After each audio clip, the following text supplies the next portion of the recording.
little! Stay still! You imbecile!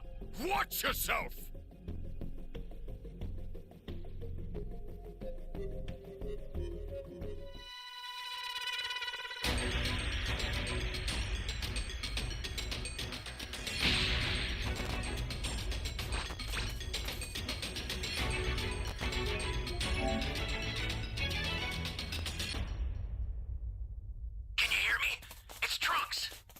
Set a super time machine, as well as a crate of supplies. Here's how to launch. Find the power keys, then place them in the right spots. You found a power key. Go slot it.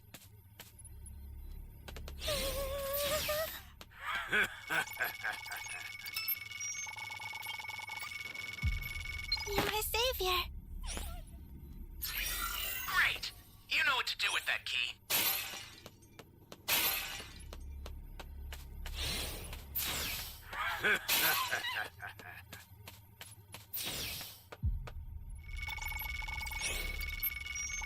That was a piece of cake! Are you here to save me?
Danger awaits. Think before rushing in.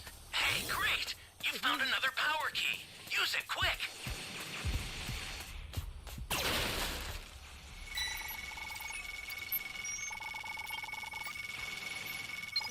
Thanks.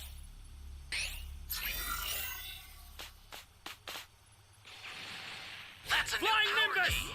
Place it now.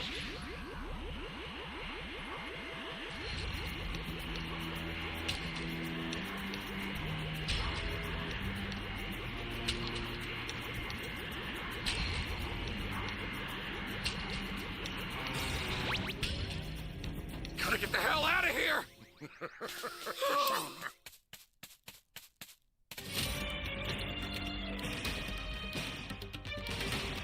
Hey, great! You found another power key. Use it quick.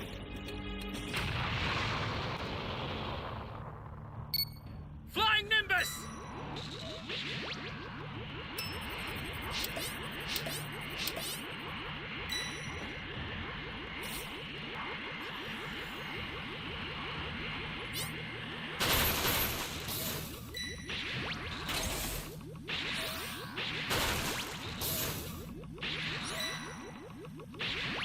Ally down! If you intend to rescue them, watch out for enemies.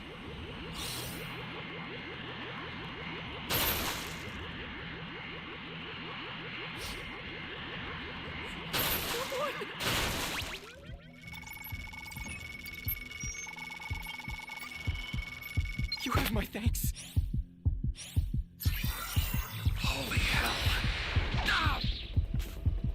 No! Bastard! I think you have use it to hold the enemy back.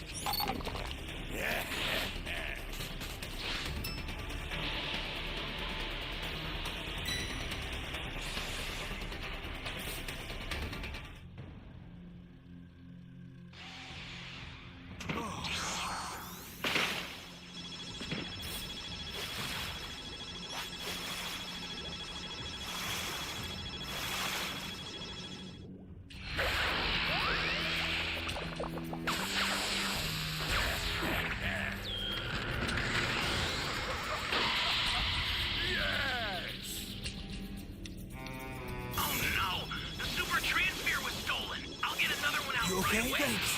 Keep it together until then. An ally Oh, no, needs no, your no! help. Don't know what danger awaits. Think before rushing in. I sent another super train here. Take it and survive this. The startup system for the super time machine is ready. Head there now. Ally down. If you intend to rescue them, watch out for enemies.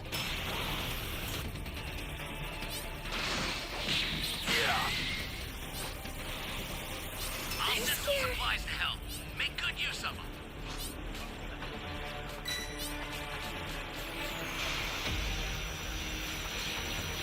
Terrified of me?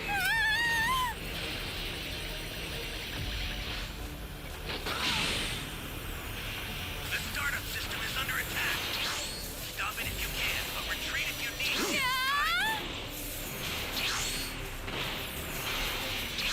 Terrified of me?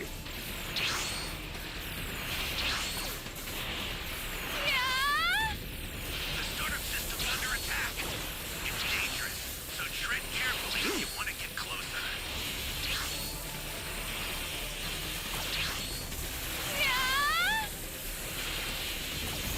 The startup Terrified of system's me? destroyed. The escape time machine's almost prepped.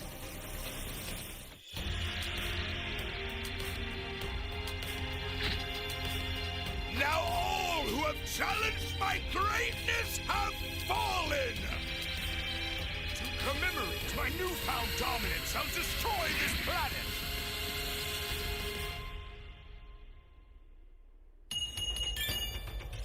Gone on to reach his designated location because the targeted mark in which Granola had gone on to seek was located somewhere on board that ship, so to avoid any more trouble, Granola ended up shooting his way through and trying to make his way into finding OG-73, which the captain of the ship was not having any of it and wanting to stop the intruder from capturing him. So as a means of protocol, what the captain of the ship ended up doing was the captain of the ship ended up releasing several OG soldiers against Granola, as Oatmeal went on to inform Granola by telling him they're finally here. Those? I see, Granola says. So which one's the target, Granola asks. Run a scan, Oatmeal. Currently scanning, Oatmeal responds, but then, as quickly as Oatmeal attempted to run a scan on the OG soldiers then took it upon themselves in directly initiating combat against Granola and attacking him, as Oatmeal went on to tell Granola, that's OG-72I, not the one we want. To where before OG-72 could even react, Granola had gone on and sticking his arm out and shooting OG-72 directly in the forehead, and not only going as far as to kill OG-72 instantly, but as soon as the other OG soldiers made their way in, with Granola being the specialized sniper that he was, Oatmeal went on to inform Granola by telling him, OG-20, OG-W, OG-51, OG-31, the target is not here. And given that the target of OG-73 was not found within that group, Granola had then proceeded in taking out each and every single one of the OG soldiers by himself. As a means of making his way down the corridor, Oatmeal went on to inform Granola by telling him,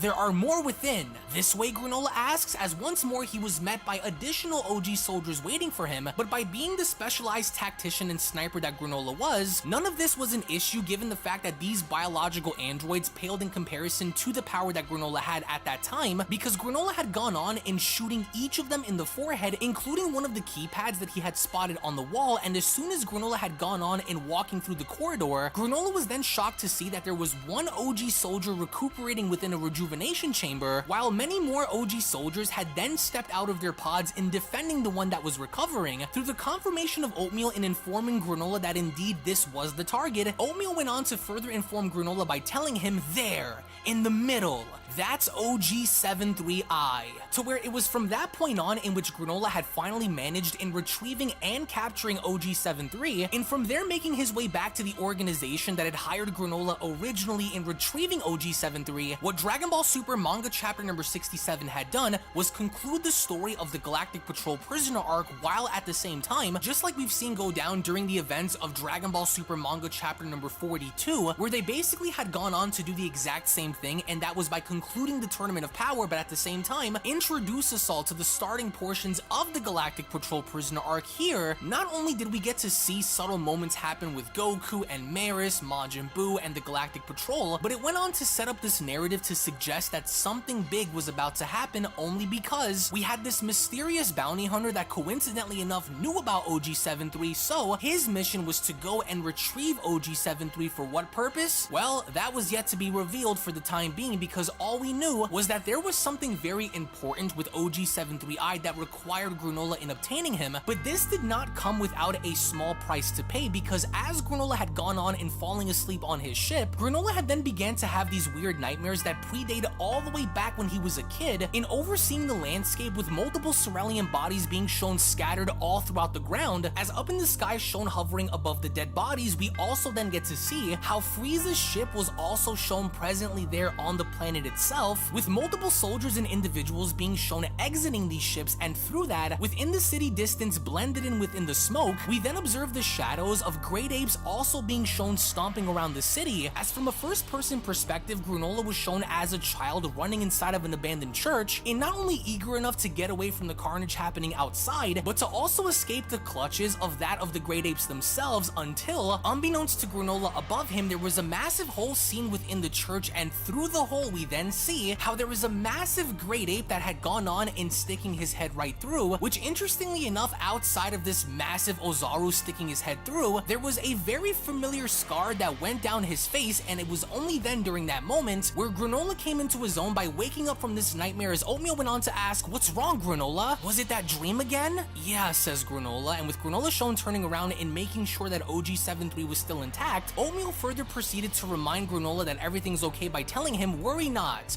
OG-73I is in stable condition." "Good," Granolah says. "Is anyone following us?" with Oatmeal responding, "After the destruction you brought upon them? No. It will be quite a while before we reach the Heater's base," Oatmeal says. "I suggest a cold sleep," with Granolah responding, "No. I'm wide awake now." "Do you still despise Frieza's army?" Oatmeal asks. "Sure do.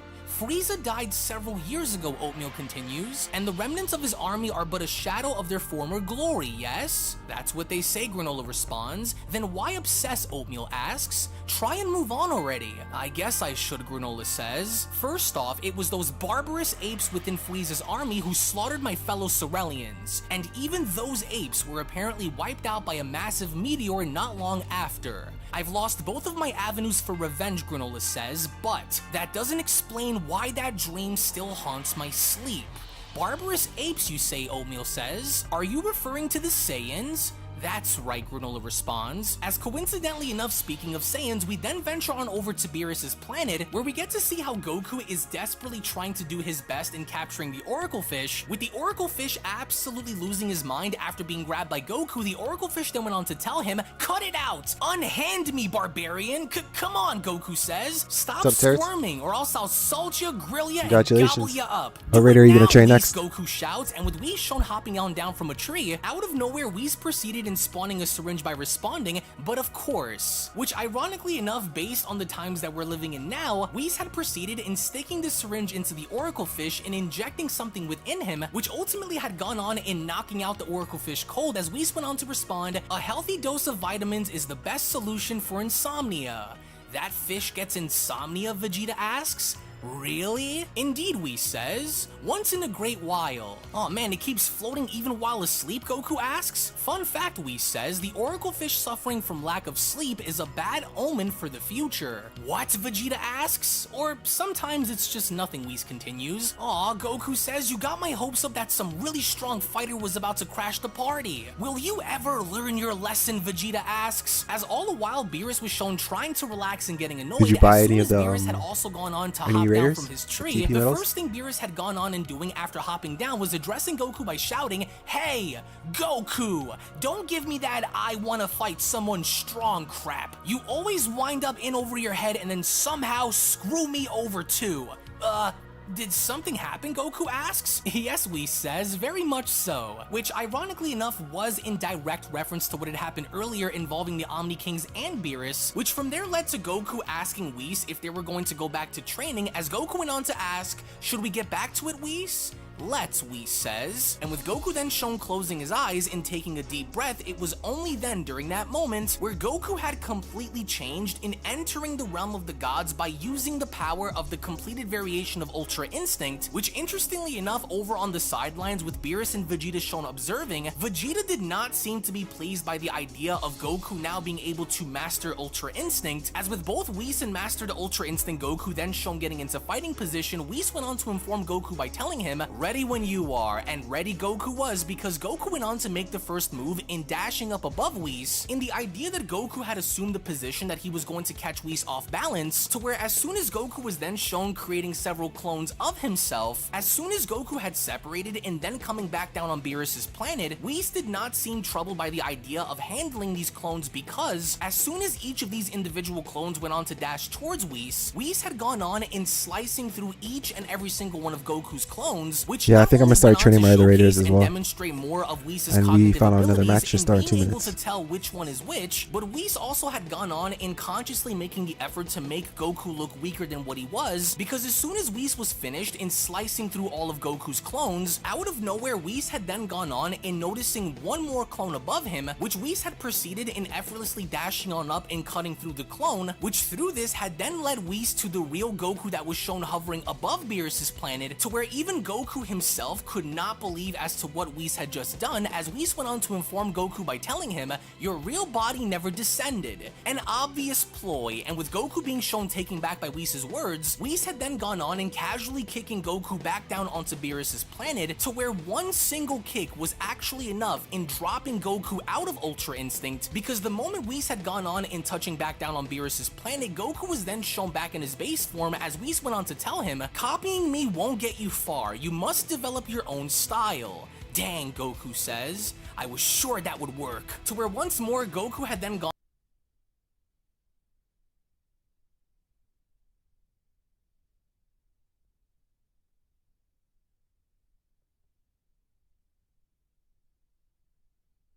Under 5 minutes so far.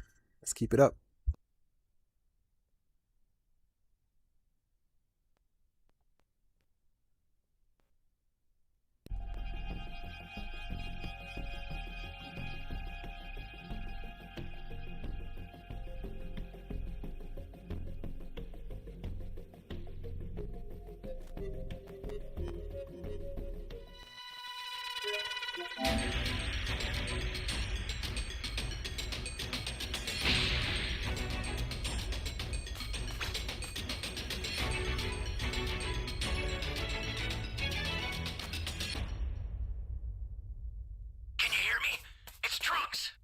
I've set a super time machine, as well as a crate of supplies.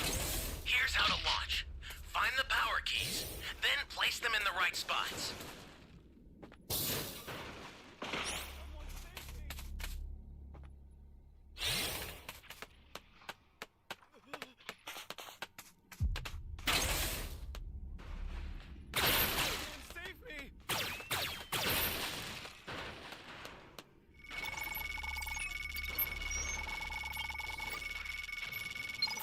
Thanks.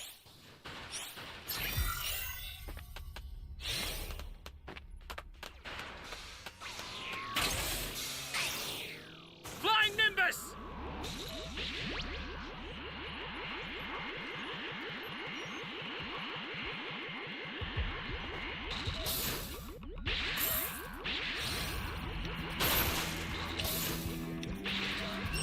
You found a power key. Go slot it. This guy can steal keys, so we have to find the keys as fast as possible.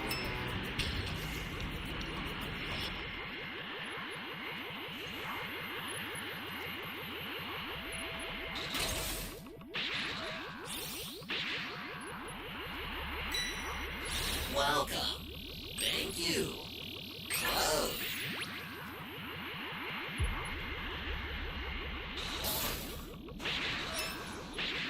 That's a new power key. Place it now.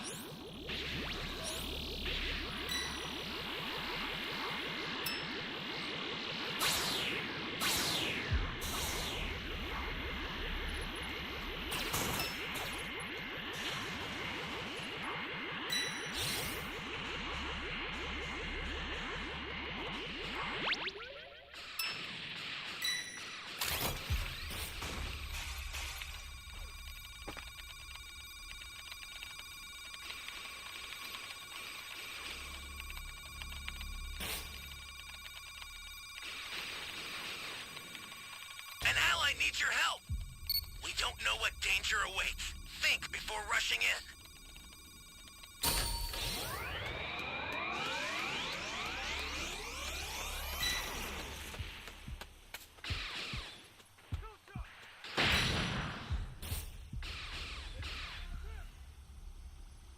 Flying Nimbus!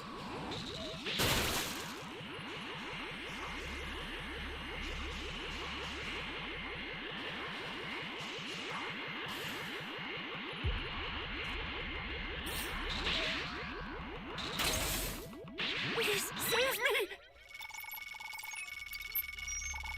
Ally down! If you intend to rescue them, watch out for enemies.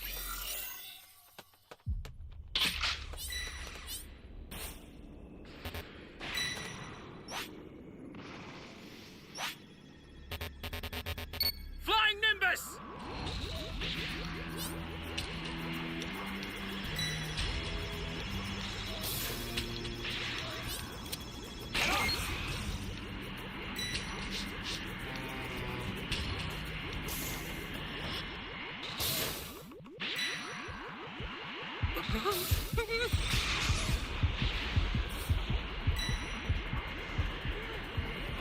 Oh, man.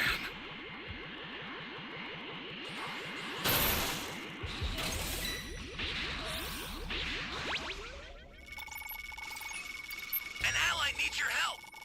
We don't know what danger You be careful awaits. too, okay? Think before rushing in.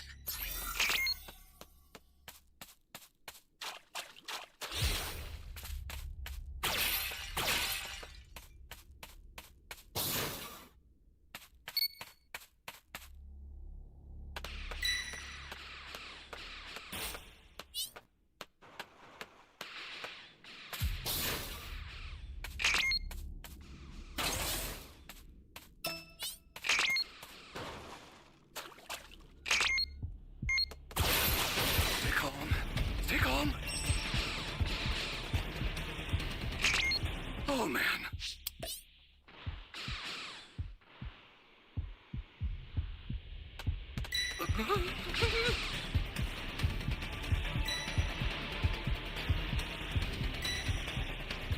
Ally down! If you intend to rescue them, watch out for enemies.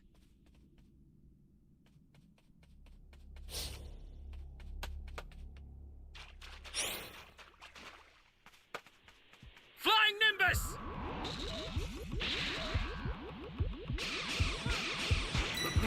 This is bad. Somebody's down. Exercise extreme caution if you're going to help them. Oh, man. Looks like you need some power keys. I'm sending them over now.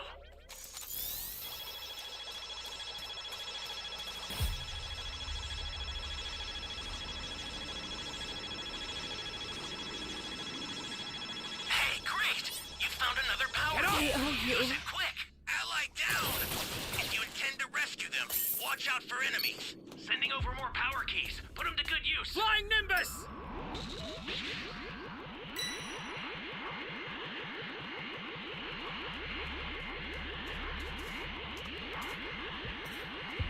Stay calm. Stay calm.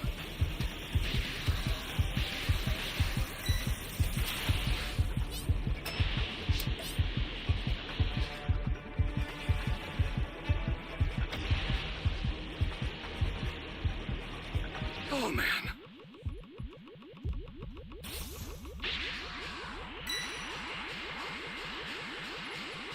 An ally needs your help. We don't know what danger awaits. Think before Stay rushing in. calm. Stay calm.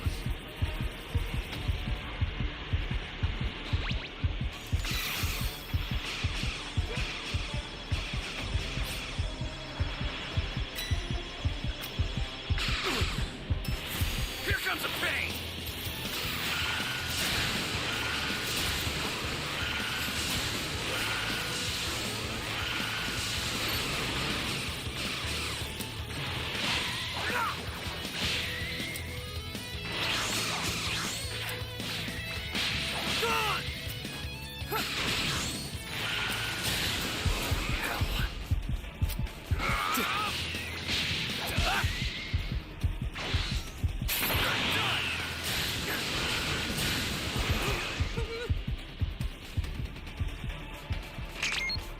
Oh, man.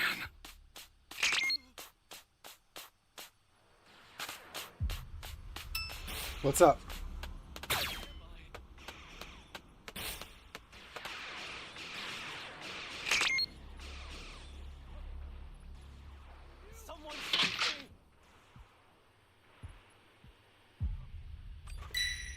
Flying Nimbus!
Can you power up? What do you mean by power up? Power keys. Put them to good use.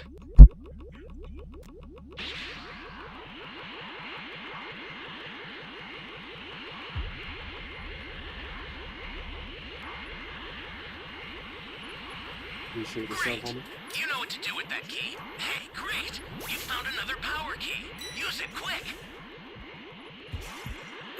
Bro, this guy keeps doing the keys.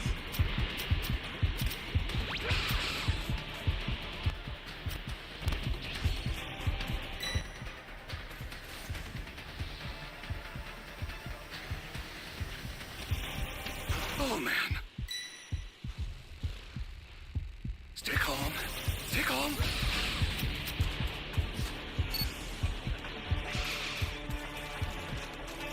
Oh, man. Flying Nimbus!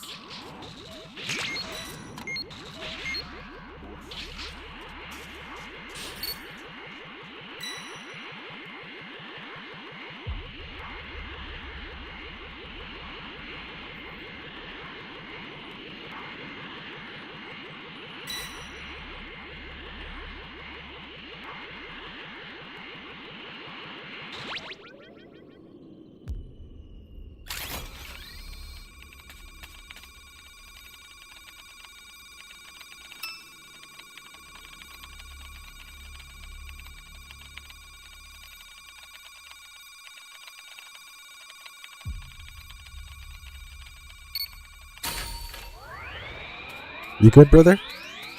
You good, Dragon?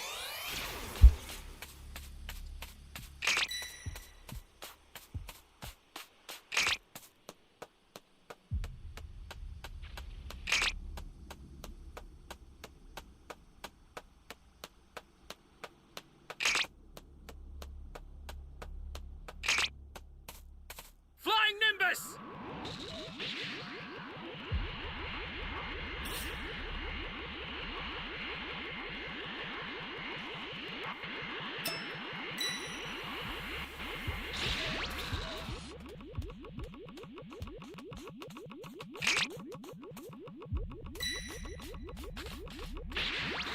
Access the startup system from the central area. Just a little more to go. Holy hell. Then you're done.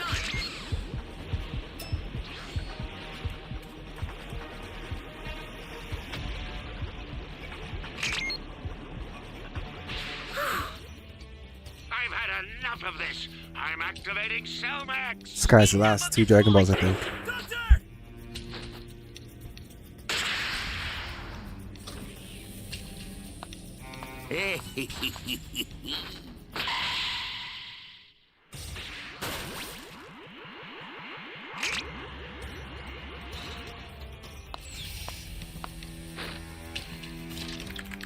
right.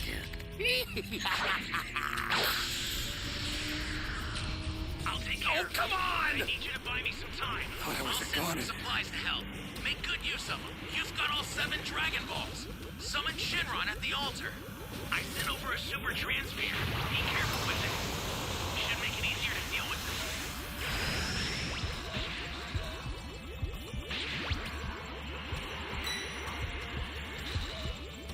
The startup system's under attack. Can't grab the transfer, can't grab the Dragon Ball. It's dangerous, so tread carefully if you want to get closer. The startup system is under attack. You just gotta Stop summon it if you can, but retreat if you need to. Got it?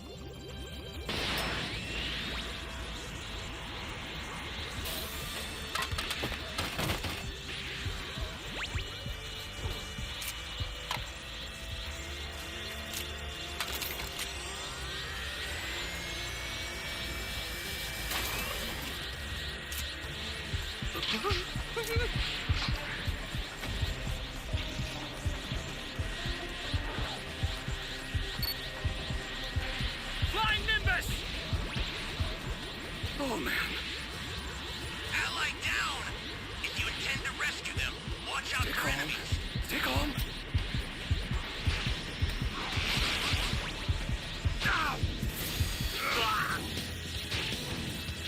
Bro, where's our level 4? This guy's whatless!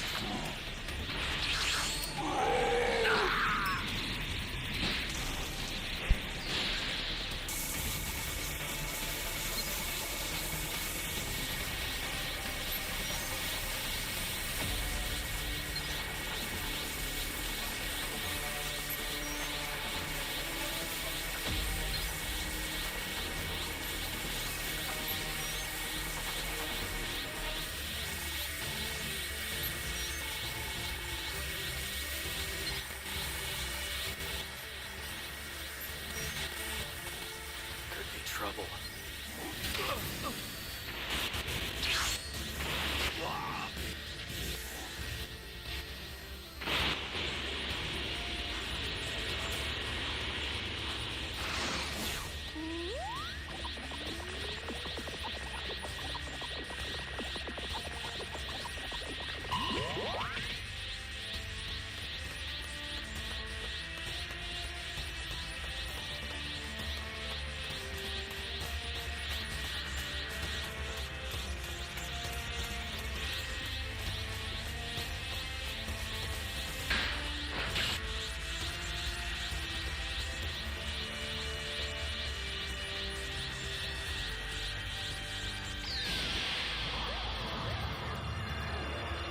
Now, understood.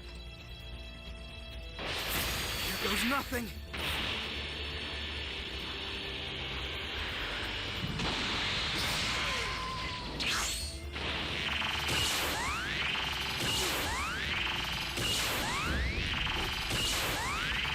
Ally needs your help.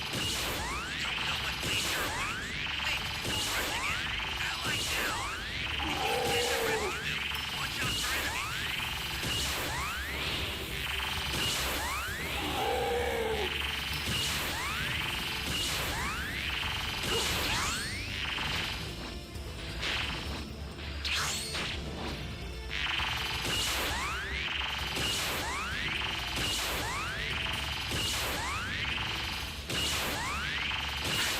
Startup system's destroyed. The escape time machine's almost prepped. You need to head for the beacon that's indicated by a blue light. It took that guy so long to summon, but he got cooked.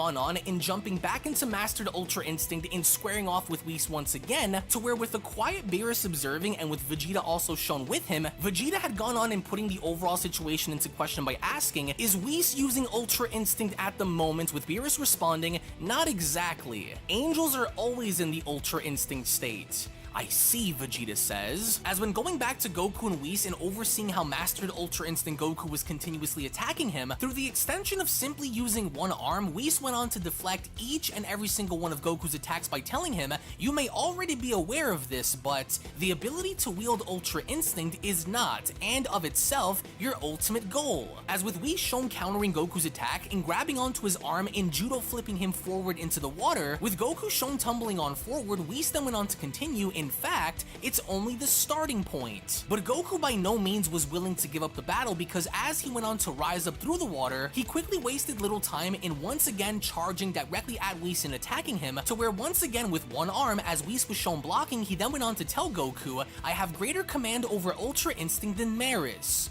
And in turn, the Grand Priest Ultra Instinct is even more accurate than my own. Meaning I'm at the bottom of the ladder, Goku asks? What I meant to say, Whis responds, is that you have at least that much room to train and grow. Doesn't that excite you, Whis asks, as the two are then shown separating. With Goku shown smiling, he then went on to respond, yeah, I'm stoked to even get Terrence, stronger. super fast. To whereas Found another once match. again the two are shown clashing, Beerus went on to ask Vegeta, you're not gonna try to master it too? It doesn't suit me, Vegeta says. Didn't think so, Beerus responds. I'll surpass Kakarot another way, Vegeta says. Oh yeah, Beerus asks, as he is then shown standing back up. He then continues, it might be possible, but that's up to you, cause Ultra Instinct ain't the only technique of the gods. What, Vegeta asks? That's just the angel specialty, Beerus responds. Or did you really think us gods of destruction would run around using a move where you gotta keep your heart all calm and tranquil? And Vegeta is baffled by this, as he went on to ask, then what do you use? Tell me of this technique you gods of destruction use. I'll pass, Beerus responds. Training people ain't in my job description. Anyway, he says, as Beerus is shown walking away, I'm gonna exercise to wake get this myself W, man. up. If you see something you want, If you want feel to jump him free at level to 1, we can. steal it, Beerus says, which was an obvious indirect sign that Beerus was willing to teach Vegeta about this technique. So, as Vegeta was then shown climbing up a flight of steps, he then went on to tell Beerus, wait for me, Lord Beerus. As all a while in the meantime, we then see how Granola had finally arrived to his destination, in not only being shown wheeling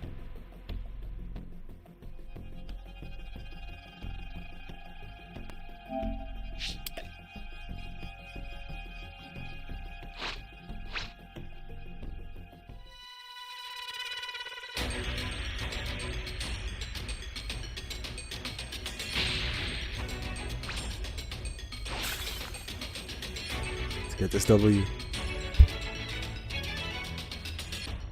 Can you hear me? It's Trunks. Flying Nimbus! I've set a super time machine, as well as a crate of supplies. Here's how to launch. Find the power keys, then place them in the right spots.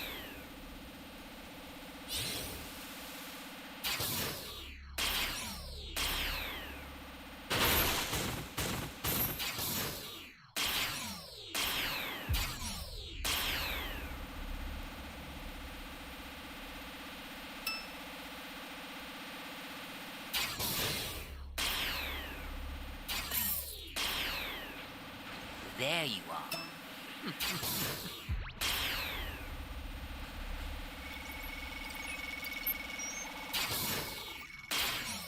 You're a big help. Flying Nimbus! You found a power key. Go slot it.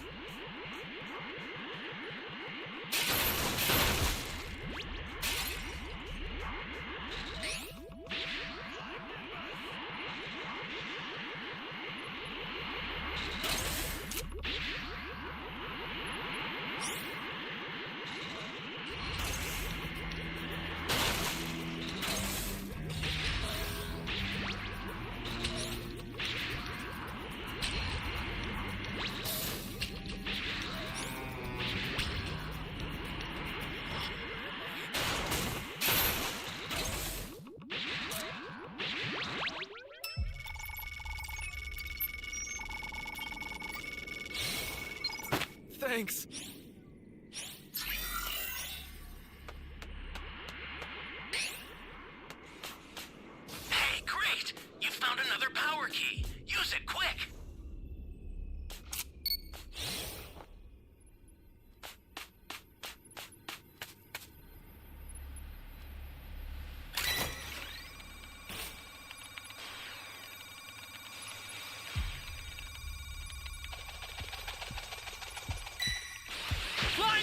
hell.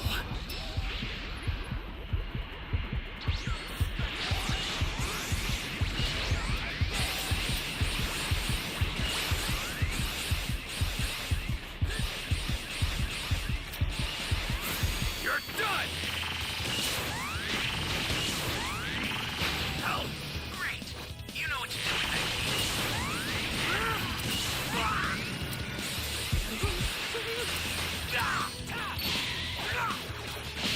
Careful now. These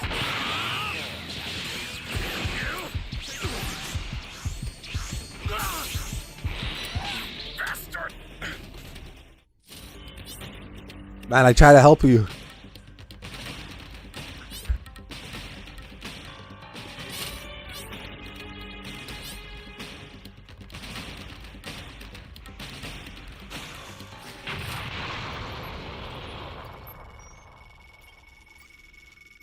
You really want to save me?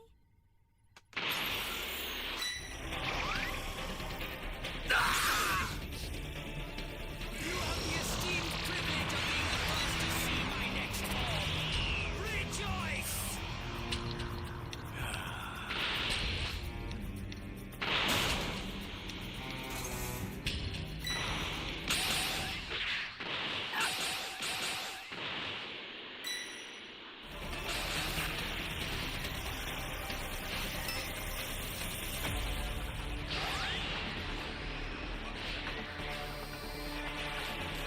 Jeez, you're helpful. I owe you one.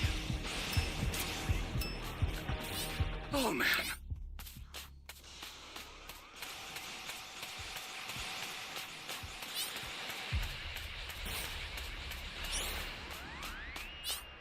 Hey, great! You found another power key.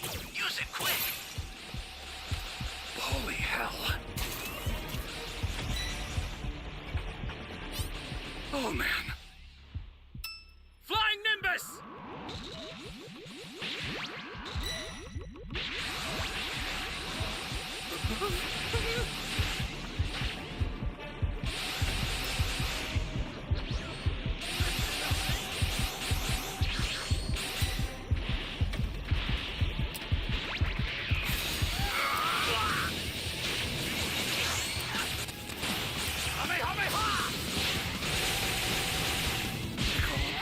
Stay calm.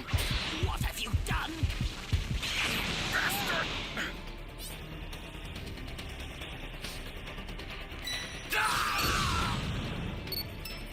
That's a new power key. Place it now.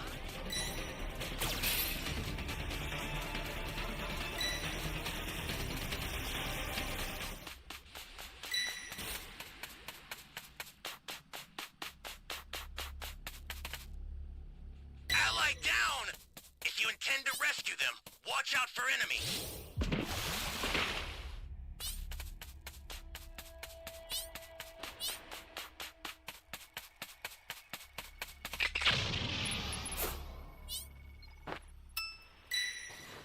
Uh-oh. The startup system for the super time machine is ready. Head there now. An ally needs your help. You don't know what danger awaits. Think before rushing in.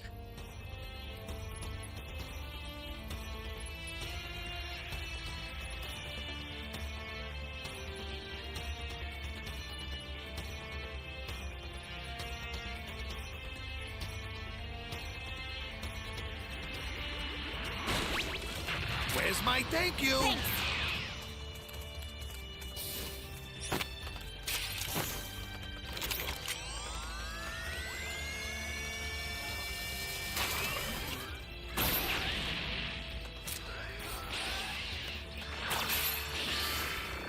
The startup system's under attack. It's dangerous, so tread carefully if you want to get closer. The startup system is under attack. Stop it if you can, but retreat if you need to. Got it?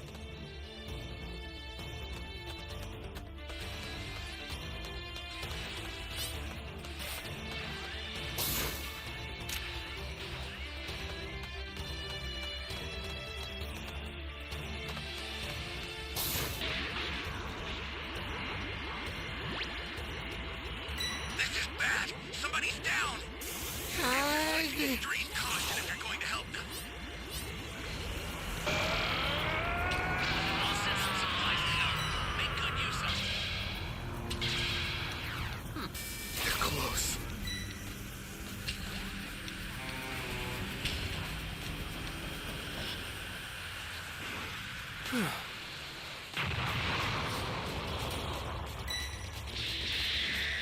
Uh-oh.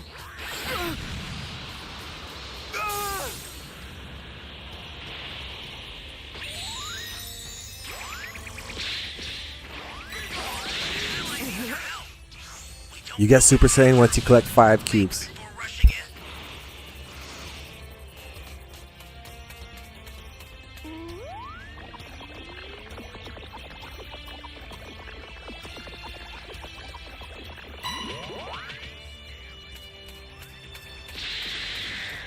Damn it! Dragon Fist!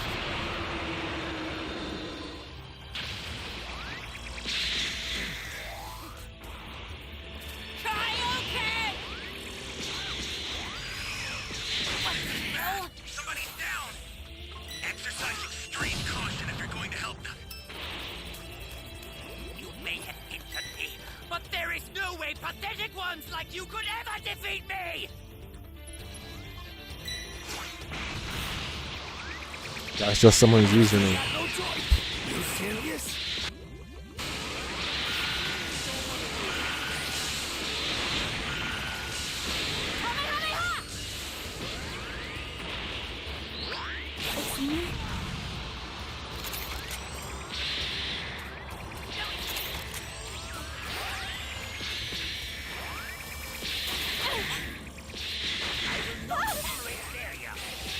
They're right down! Hey, for that. You intend to rescue them.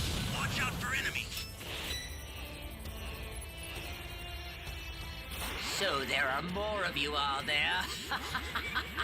You certainly know how to test my limited patience.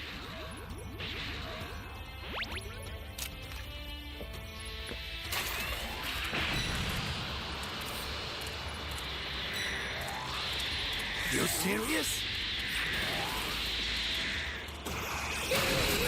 Somebody's down! Exercise extreme caution Pulled if you're him going to off, help got him right to it. Flying Nimbus!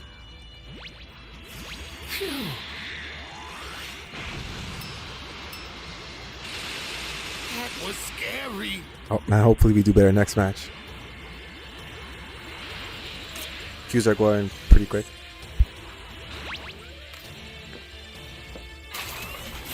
I really don't want to do Startup this. systems destroyed. The escape time machine's almost prepped. You need to head for the beacon that's indicated by a blue light. An ally needs your help. Don't know what danger awaits. Think before rushing in.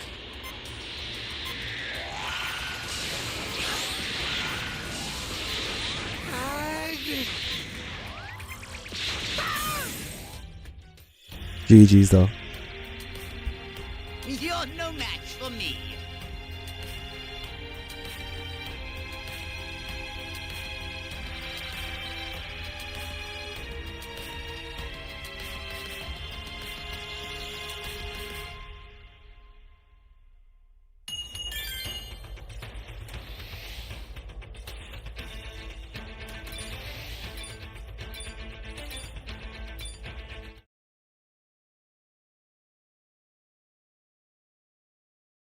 in OG-73 as he seems to be entering this mysterious palace, but before Granola could even then reach the door, one of the individuals that was presently there went on to ask Granola, "Pocket change, really? What a cruddy haul. Hey, if it ain't my good buddy Granola, how's it going?" But Granola did not reply by saying a single word, but more or less being more about business, as this individual went on to notice OG-73 recovering and commenting, "Whoa, ain't that the artificial life form thing that Alex has been asking for? How the heck did you nab it? I mean, wow, great job," he says. "What do you say we pretend we snagged this guy together and split the prize? The guy I just handed over didn't make much of a bounty, so come on, please? We've known each other forever," he says, in basically trying to collect the money that was originally meant for Granola and not him, but Granola was not having it, so instead, Granola aimed his fingers directly in that of a gun towards this individual's forehead as Granola went on to tell him, "Don't touch," so Shiru, or Alec will be paying me for your head as well. Just joking, pal, yeesh. As with Granola then shown finally making his way inside, we then finally get to see how for the first time we were then introduced to the Heater clan that consisted of Oil, Maki, Gas, Good luck, and man. Alec. As the leader of the Heater clan, What rate are you himself gonna went be? on to You're greet gonna be Kid Granola, Buu? he then went on to comment, Granola,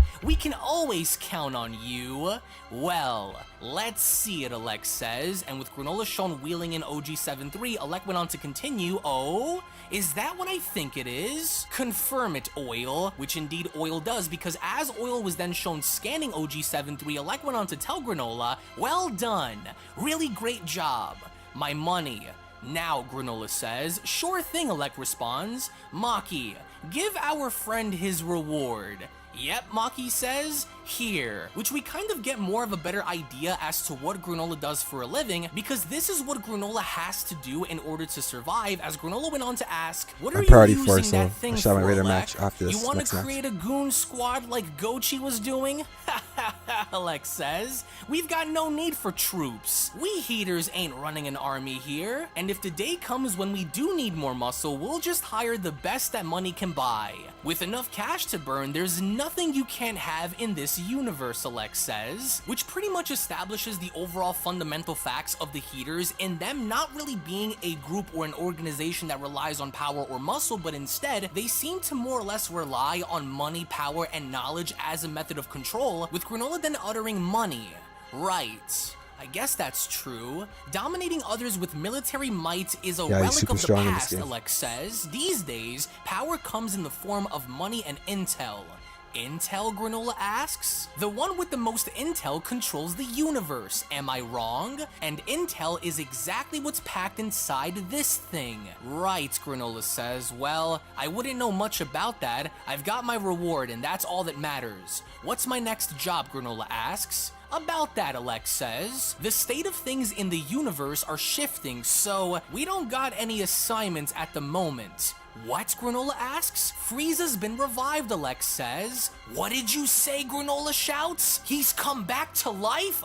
How? No clue, Alec responds. Doesn't matter how it happened. It's bad for business. When people are running around scared, they ain't Alright, fired cool. up to make deals, Alec says. But instead of worrying about business, Granola seems to be more concerned and focused on Frieza's resurrection, as Granola went on to shout, right now, I could actually kill him. A chance to avenge my people, Granola says. Where? Where is he? Granola asks. You have to tell me. Why? Alec asks. Revenge? Don't even try it, Granola. Frieza's back and somehow stronger than ever. So you'd be playing with fire, probably wouldn't stand a chance, with Granola responding, let me be the judge of that. Tell me where Frieza is. As Granola had then made the foolish mistake in walking up the steps that led to Alec's throne, it was only then out of nowhere where Gas had immediately taken action in quickly acting on instinct, in speed blitzing behind Granola and knocking him off balance by kneeing him in the legs, which ultimately caused Granola to stumble as Gas had went on to Huracarana Granola off the steps, with Granola shown falling face down on his face before Gas was able to get behind him, in locking and pinning Granola down in an armbar, and with Alec having to observe. With a very devious smile on his face, Alec went on to comment, you're such a hothead, Granola. I know all about your little grudge against Frieza's army, but proper revenge is best served cold. It takes time and planning. So chill out, Alec says. Put this whole thing on the back burner until we're ready to help you out. Frieza's army is a thorn in our side too. You feel me? Yeah, Granola says. Got it. Great. Let him go, Gas. With Gas then being shown falling back with his group as Granola went on to stand up and reaching on back down and collecting his money, Alec wanted to make sure that Granola understood the circumstances, as Alec went on to tell him, glad we have an understanding. Go home and take some time to cool that head. Okay, says Granola, contact me if there's a job to do. See ya, says Maki, and with Granola then shown exiting, Oatmeal kept quiet the entire time as he finally went on to ask Granola, care to explain yourself, Granola? It's quite unlike you to allow Alec to have the last word, with Granola responding, that piece of garbage Frieza will die by my hand. I will have my revenge. That's all well and good, Oatmeal says, but remain calm. Why not treat yourself with your earnings first? As we then get to see how Granola had boarded his ship and then being shown leaving, Maki was shown observing Granola's exit exit from the inside as Maki went on to comment, hearing Frieza's name seriously lit a fire under Granola. He's really got it out for that guy, with Oil asking, hey Alec, why did you go and mention Frieza? With Alec responding, our friend Granola has gotten crazy strong and the power has gone to his head. We'd be in hot water if he ever got stronger than you, Gas. He could never defeat me, Gas says. Darn right, Alec responds. You're the pride and joy of our little family. Stronger than Gas, even, Maki asks? Not possible. Yeah, it's unlikely, but hedging risks is the rule of business, Alec says. So you see, Frieza's gonna ice the guy for us. So that's our angle, Maki says. No rush, of course, Alec responds. Right now, I'm just fired up to see what we can find inside of that thing. I'll start running the analysis, Oil responds. Soon we'll have what we need, Alec says. The exact location of Zuno, the ultimate intel broker. As back on Granola's ship with Granola shown sitting inside, Oatmeal went on to tell Granola, rest up, it'll take 2 days to reach planet Sorel.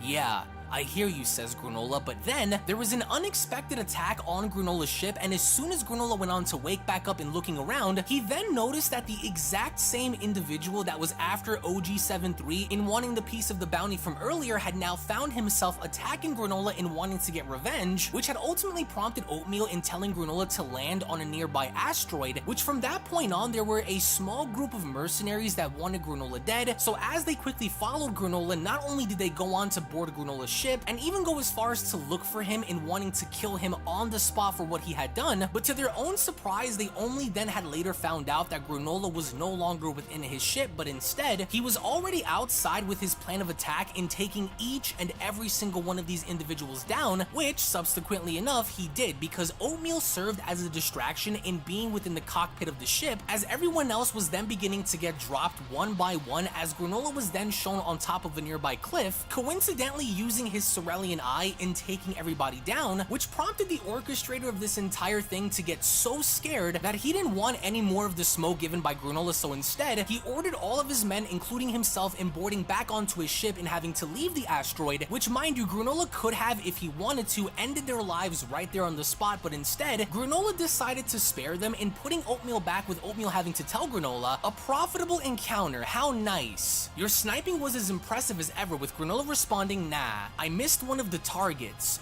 Did you? Oatmeal asks. In any case, good enough. Not in my book, Granola says. Alec was right. I'm still not powerful enough to take down Frieza. To avenge the Sorelians I've lost, Granola says, I'll have to grow stronger than anyone. As eerily enough, when going back onto Beerus' planet and overseeing the Oracle Fish sleeping, it was just as Whis had pointed out earlier, with the Oracle Fish being in such distress, it was a sign of a bad omen to come, because while sleeping, the Oracle Fish went on to utter, Universe 7. Balance shifting. Strongest warrior in the universe will soon rise up. Now, what Dragon Ball Super manga chapter number 68 had done very well was convey and illustrate the idea of what things could have actually been like by seeing what the outcome would be like for Goku to be at his absolute peak and using the concept of Mastered Ultra Instinct in going head to head against Whis, only for Whis to kind of inform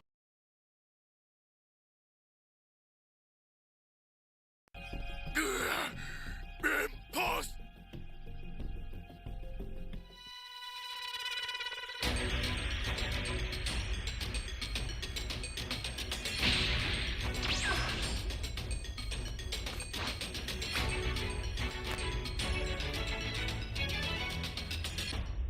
Can you hear me? It's Trunks. I've set a super time machine, as well as a crate of supplies. Here's how to launch. Find the power keys, then place them in the right spots.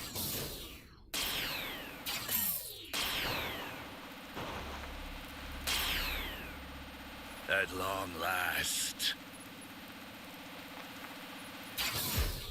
No!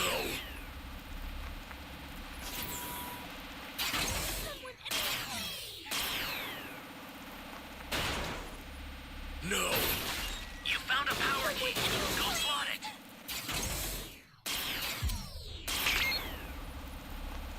Anyone,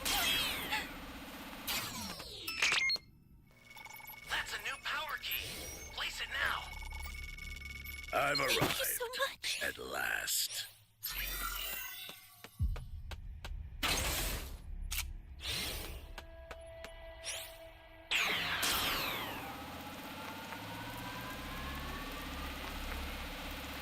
Take your time, please. At long last.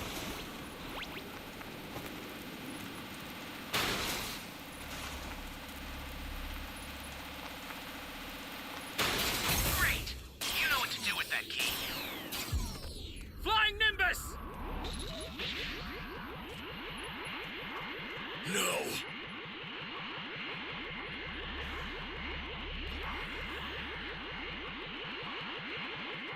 At long last.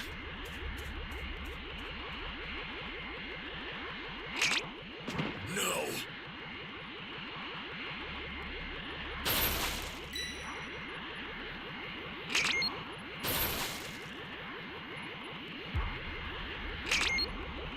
That's a new power key. Place it now. Hey, great! You found another power key. Use it quick.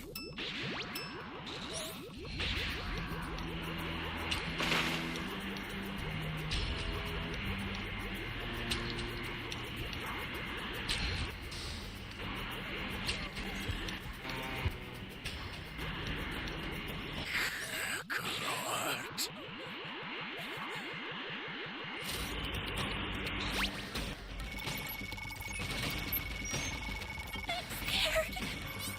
Savior!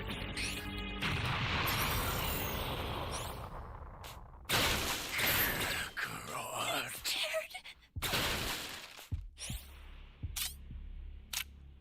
Oh no! Flying Nimbus! Someone, anyone, please!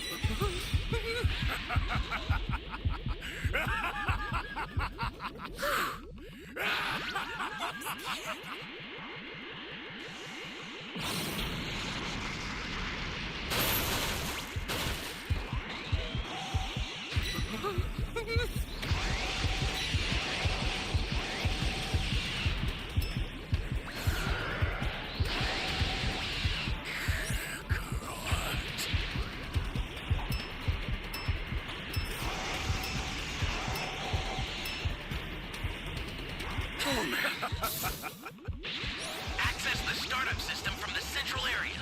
Just a little more to go, then you're done. I swear I heard a civilian over there.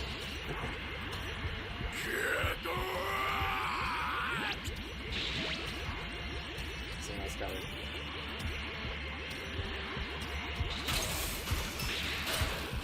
Listen. The startup system's under attack.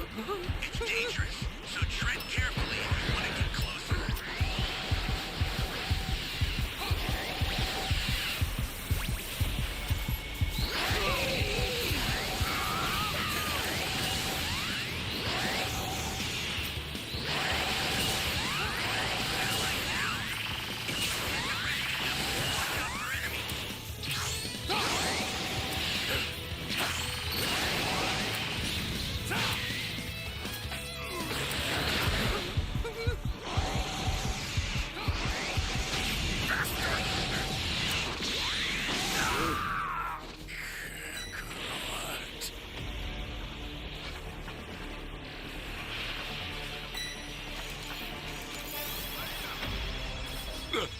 I'm completely fine. I'll just take a little step back.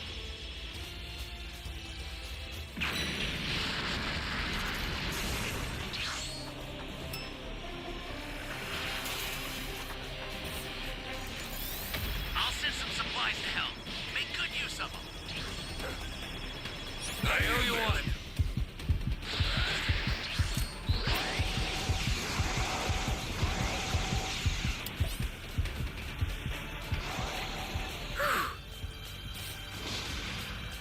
This is bad. Somebody's down. Flying Nimbus! Exercise extreme caution if you're going to help them. The startup system is under attack. Stop it if you can, but retreat if you need to. Got it? Calm. Stay calm. The startup system's destroyed. The escape time machine's almost prepped. You need to head for the beacon that's indicated by a blue light. I've sent the escape time machine. Use it to get out of there. Honestly, Honestly, man, I'm getting sick of this game. Whenever you have a beacon, I'm then getting call it sick of again. this.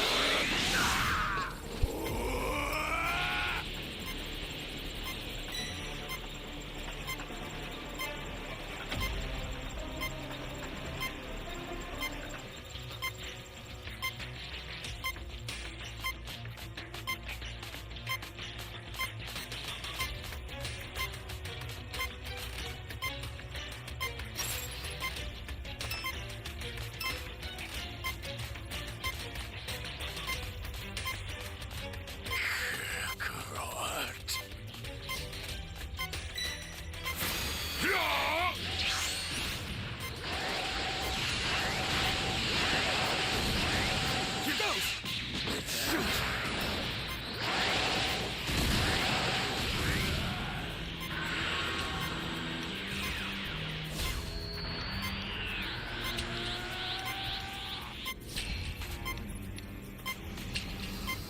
Here's a little something. I sent you a super transfer. Use it to hold the enemy back.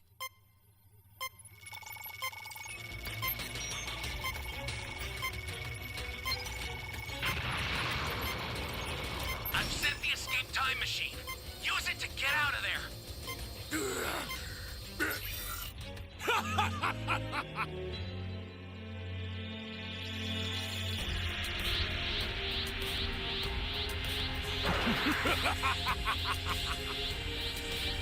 If you'd only chosen death, you could have avoided more suffering.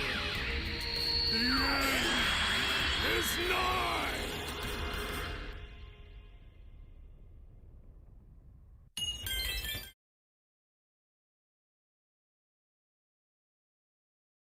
Goku by telling him that surely enough, even though Goku had mastered the concept of Ultra Instinct, there are still many levels to Ultra Instinct by comparison to the angels, and even by a proxy to the Grand Priest, who seemingly enough seems to have the greatest level of control even by compared to the other angels of using Ultra Instinct. So with Goku being at the absolute bottom, this still gives him enough time and room to grow, in a sense where as Dragon Ball Super continues to expand its story, as does Goku's evolution, in being able to hone Ultra Instinct to those extents, whereas Granola had not only now discovered the overall idea that Frieza is still alive, but by us actually seeing and gaining a better understanding now as to who and what the Heaters are, does it now only raise more questions than answers as we head into Dragon Ball Super manga chapter number 69, which basically opens up with Granola going back to his homeworld of Planet Sorel, aka Planet Cereal for the name pun, as with Granola shown making his way down, he is not greeted by his own Sorelian people, but instead, there is an entirely new civilization that inhabits the Sorelian planet, and that civilization goes by the name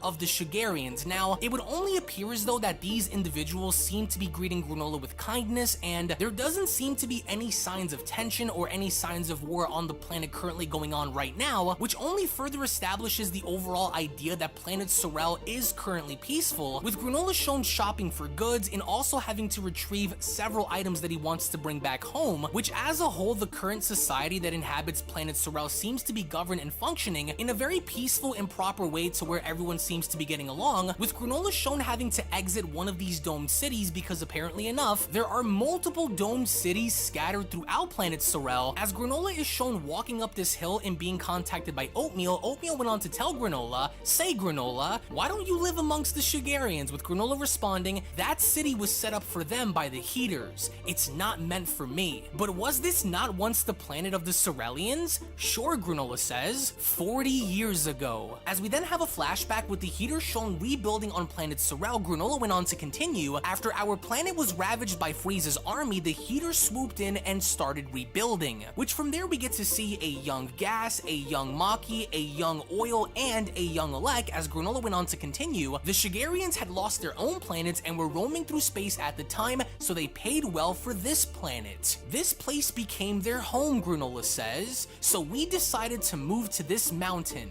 "I see," says Oatmeal, "necessary distancing in pursuit of amendable cohabitation." Something like that, Granola says. Plus, as with Granola overseeing a rich and beautiful Planet Sorel, he then has another flashback of what Planet Sorel used to look like during Frieza's invasion. As Granola went on to continue, "I see my hometown from the top of this mountain, the one Frieza's people destroyed. It's a reminder of what they did to my planet. That way, I'll never forget. Which, once again, as Granola is overseeing this, we then see the remnants and shadows of these gigantic great apes stomping around, in literally shown causing mayhem and destruction courtesy of Frieza's order, as we only then later pan back to Beerus and Vegeta in seeing what they were up to. As Beerus was shown pointing at something in the distance, there was no doubt that Vegeta was paying very close attention to what Beerus was saying, as Beerus went on to ask, "How many planets have you Saiyans destroyed?" "Hard to say," Vegeta says. "Fighting was the only way of life for my people, so we had a way of racking up sin after sin."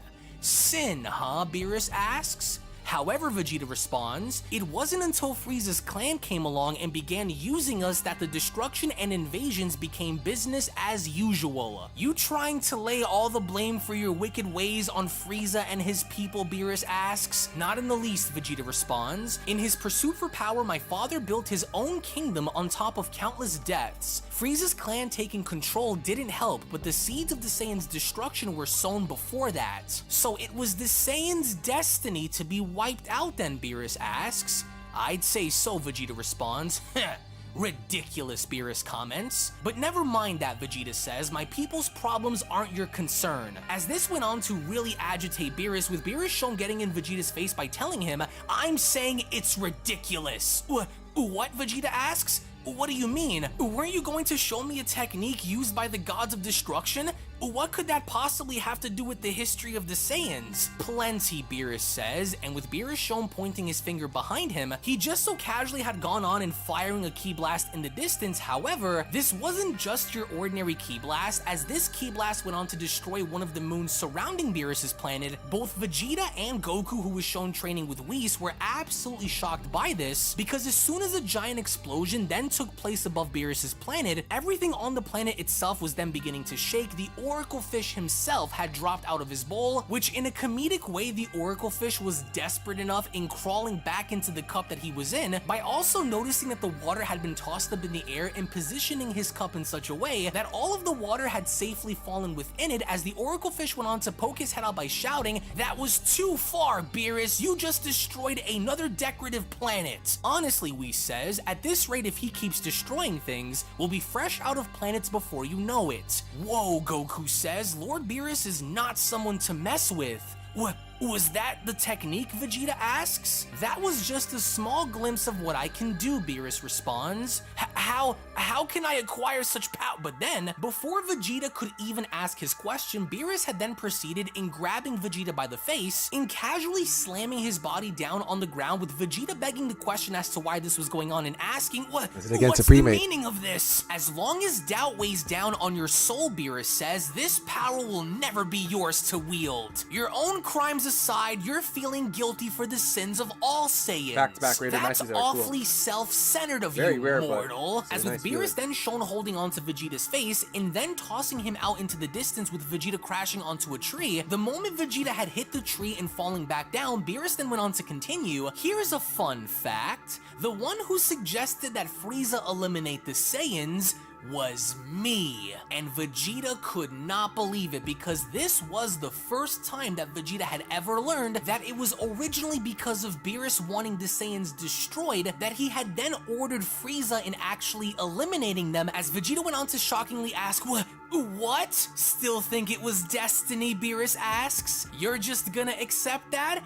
Go on," Beerus says. "Try me. I'll obliterate you too." And Vegeta is pissed, as he then responds, You utter scum! And Vegeta wastes no time in immediately transforming into his most powerful transformation at the time, being Super Saiyan Blue Evolution, with Goku being taken back by this, as Goku did not know what the heck was going on, with Goku asking, Vegeta, what's he up to? To where, as we then see Vegeta getting into fighting position along with Beerus, Beerus went on to smile at Vegeta and basically telling him to come at him with everything he has, in which Vegeta had done, because the moment Vegeta had went on to make the first move, Beerus blocked it. But then, by using speed to his advantage, Vegeta attempted to get behind Beerus in his best efforts in wanting to connect a fearsome kick, but then, before Vegeta could even realize it, Beerus with ease, without even having to look at Vegeta, had just so casually leapt on up in avoiding Vegeta's tap, attack and then being shown stomping on Vegeta's face, which ultimately sent Vegeta flying, but he was not finished because even as his body was sent flying away, Vegeta had fired a barrage of energy blast which Beerus went on to deflect, because even as these energy attacks made contact, Vegeta did not want to waste a single second because he knew that this wouldn't be enough to stop him. So what Vegeta does instead is he dashes directly into the smoke, only to then realize that the second he attempted to double axe handle in what he assumed to be Beerus within the smoke, all of a sudden as he did, he then realized that Beerus was not in the smoke at all, but instead, just like he had done a minute ago, Beerus out of nowhere went on to stomp on down on Vegeta's spine in basically treating Vegeta, mind you, a Super Saiyan Blue Evolution Vegeta, as though he was some kind of rookie and literally being shown standing on top of his body. 10 minutes. With Beerus not even trying and Vegeta shown shaking, Beerus then went on to tell Vegeta, everything those Saiyans did in the past, what's it got to do with you now? As long as you're trapped by the past, you'll never manage to grow past this point. Which, once again, Beerus was right, because this not only went on to damage Vegeta's ego, but to Vegeta's credit, he still attempted to attack Beerus anyway, which even then, despite Vegeta's best efforts in doing what he can to strike Beerus, Beerus was shown having to avoid each and every single one of Vegeta's strikes, as Beerus from that point on had gone in latching onto Vegeta's arm by then sticking his other hand out by telling Vegeta, destruction, which had subsequently enough resulted in Vegeta's body being sent hurtling up towards the sky, as the very second his body had gone and hitting the ground as he had reverted back down to his base form, with the nervous Goku having to observe this, that's when Goku went on to chime in by responding, Lord Beerus' signature move, huh? I kinda messed up that one time I tried copying it. It still has that much power even though he tweaked it so that only Vegeta's armor was destroyed. It's not a power that's easily mastered, Whis says. As we only then take a look at seeing as to how Beerus had now arrived in front of Vegeta, that's when Beerus went on to comment, my mind's always on destruction and nothing else. That's why there's no limit to my power. Listen, if you really want this power, you're going to have to destroy any stray thoughts and recreate yourself from scratch. Before creation comes destruction. Get it? Which all the while in the meantime, as this was happening, as we then go back to the heaters, we only then finally take a look as to seeing what the heaters were doing with OG-73's body, as they were now beginning to relay information that OG-73 had collected involving Sagambo and his crew, along with all of the events that had transpired on Earth, as Maki went on to shout, Bing! Wait, I've seen this one somewhere before. Yes, I'm certain.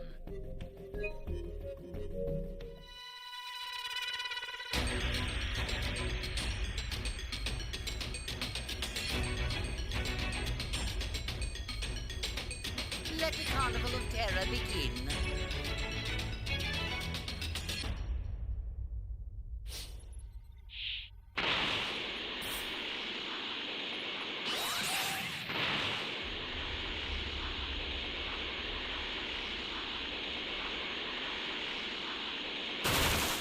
Give me the Dragon Ball. You have my thanks.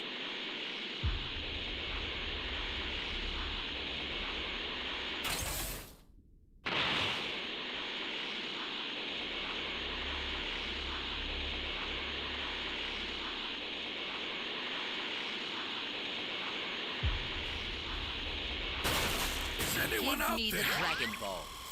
Even if I had one, why would I give If you it don't to have them, then I have no need for them.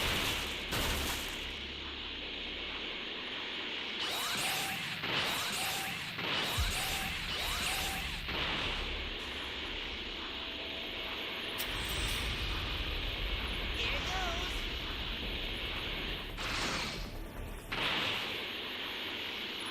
Give me the Dragon Ball. I don't have any. Please don't kill me.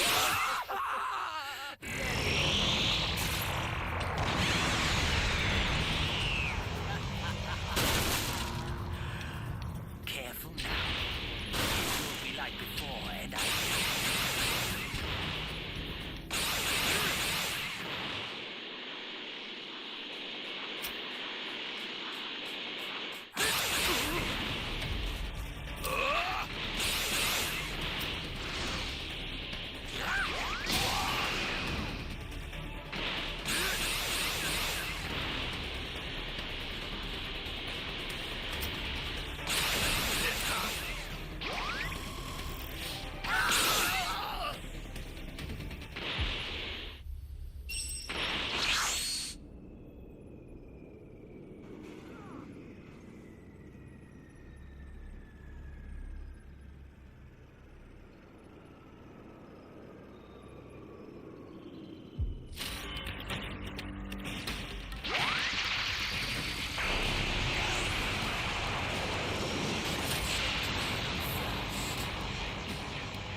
Eradicate them!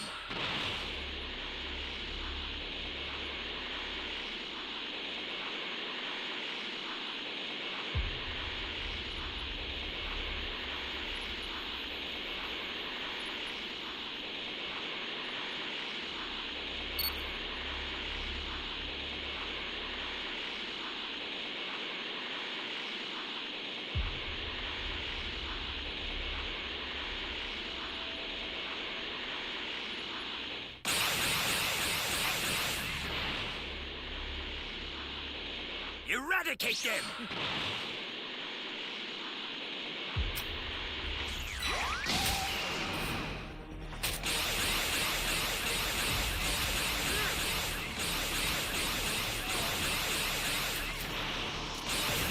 You can call me Super Elite!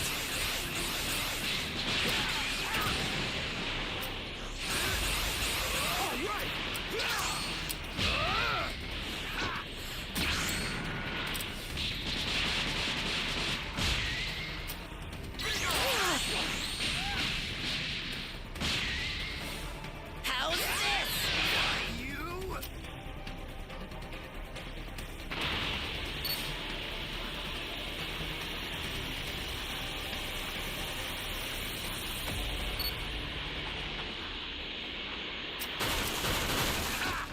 What? We're in trouble here! Not too shabby. No!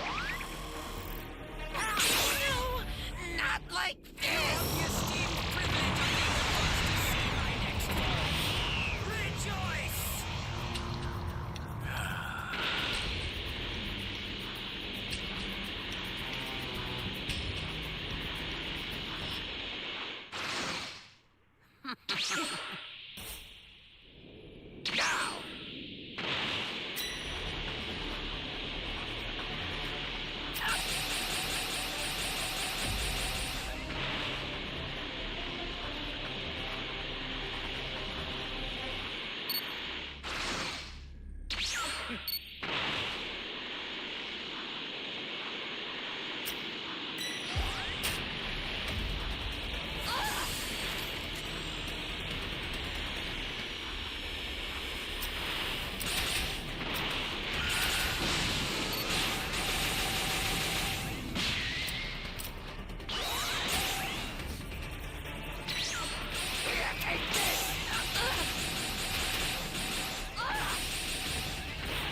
apologize for the wait. Shall we begin round 2?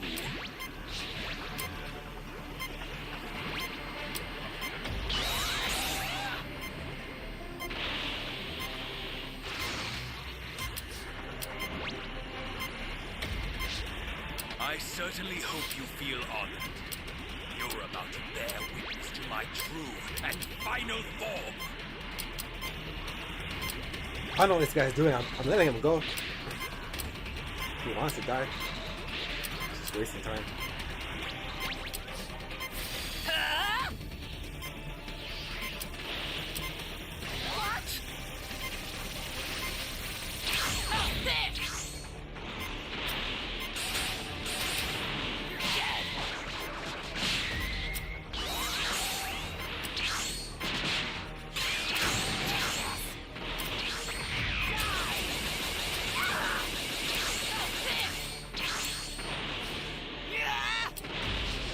I apologize.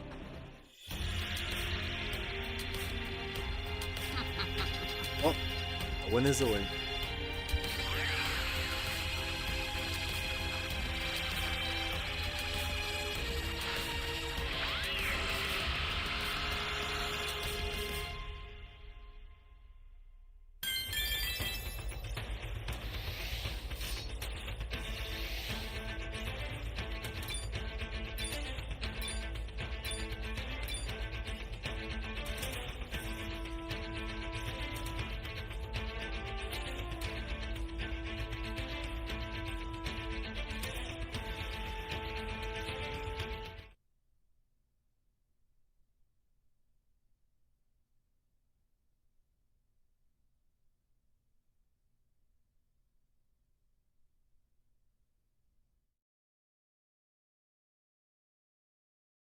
Go check it out, Alec. Oh, this hunk of junk must have visited Zuno at one point. Jot down the coordinates, Oil, Alec says. So, the Galactic Patrol was waiting to ambush Sagambo and his gang of idiots, huh? Right. The Galactic Patrol's got jurisdiction over that whole sector, Alec chimes in. Makes sense that they were never able to find Zuno. Anyways, Maki chimes in. Let's go grill old Zuno for intel that'll lead us to a payday for us. Hold on. What are we seeing here, Alec asks. The convicts in the galactic prison were all freed at once, Oil asks?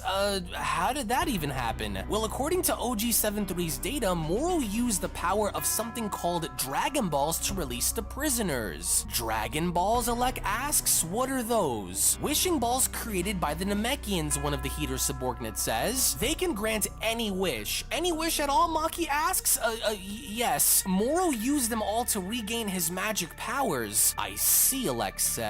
It's all adding up now. This could explain some of the strange stuff that's been going on in the universe, he chimes in. Decent chance that it was these Dragon Balls that revived Frieza, too. So these balls are just out there somewhere, Oil asks? Heh, this guy delivered us some intel way more valuable than Zuno's location, Alec says. My bad, guys. Namekians, huh? Why does that sound so familiar, Do you know the Maki Cool Money Free asks? Mate? No, I don't. I've heard of them somewhere. The Namekians were a tribe that Tell me, used to live please, on no. planet Princess Sorel, Trunks is Gas calling? chimes in. Right! What are you Those talking green about? dudes who shared Princess the planet with the Trunks. Ceruleans. But wouldn't that mean they're extinct now too, Oil asks? Not quite, Alec responds. I just remembered there was a lone survivor, an old fart named Monaito. Monaito? Yeah, and it just so happens that he lives with our pal Granola. To where as we only then go back to planet Sorel, and seeing Monaito watching television, Granola had then gone to walk on in by telling him, I got some water for you, with Monaito being face shown the Cool standing Money on up by Cremate? responding, you're always so good to me, Granola. How's work going, Monaito asks. Profitable if nothing else, Granola responds. That's so. Well, good to hear, Monaito says. And your friend at the shop says hi, Granola adds. Even gave us an extra bottle. Oh, haven't dropped by in a good while, Monaito says. Those Shigarians sure do treat us kindly. They probably feel a little bad moving on to our planet when we were here first, Granola says. Well, They shouldn't, Monaito responds. I've got no complaints about our life here. Yeah, I guess not, Granola says. As it was only during this time where Granola had then gone as far as to find out about the 2 Cerulean Dragon Balls that existed on the planet, to where Monaito himself had gone to let Granola know that one of the Dragon Balls was in fact missing, but to where even if the second Dragon Ball were to be found, that the Dragon Balls should not be used for anything selfish, and coincidentally enough, as Granola just so happened to have been watching TV later that night, he only then went as far as to spot the second Dragon Ball on the TV set, which just so happens to be within one of the Shigarian cities. So, as a means of breaking inside one of these cities and retrieving the second Dragon Ball, that is exactly what Granola had gone to do, to where an all-out manhunt had then ensued to find the person that was responsible in stealing the second Dragon Ball, in which from that point on had led Granola deeper into one of the Cerulean forests as he had gone to place both of the Dragon Balls on the ground. This was when Granola had now taken the opportunity to summon the new dragon, in which just so happened to have been named Tarambo. As the very moment Granola had then gone in summoning this brand new dragon for the first time, Granola could not believe his eyes in witnessing this massive dragon in the sky, as Granola went on to utter, "You're the wish-granting dragon? You who have collected 2 Dragon Balls, state your wish," Tarambo says. "If it is within my power, your single wish is my command." "Any wish," Granola says. "You need not to state your wish in his language," Oatmeal went on to remind Granola, as it was only within that very moment, after now finding out and learning about the one wish that Granola can make, this had now become the difference maker, as Granola went on to tell Tarambo, "I want to be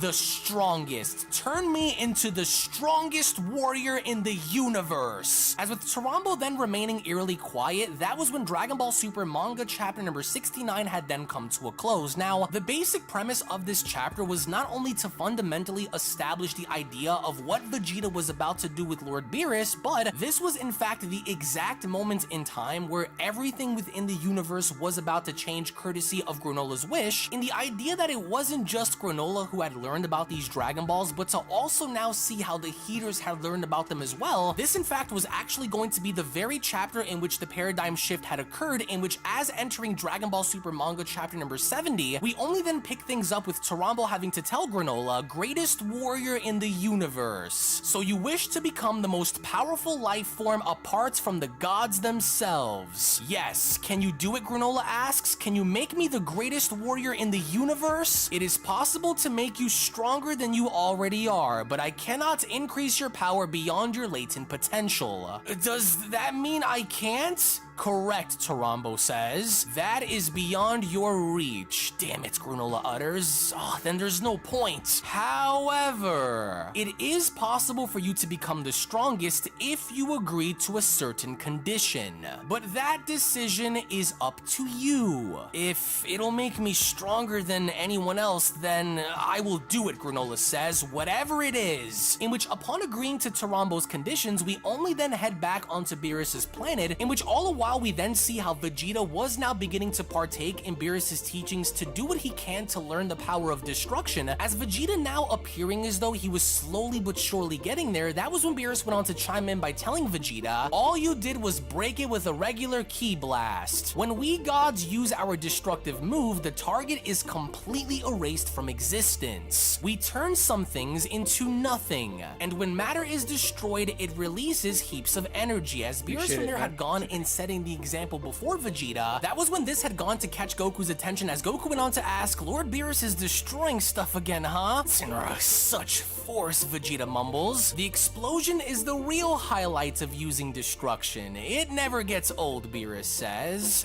Well, crud," Beerus responds. "I burned up this month's issue of God Comics." "Is Lord Beerus really training Vegeta?" Goku asks. "Is that a problem?" Whis asks. "Nah, Vegeta's his own man," Goku says. "I'm just here to polish Ultra Instinct," he responds. "Let's see which one of us can be the strongest in the universe," with Whis responding, "I see. Keep in mind that the strongest may in fact turn out to be someone else entirely." "Huh? Do you know someone stronger than us, Whis?" "Not specifically," Whis responds, "but given the scope of the universe, who can say that the next powerful entity will appear? Isn't that right, Oracle Fish?" "Huh? Oh, sure," the Oracle Fish says. universe. The strongest warrior in the universe will soon rise up. See, Whis asks? Which out of nowhere, that was when Vegeta had gone and stepping on forward by responding, that would be me. Vegeta! As with Vegeta going as far as to now demonstrate his abilities to Hakai a little pebble on his finger, that was when Vegeta had finally listened to Beerus in doing exactly what he had said, and now being able to utilize the essence of Hakai fully, with Goku responding, "You did it! Good for you, Vegeta. Watch out," Vegeta says. "I'll soon be destroying much larger things." As we only then make our way back onto planet Sorel and seeing the two Dragon Balls having to part ways, we finally right then and there bear witness to Granola, who in fact now has long hair, as we only now get to see how Granola did in fact actually look very different by comparison to before. He from there quickly wanted to see if in fact the wish had worked, by from there quickly being shown lifting up a giant boulder and destroying it right in the sky, as this had gone to create a massive explosion, to where this exact explosion itself had looked very different, that even Oatmeal went on to ask, that boulder exploded, what technique was that? But Granola did not answer, as all the while with this explosion, Monaito had gone and waking up out of his sleep by responding, what the, that was quite the shockwave. Oh, the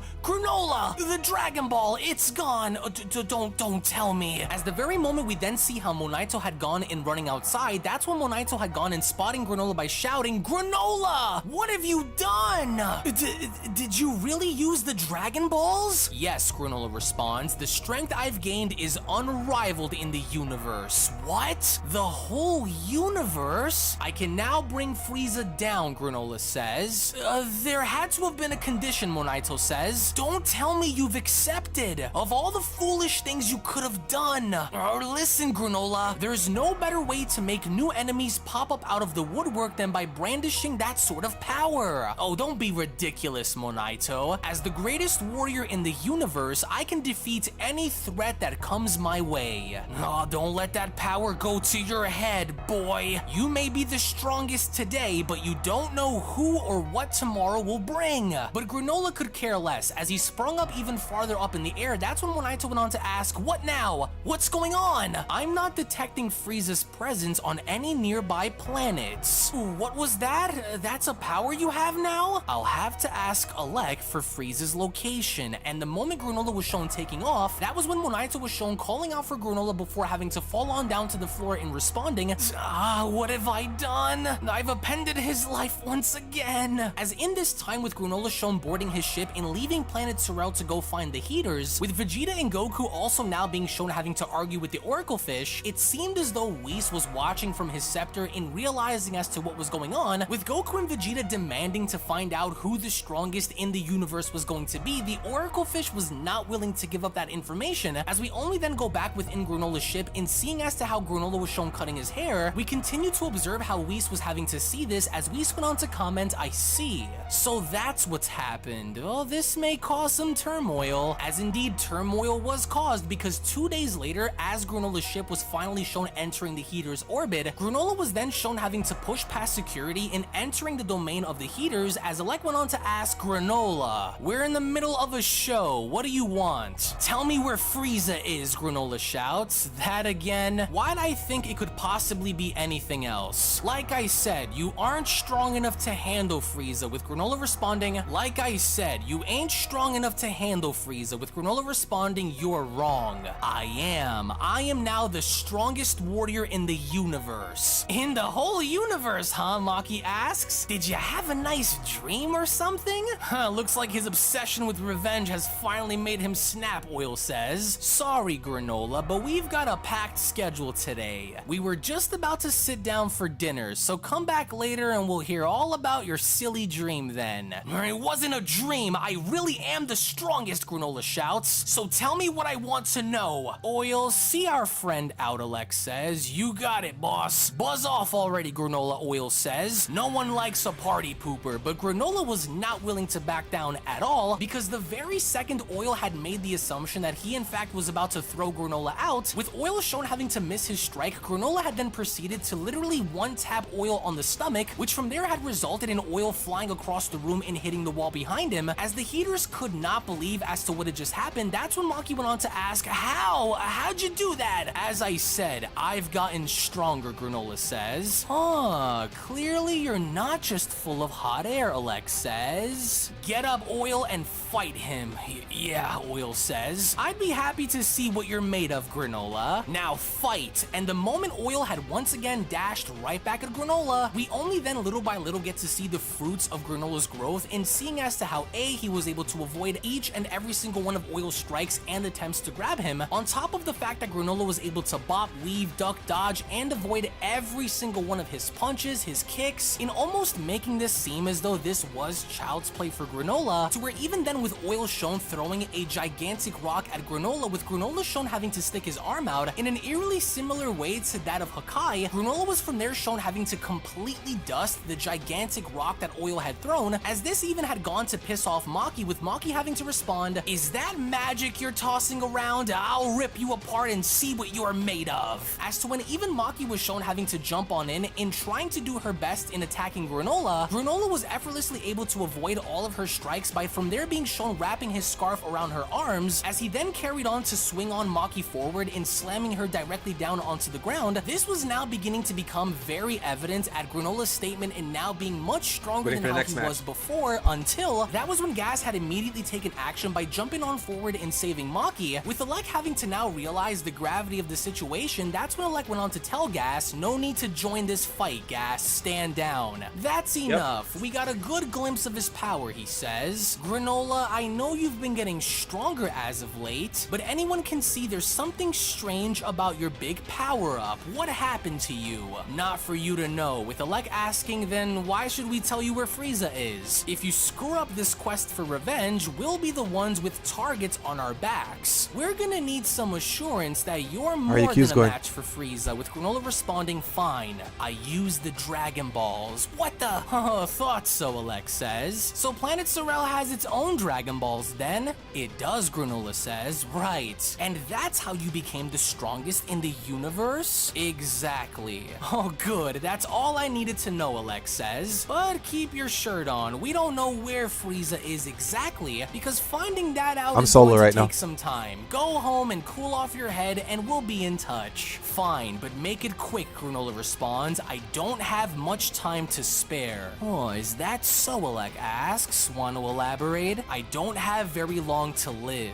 Oh, what do you mean, Maki asks. You're only around 50, right? Aren't Cerealians supposed to live for like, I don't know, like 2 centuries? I sacrificed 150 remaining years in exchange for this power. What? Alec says? As we only then get a flashback of Tarambo and Granola, that's when Tarambo went on to address Granola by telling him, I am able to multiply your current strength by condensing any and all of your power that you could have accumulated in your lifetime. What do you mean, Granola asks. By shortening your lifespan, you can become the greatest in the universe. How many years would I have left if I agree to this? 3, Tarambo says. You sacrificed your life just to beat Frieza? Maki asks. That's insane. I'll be waiting, Alec. As with Granola now shown taking his leave, the Heaters were left speechless and visibly annoyed, as this was even shown during dinner, because it was only as everyone was eating where Oil went on to ask, what are we gonna do, Alec? You gonna tell him where Frieza's at? If he ices Frieza for us, Maki says, we can do our job without having to kiss up to that jerk's butt. Not a bad deal, right? With Alec responding, idiot. If Granola takes Frieza out, he'll just take his place as the next boss, he says. And that throne belongs to us, the Heaters. Oh, that's right, duh, Maki says. He's probably out to destroy Frieza's army too, and that would be bad news for us. Yeah, our end goal is to take control of that army, Gas adds. Exactly, Alec responds. We'll have more business opportunities than ever with Frieza's notorious forces under our thumb. Oh, speaking of, Maki asks, scheming with Frieza's guys to attack Planet Sorel led to a real nice payday for us. Yeah, those ignorant Shigarians handed over a small fortune for that planet, Oil adds. Bunch of dumb chumps. Don't forget that Frieza's still our business partner, Alec chimes in, so we can't have him getting bumped off just yet. Then what's our next move, Alec? Granola's going to have to die, Alec responds. How are we supposed to do that now that he's the strongest in the universe? I got an idea, Alec says. We'll use the Saiyans. Those guys, Maki asks? You mean the 2 who took down Moro?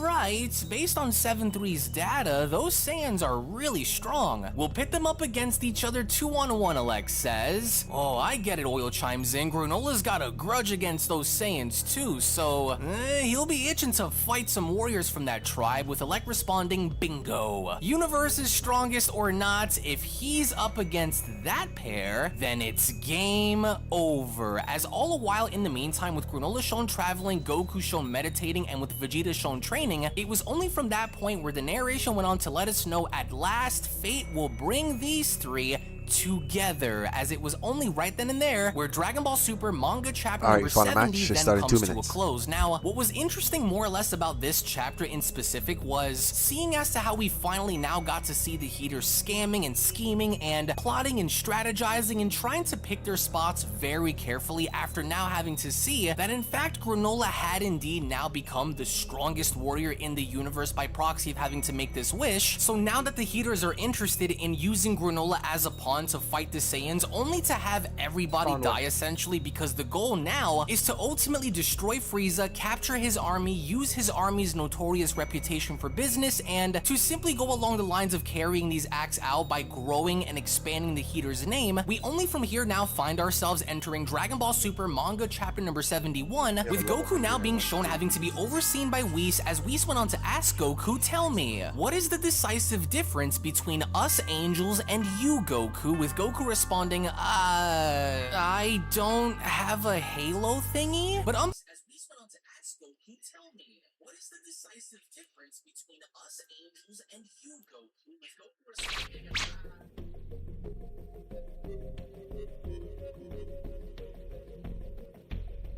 Hopefully we get a W this match.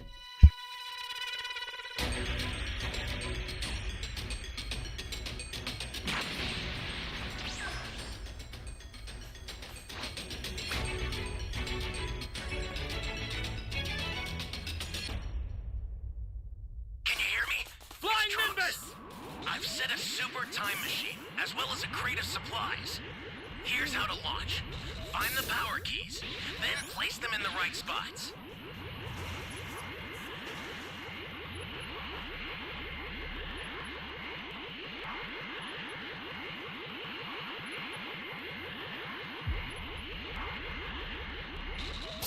You found a power key.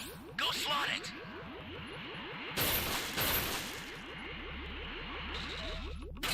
Great! You know what to do with that key. An ally needs your help. You don't know what danger awaits. Think before rushing in.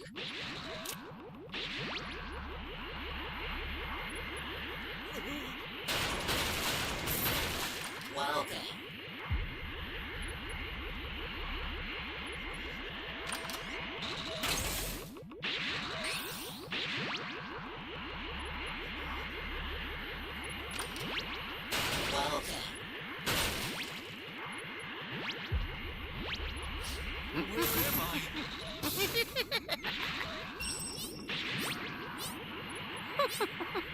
It looks like they're completely unaware.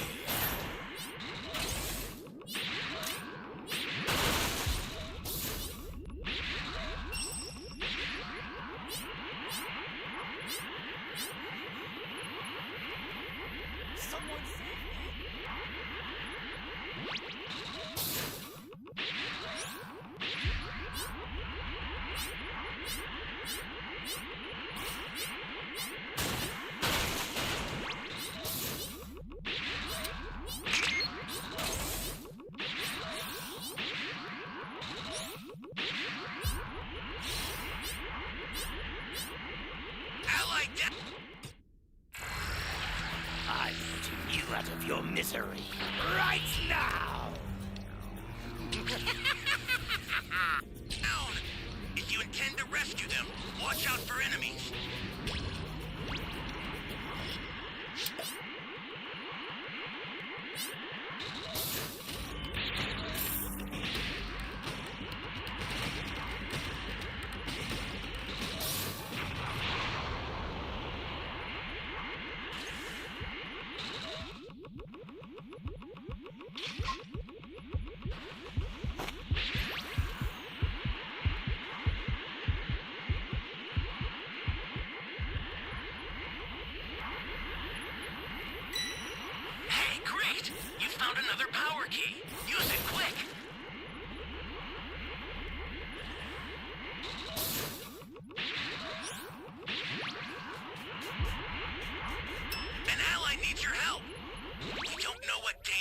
gates. Think before rushing in.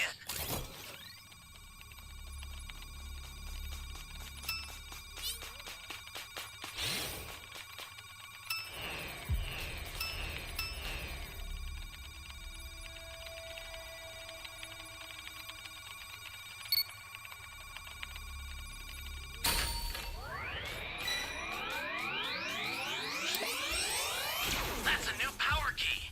Place it now. Flying Nimbus!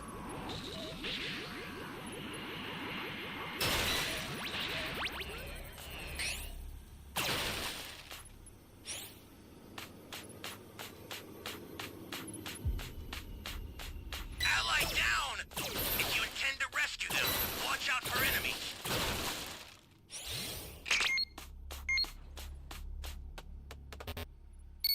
Flying Nimbus!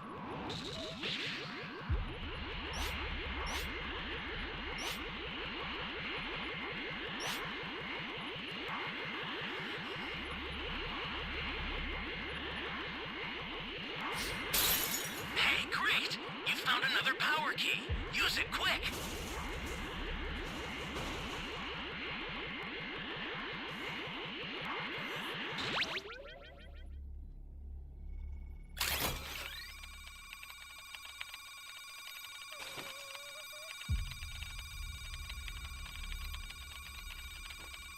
No one's gonna save this guy.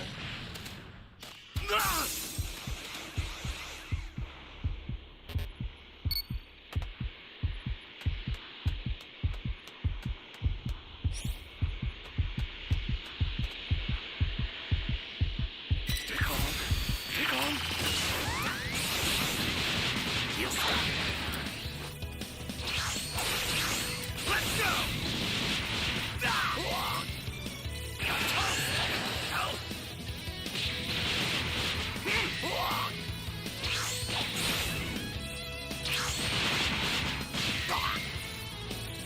That's enough! Hame, hame, ha!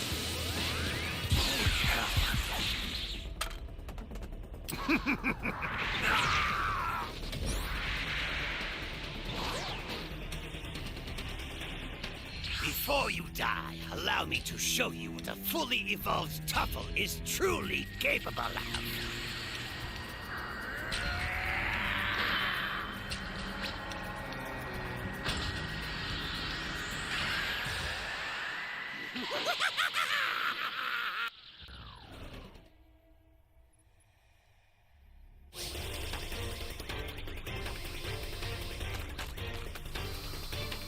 Sure hope I'm safe.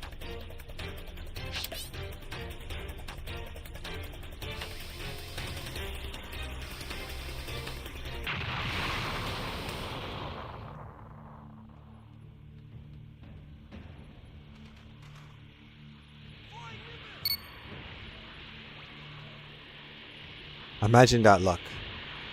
The key put me in E. The raider just happened to destroy E. Put me in D where the raider has to come camp. That's some BS.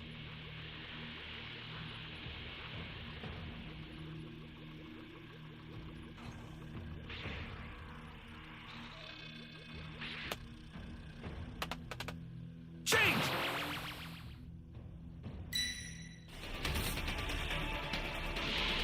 The escape time machine's ready to launch. Ignore the power keys. Get out of there. W There's a teammates. beacon where the blue light is.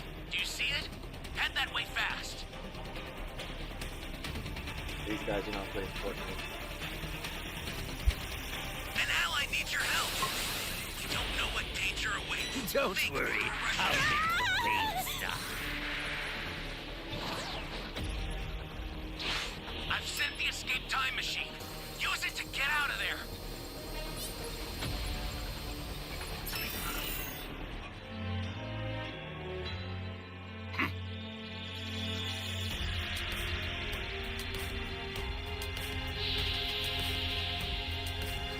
I will restore Planet Flat, the homeworld of the Tuffles, and rule this entire universe as its king!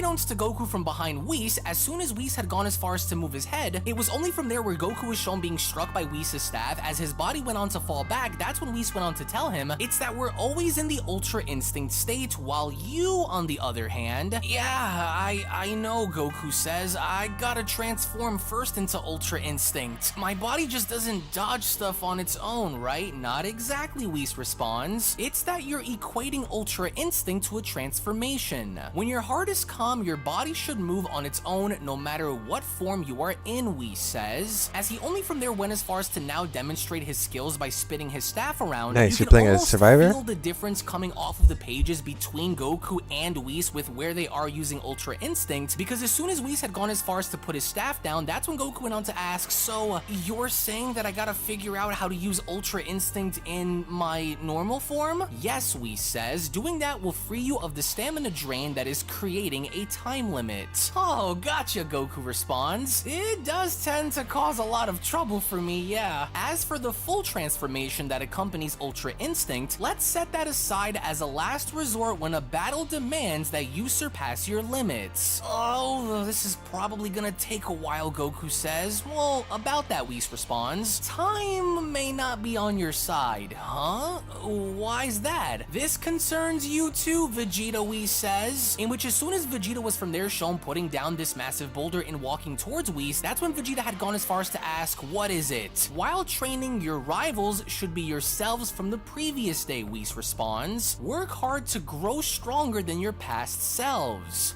Yeah, Goku says, that's the plan, to get stronger every day. We train daily, Vegeta says, so naturally we grow stronger. Is this meant to be a nugget of wisdom? I say this just in case, Whis says. Not long ago, something odd happened in the universe. Oh? Does it have something to do with us, Goku asks? Hang on, is a really strong enemy about to show up? An enemy? I'm not so sure, Whis went on to look up by telling Goku. As during this time, as we then go back to planet Sorel and seeing how Granola had came back down onto his planet, with his ship now being shown settling on down, that's when Oatmeal went on to contact Granola by asking, are you not going to go back to the old man's place? I can't return until Frieza's defeated, Granola responds. I'll wait here for word from Alek. But will he be okay on his own, Oatmeal asks. It's fine. But was it really? Because with Granola being shown looking on out towards the mountain and seeing Monaito in his little house, it was only from there where Granola went on to tell Oatmeal, I can keep an eye on him from here. I see, Oatmeal responds. Your right eye is even stronger now. As we only then, while this was going on, head back to the heaters, we only then see how Alek went on to address Maki and Oil by telling them, before jetting off to Earth, pay Zuno a visit to get some intel, with Maki asking, we just gotta ask where the Saiyans are, right? Yes, that's important too, but you need to find out a few other things, Alek says. Yeah, we've got the other questions jotted down, Oil responds. Do you mind if we ask him what shop sells the tastiest grub rolls in the universe, Maki asks. Go nuts, Alek responds. Ask whatever you want as long as you follow the plan. Sweet, Maki says. In which it was only then where Maki and Oil were both shown going to Zuno, as Gas and Alek were left alone, with Gas having to ask Alek, how will we get the Saiyans where we want them? With Alek responding, a great question for Zuno. Everyone has a weakness. Whatever theirs is, we probably have the capital to exploit it. Is all this really necessary just to deal with Granola, Gas asks. Oh, he's supposedly the mightiest warrior now, right? So,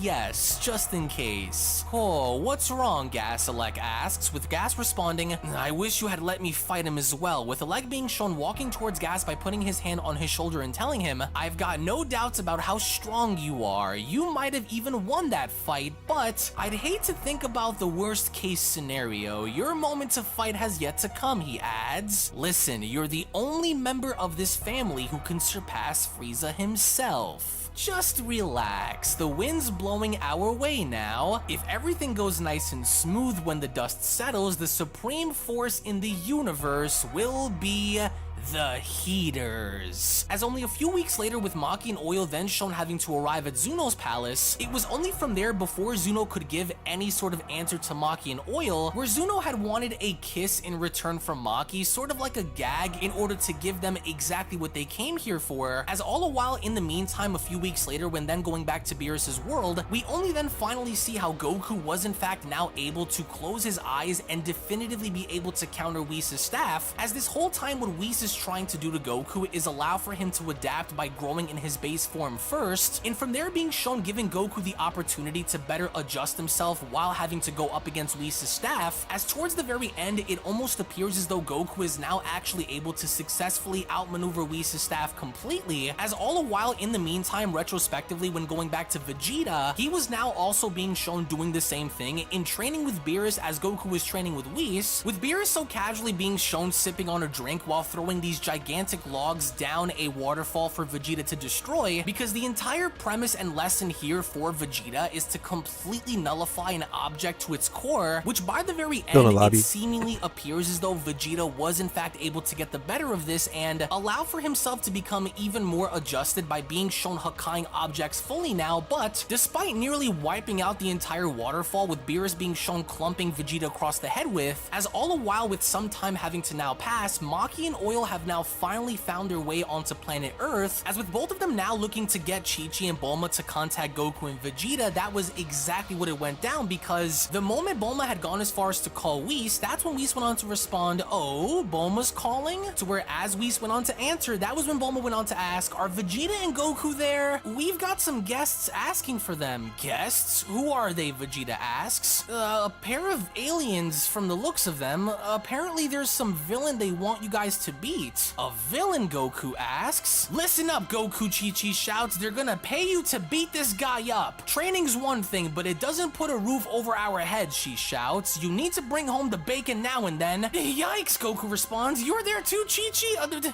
"Sure thing. I'm on my way home. Tell us more about this new enemy," Vegeta says. They say that he just popped up and he's the strongest in the universe. Hard to believe that that title wouldn't go to one of you two, though. The strongest in the universe?" Goku and Vegeta ask. You think this guy is the one that the Oracle Fish was talking about?" Goku asks. "That may be the case," Whis responds. "Well, shall I send them away?" Bulma asks, and with Maki pleading for them to come, that was when Vegeta went on to respond, "No, and I intend to fight. None may claim the title of the universe's strongest without my say." "No need for you to come," Vegeta tells Goku. "No way, I'm going too. The strongest in the universe? Ooh, that gets me all hyped up." "Well, they'll do it," Bulma went on to tell Maki. "It'll be about half an hour until they're back, so do you mind waiting around?" As with Maki deceptively having to act by pleading with Bulma and telling her yes, both her and Oil are only then shown leaving the main lobby, with Oil going on to tell Maki, "That went great, Maki. Am I the only actor in this family? You pitch in too." Anyways, next up is... With their plans now being placed into motion, it was only from there where Whis went on to ask the two, "An express ride to Earth, is it?" "Yes, please." "Woohoo, it's been way too long since a real battle. And after all this training, there's no way I'll lose to anyone. You'll all see how my training paid off." Which, interestingly enough, as all of this was happening, if you haven't already noticed, Beerus had been eyeing Goku this entire time, and after now having to overhear Goku's statement and having to even surpass Vegeta in becoming the strongest, it was only upon having to now hear this where Beerus went on to shout, "Hey, Vegeta! Take this." But Vegeta has no idea as to what this is, with Beerus having to explain, "Stick it on your ear. It's a symbol of those who can use destruction. Now get out there and prove that the Gods of Destruction signature move is stronger than the Angels' techniques." "Very well," Vegeta responds, and Whis now knew that this was in fact going to be a competition between the two, because it was only from there where Whis had gone and spawning a marker by marking Goku and telling him, "Then I'll bring this mark back as well." "What the heck, Whis?" Beerus went on to ask. "You're throwing down the gauntlet?" "Oh, well, I believe you threw it first, Lord Beerus."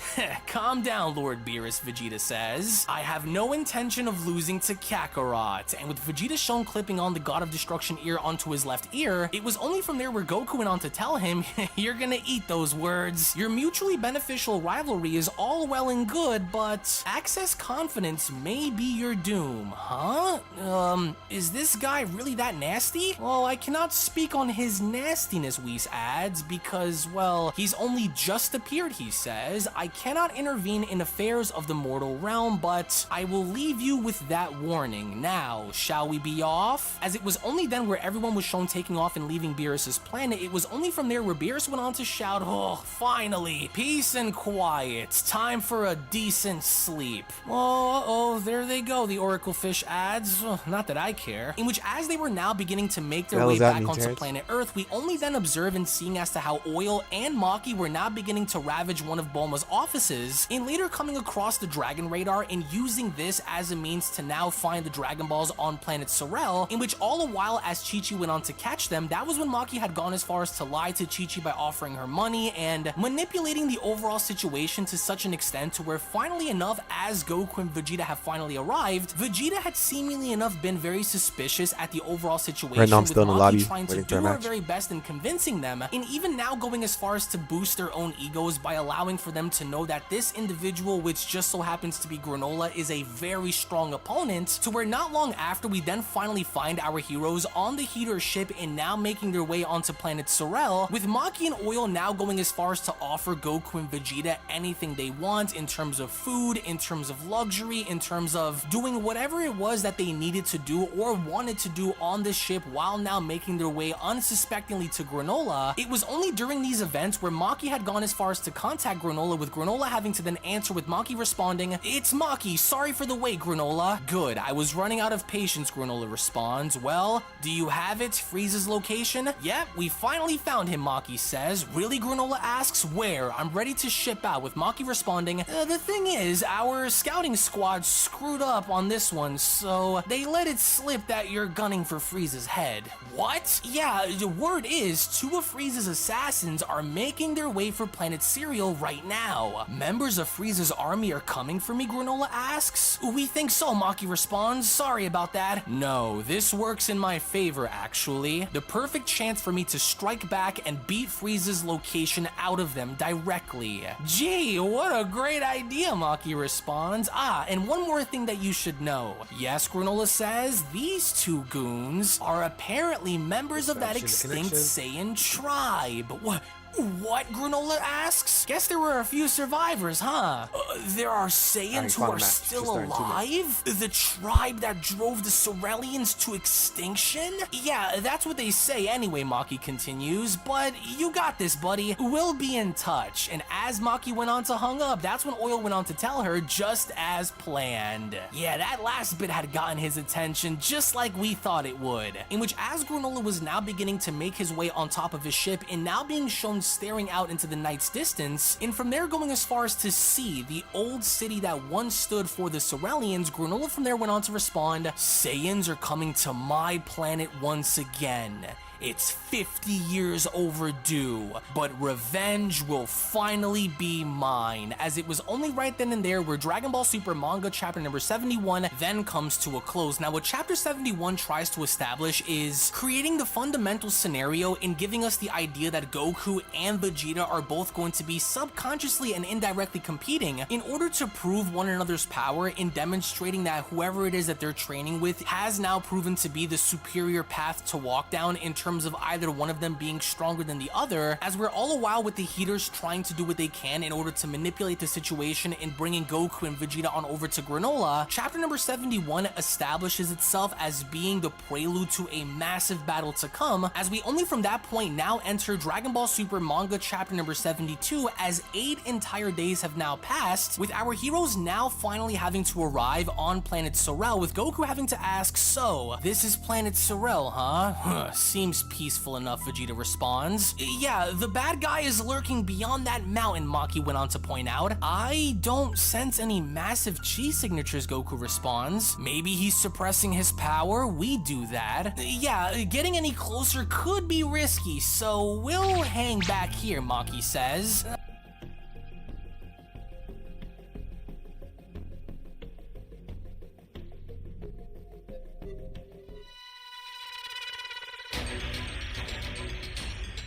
Alright guys, wish me luck.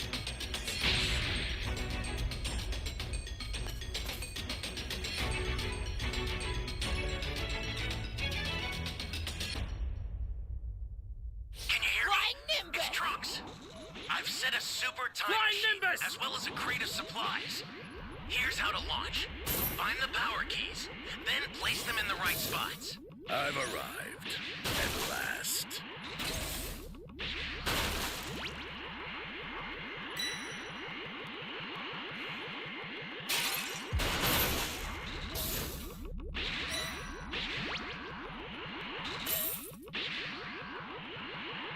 Allied Ally down! If you intend to rescue them, watch out for enemies.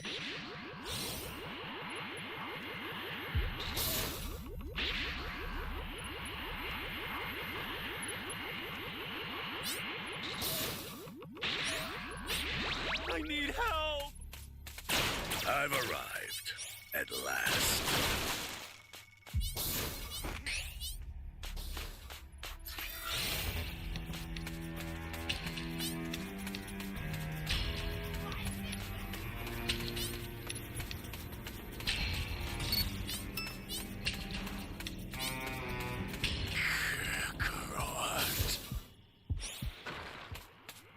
Flying Nimbus!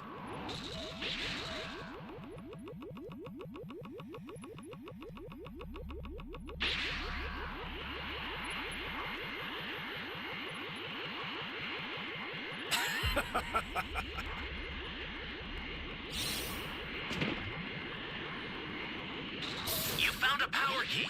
Go slot it.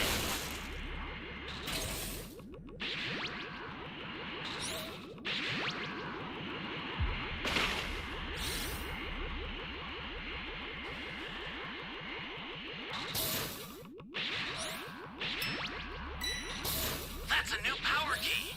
Place it now.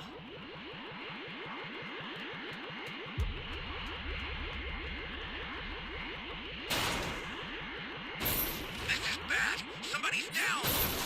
Exercise extreme caution if you're going to help them.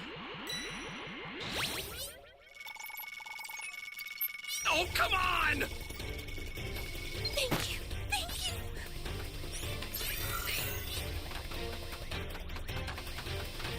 Thought I was a gun in here.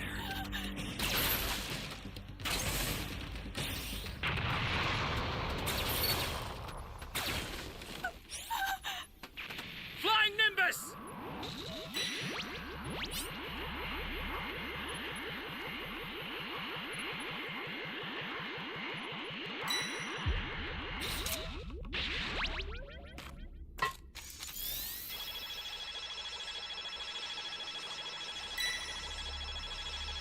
An ally needs your help. We don't know what danger awaits. Think before rushing in. Get up! Thanks!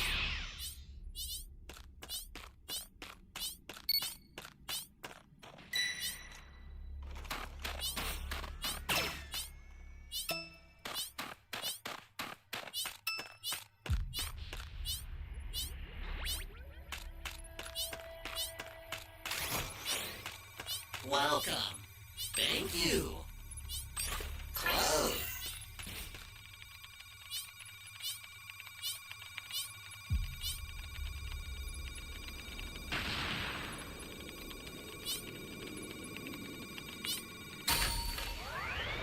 Flying Nimbus!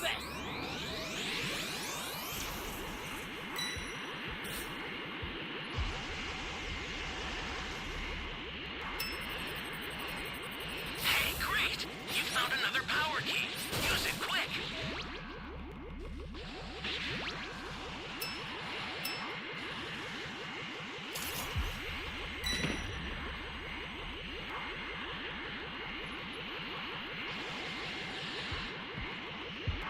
Holy hell.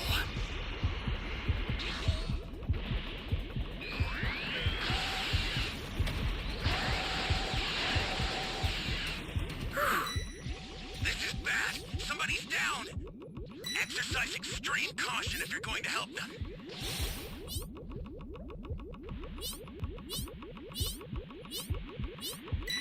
Holy hell. Oh, man.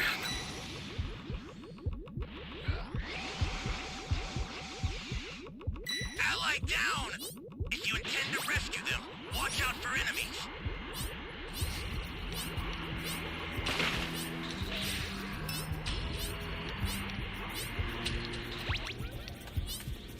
I shall bathe this battlefield in your blood.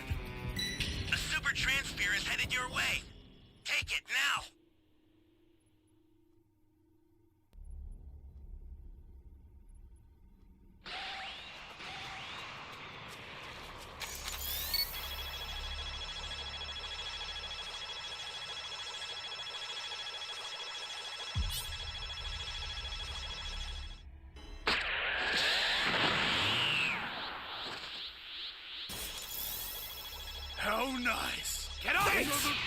for me to squash. The big idea!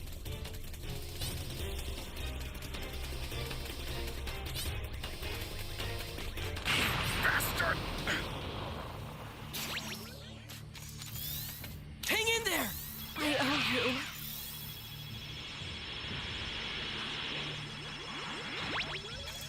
I owe you one.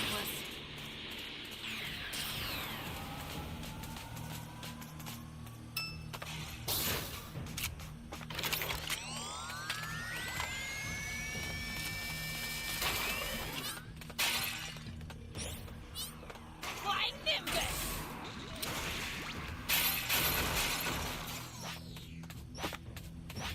Flying Nimbus! Show me your fighting spirit, or else I'll destroy this planet.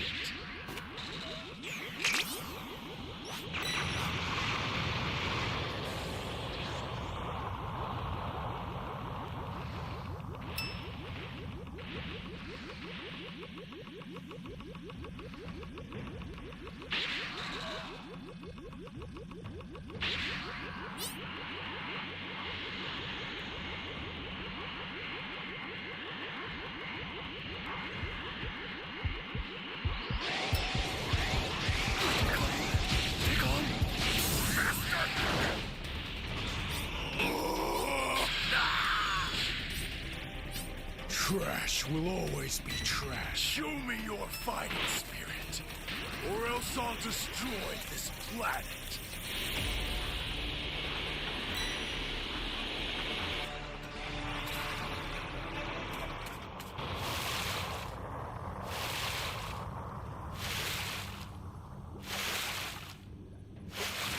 Sacrifice.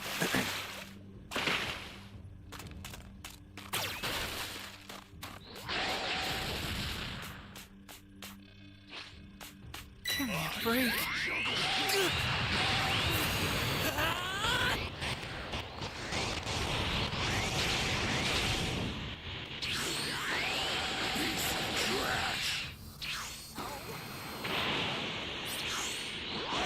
Crap.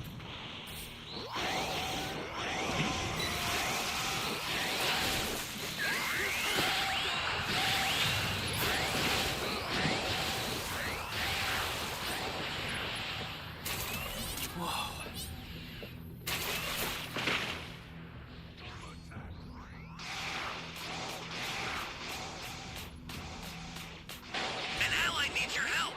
You don't know what danger awaits. Think before rushing in.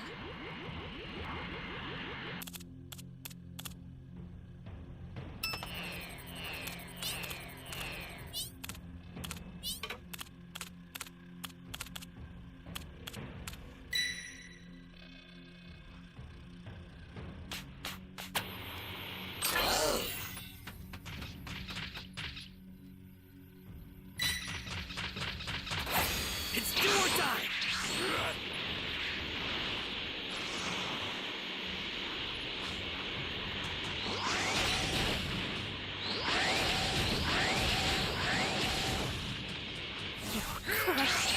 Ally down. If you intend to rescue them, watch out for enemies. That was too close. The startup system for the super time machine is ready. Head there now. Futile. It's time to end this.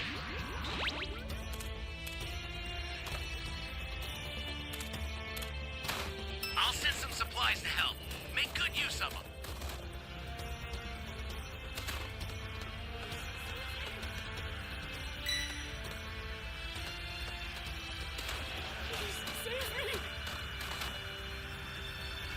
Show me your fighting spirit, or else I'll destroy this planet. Oh no. Whew. An ally needs your help. You Don't know die. what danger awaits. Think before rushing in. Finished already.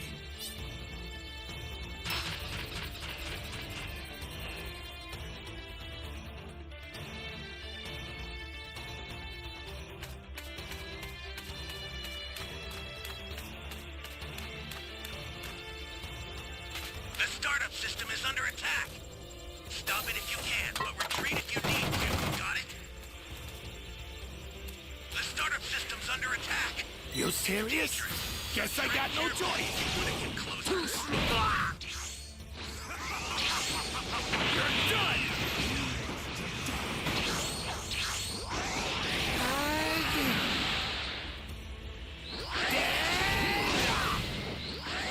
I can't do this! Down! Exercise extreme caution if you're going to help them. Finished already?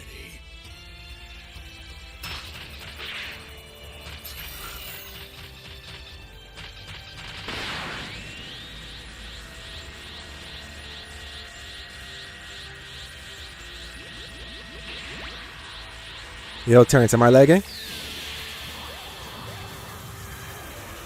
Now, state your wish.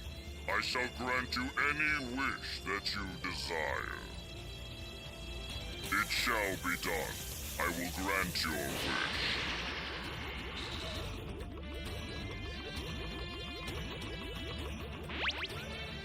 Show me your fighting spirit, or else I'll destroy this planet.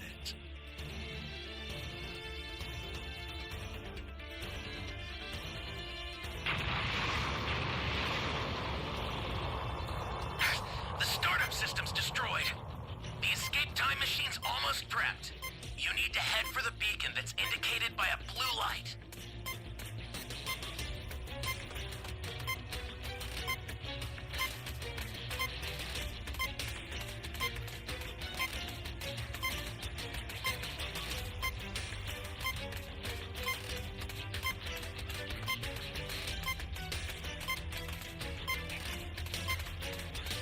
Flying Nimbus!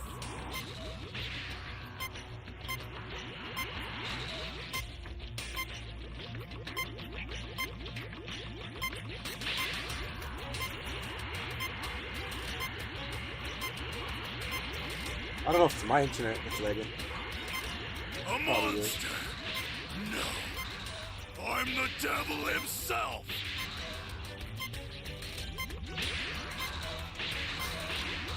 I shall bathe this battlefield in your blood!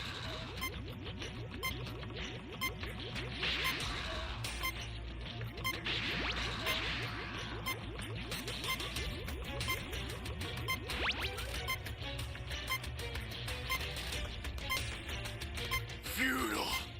It's time to end this!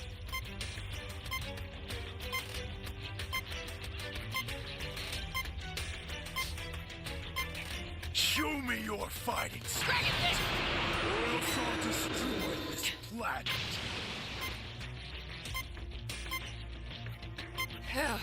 Here comes the pain! Jackass!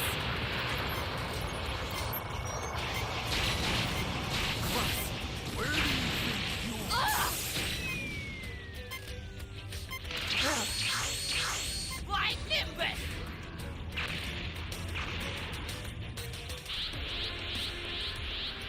Sorry, Broly.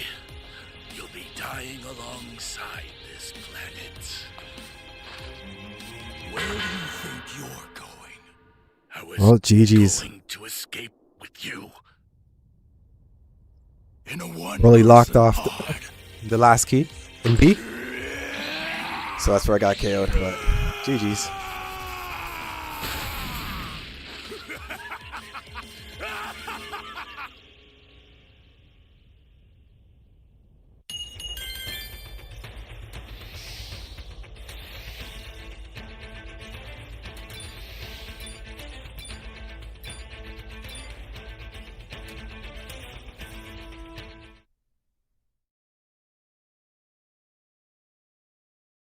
I hope you do understand. Sure, Goku says, we'll handle it. Let's go. And the moment Vegeta and Goku then leave with Maki being shown having to shout, "Good luck, you two!" It was only from there where Maki went on to tell Oil, "Go spy on their battle, Oil. Got it, Oil says. I'll give you the play-by-play. Are you gonna wait here, Maki? Yeah, cause I just got word that they're about to arrive, Alec and Gas. As coincidentally enough, right above the planet, we then see how Alec's ship was now hovering over planet Sorel, with Gas seemingly being unnerved by this. That was when Alec went on to respond, I haven't been back here for 40 years. My memories of It's this good that people are planet still are streaming not this game. particularly good ones, Trying to keep Gas it alive, you know? says, with Alec responding, it's fine, Gas, you've changed a lot since then. It won't be like the last time, with Gas responding, right. Of course. To where when going back to Vegeta and Goku as they were beginning to oversee the landscape below, they're now beginning to notice something very unusual, with Goku having to ask, do you think this is where the big villain went on a rampage? I doubt it, Vegeta says. These ruins appear to be quite old. And meanwhile, the new cities don't appear to have been attacked at all, he says. But it was only deep within the mountains, unbeknownst to Goku and Vegeta, where a stray energy blast had came in flying out of nowhere, as even Goku himself was barely able to avoid this. We only then witness how a barrage of energy blasts were then beginning to make their way towards Goku and Vegeta, as Goku went on to shout, whoa, these blasts are deadly accurate! I can barely dodge them! With Vegeta responding, trace them to their origin!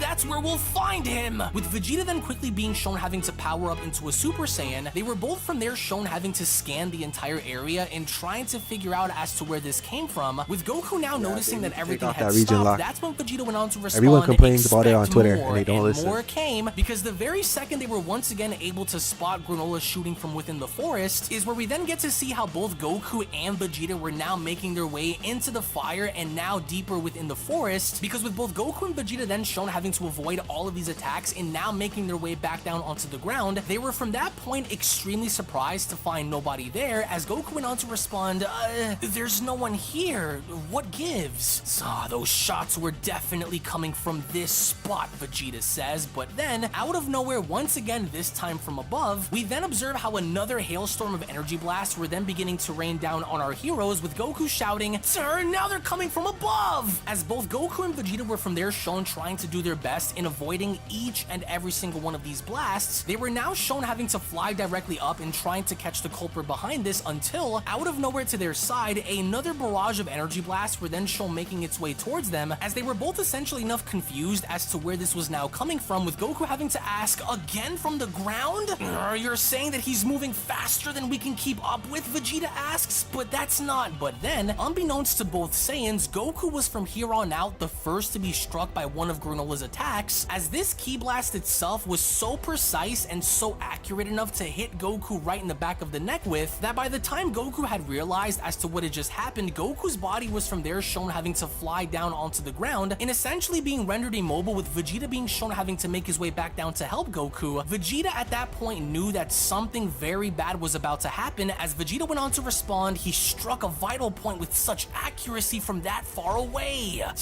Damn it. I'd hate to use any of our Senzu beans before we've even seen our enemy, but nerds, eat up you. We only brought 2 beans with us, Vegeta says. With Goku now shown doing exactly that by eating the Senzu bean, that's when Goku went on to sit up by responding, sorry Vegeta, get up, the attacks could resume any second. You rely on your Ultra Instincts too much. If you haven't perfected it yet, then dodge using your mind. Yeah, you're right, Goku says, and as soon as Goku then jumps into Super Saiyan as he and Vegeta were looking around, it was only from there where Goku had gone on and spotting something by shouting, there! In which as soon as Goku had then carried on by firing an energy blast deep within the Cerulean Forest, we only from there in fact see as to how Goku was in fact right with his assessment, but before the blast could even register, Granola from that point on, before the point of contact, had now gone and teleporting right behind Goku and Vegeta. As he eerily enough remained very quiet, that's when Goku went on to ask, instant teleportation? No, it's even faster than that. I have no name for such technique, Granola responds. It's only a small fraction of the power that elevated me to the strongest in the universe. Wait, so you're the one running his mouth about being the strongest, Vegeta asks? asks. I am Granola, the last of the Sorelians. Sorelians, Goku asks. Ever heard of them, Vegeta? No, I can't say that I have, Vegeta says. You may not know us, but I know your kind all too well, Saiyans. So, there really were some survivors, Granola continues. You hold some grudge against us Saiyans, Vegeta asks? But the second Granola from there had begun to levitate up, that's when Granola went on to ask, why should I tell you?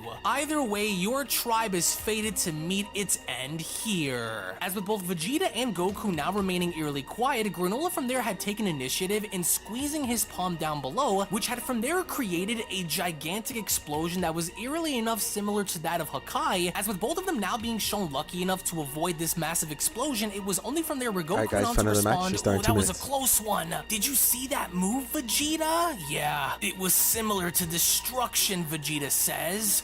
Does that mean that he can use our techniques?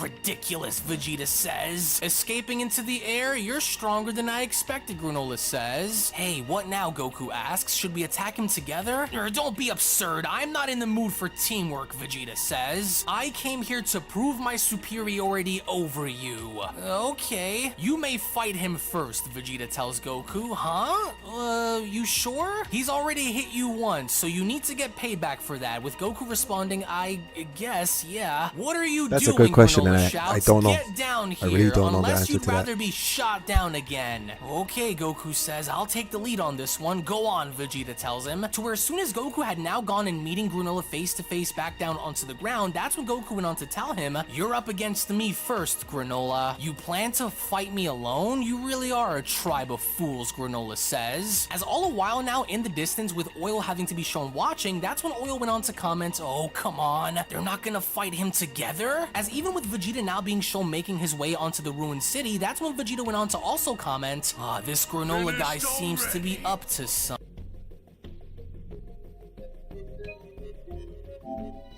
Hey, bro.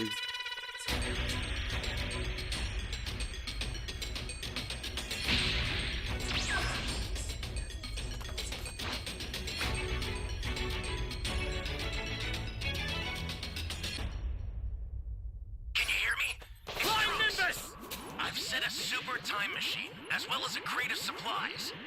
Here's how to launch. Find the power keys, then place them in the right spots.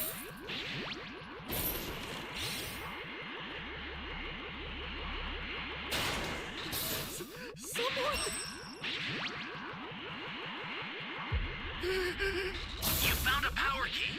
Go slot it. That's a new power key. Savior. Place it now.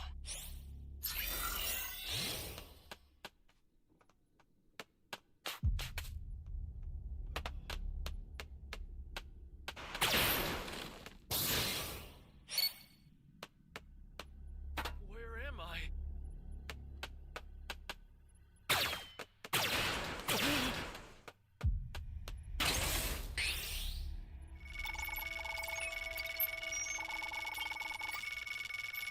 You be careful too, okay?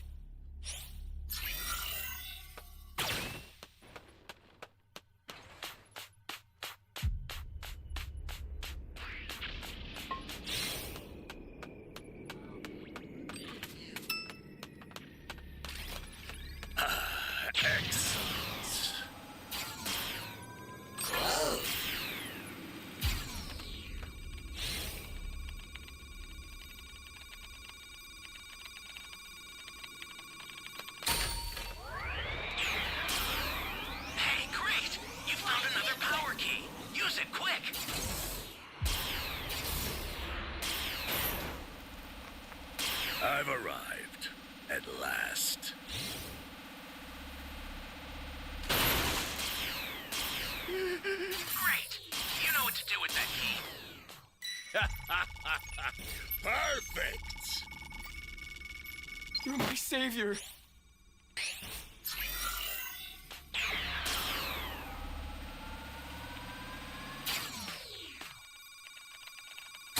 I've arrived, at last. Matt, somebody's down! Exercise extreme caution if you're going to help them.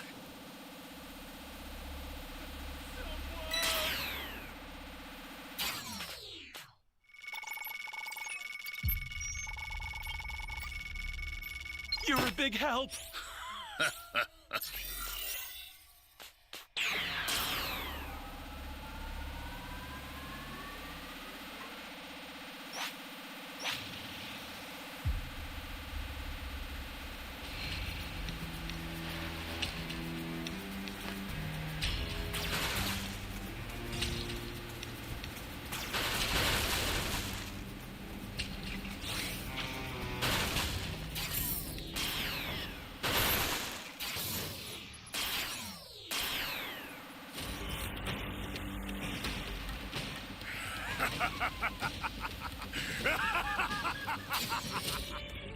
Ally down! If you intend to rescue them, watch out for enemies.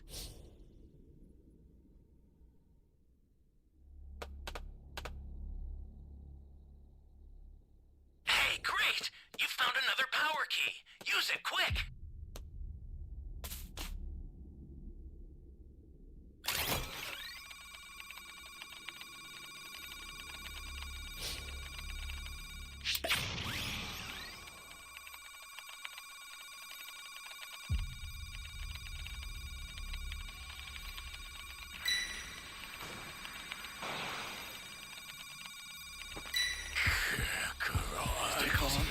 Stay calm.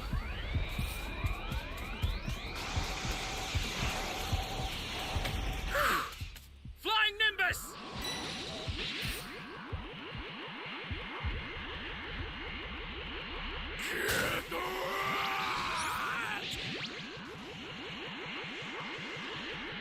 An ally needs your help. We don't know what danger awaits. Think before rushing in. This is bad. Somebody's down. Exercise extreme caution if you're going to help them. The startup system for the super time machine is ready. Head there now. An ally needs your help. We don't know what danger awaits. Think before rushing in.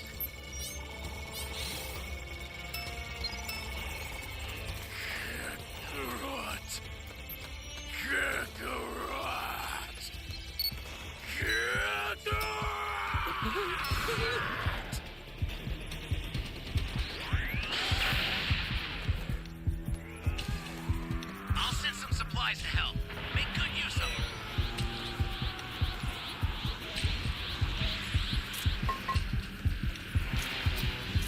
The super transphere is headed your way. Take it now. The startup system's under attack. Come attack me! Oh, man.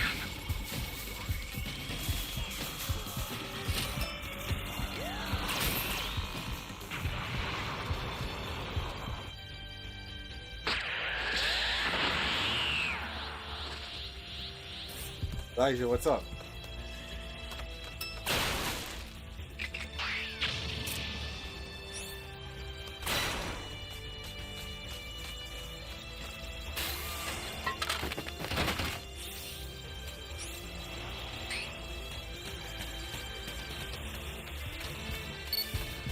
Ally down! Stay calm. If you intend to rescue them, watch out for enemies.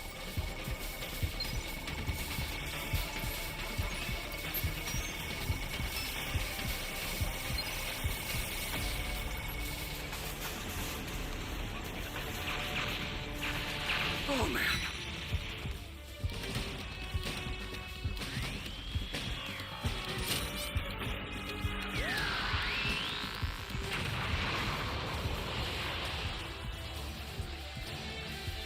Stay calm. Stay calm.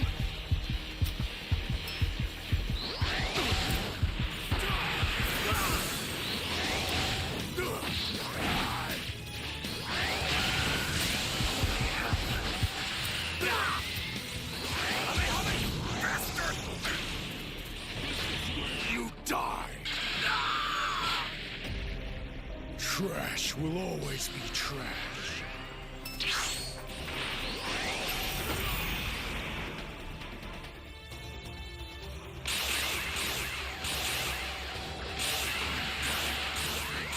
Ally needs your help.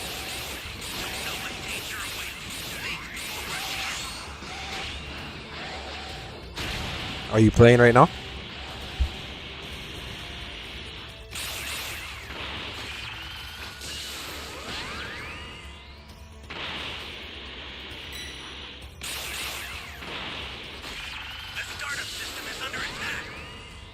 Stop it if you can, but retreat if you need to.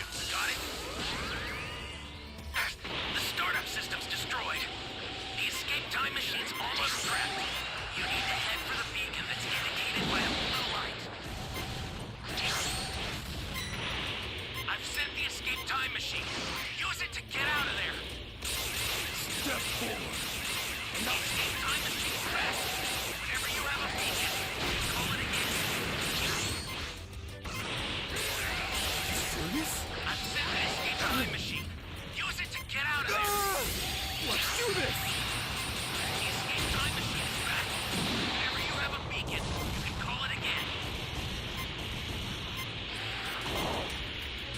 I don't give mercy. Serious?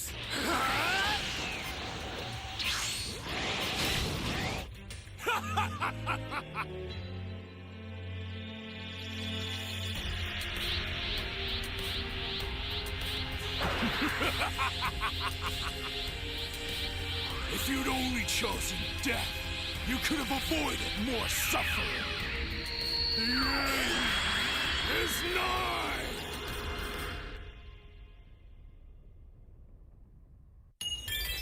Well, good luck next match.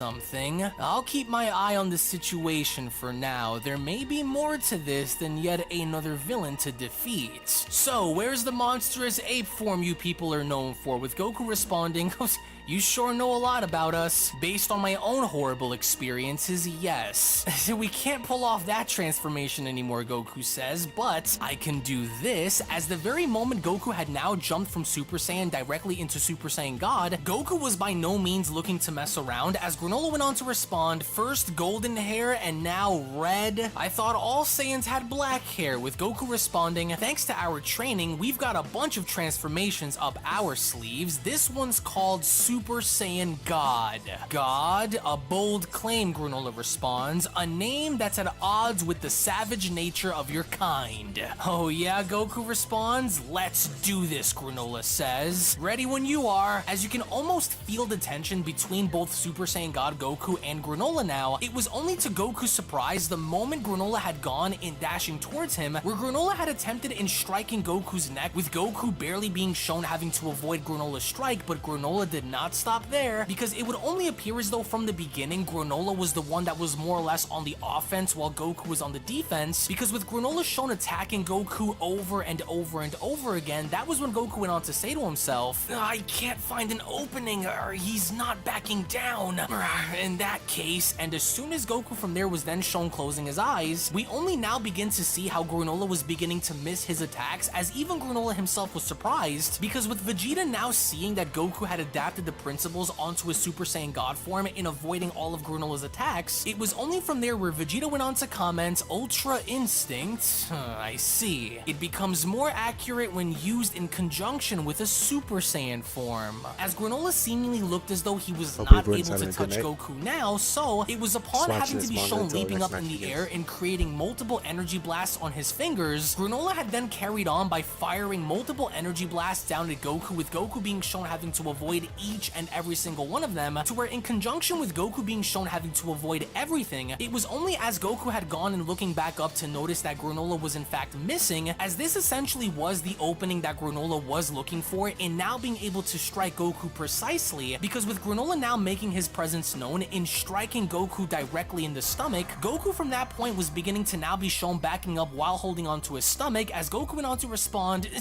you almost got me there, I slipped up, but then, out of nowhere once again to Goku's surprise, Goku had then gone from a Super Saiyan God right back down to his base form and collapsing, as even Vegeta himself could not believe as to what had just happened, along with even Oil, as even Goku from that point was shown struggling and even having to get up, with Vegeta having to chime in, he targeted a vital point again. How is he learning Kakarot's weaknesses so quickly? Your reaction time is incredibly fast, Granola says. I can tell that your body moves on its own before your brain can even process process incoming attacks, he says.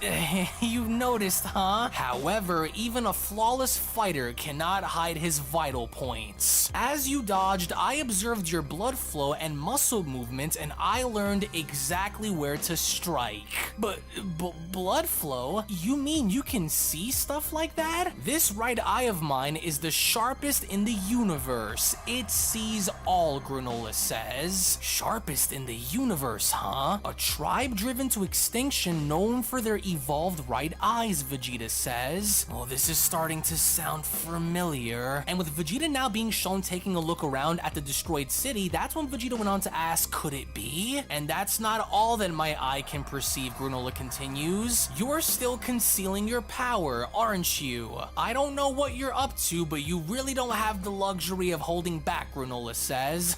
You're right, Goku responds. I've still got an even stronger transformation. Hurry up and get on with it then, Granola tells Goku. I have no duty to wait for your sake. As long as the other Saiyan is still alive, I can extract Frieza's location from him. It's no skin off my nose to kill you where you stand, huh? Frieza's location? What are you talking about, Goku asks. Don't play dumb with me, Saiyan. I've good to hear, homie. What's your sacrificed rank? my lifespan in order to take revenge. So I won't let you waste my precious time here. With Goku asking revenge? Hang on, I thought you were the bad guy, with Granola shouting, shut up, Saiyan! You'll pay for your crimes against the Sorelians! Take this! As the very second Granola was from there shown powering up in such a ferocious state that even Goku himself could not believe the overwhelming power that was coming from Granola, as Goku responds, whoa, you can boost your ki that much? As I mentioned, I'm the universe's strongest warrior, Granola says. Superior to your people in every single way.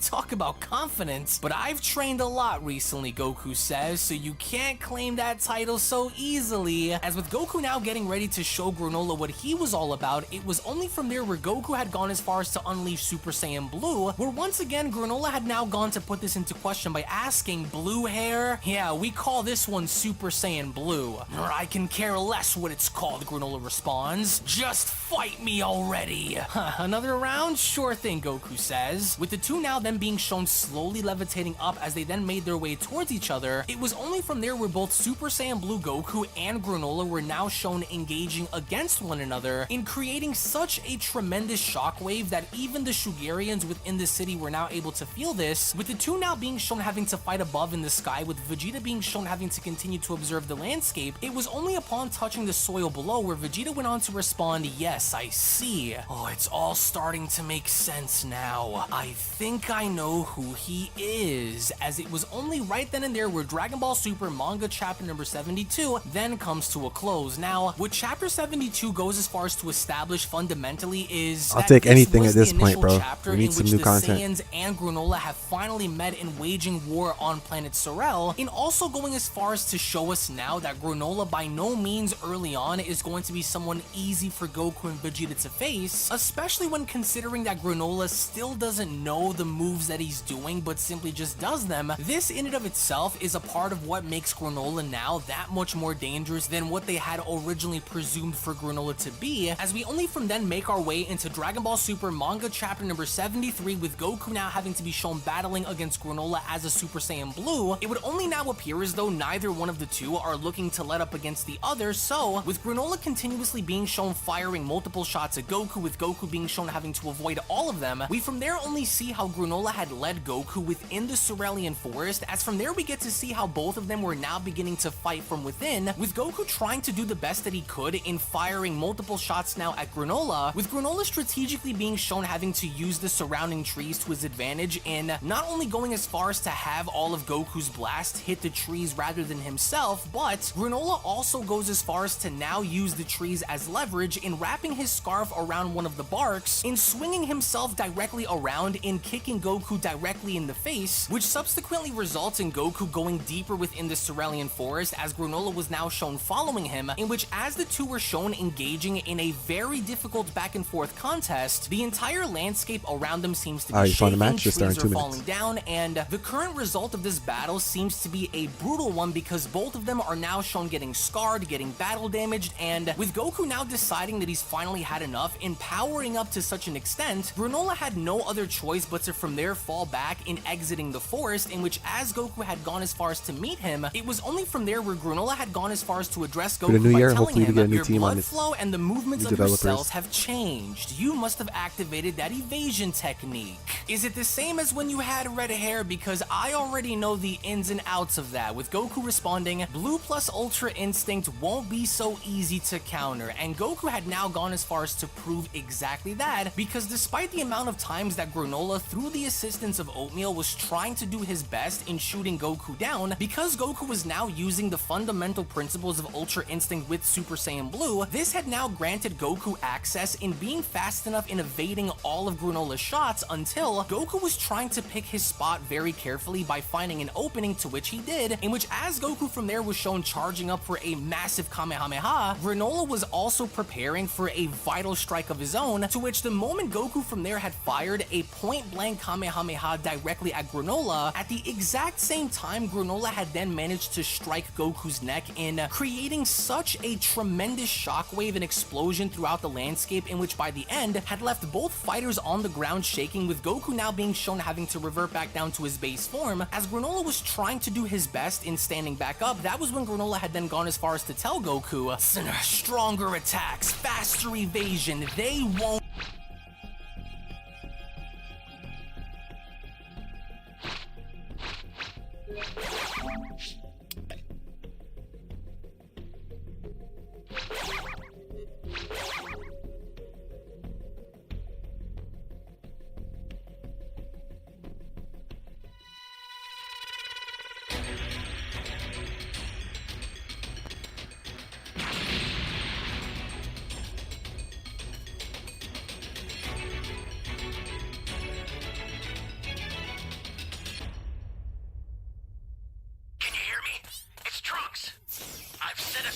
time machine, as well as a crate of supplies. Here's how to launch. Find the power keys, then place them in the right spots. Welcome.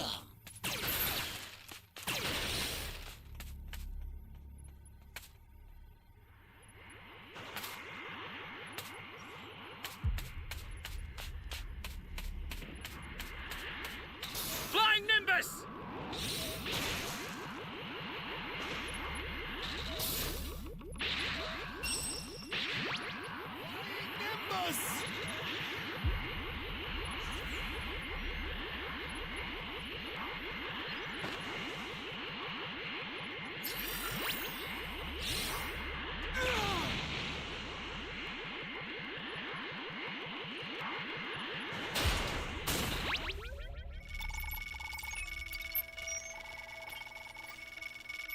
You're a big help.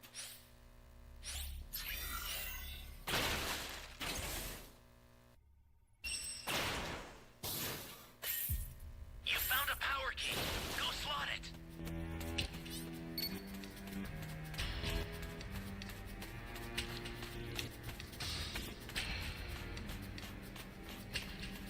Hey, great! You found another power key. Use it quick.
He could have stolen the keys.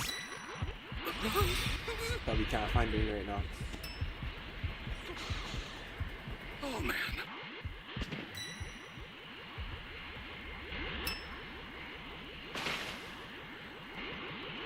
We get A and B keys.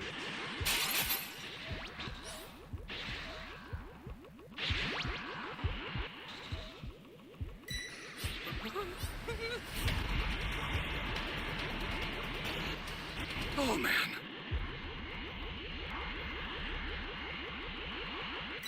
We have to wait for Trunks to send it.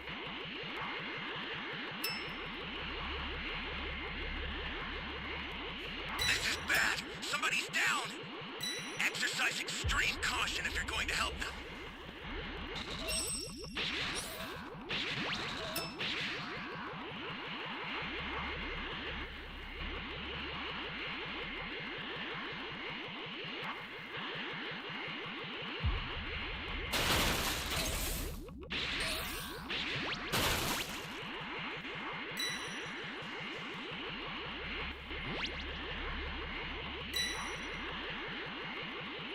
Come on, man. Send the keys. Lying around doing nothing right now. They checked there. I checked most of the spots. Looks like you need some power keys. I'm sending them over now. It's gonna send the keys now. All the way over there.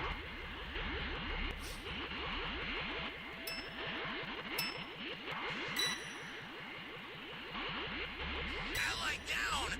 If you intend to rescue them, watch out for enemies. Hey, great! You found another power key. Use it quick!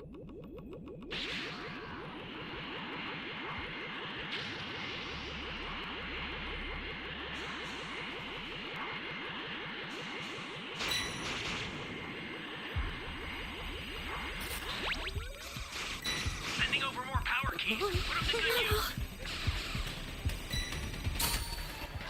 Oh man. Jeez. Change!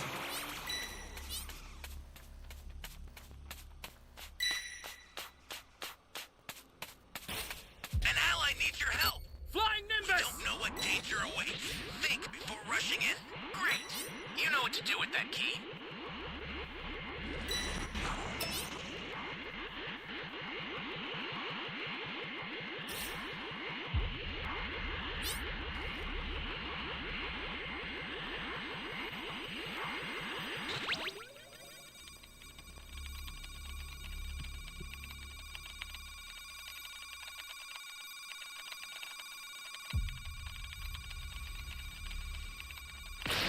Access the startup system from the central area. Flying Just a little Nimbus! more to go, then you're done.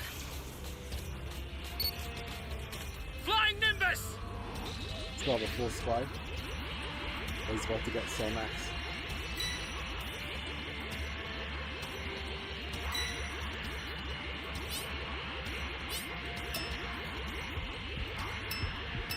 The startup system is under attack. Stop it if you can, but retreat if you need to. Got it?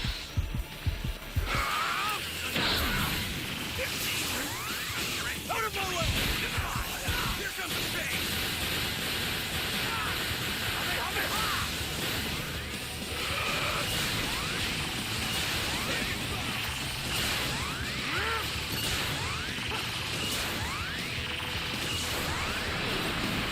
Take on! Take on! Bastard!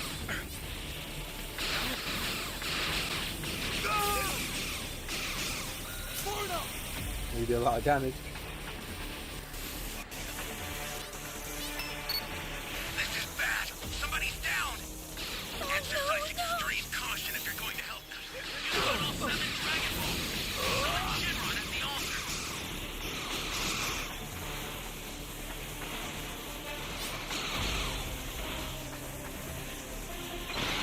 I'll send some supplies to help. Make good use of them. I've had enough of this. I'm activating Cellmax. Enough of this foolishness! Doctor!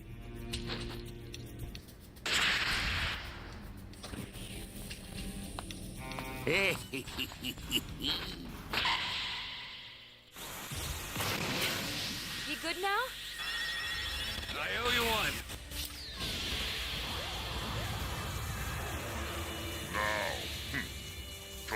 Consider it done. It seems as though I'll need to... All right.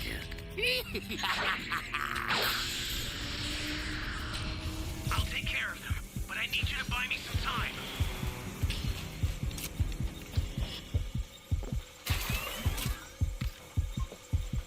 I sent over a super transmitter. Be careful with it. Should make it easier to deal with them.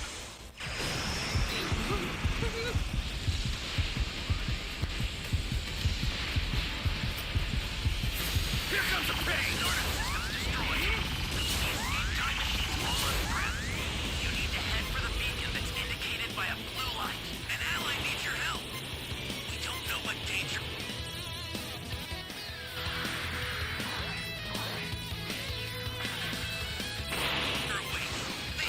Rushing in.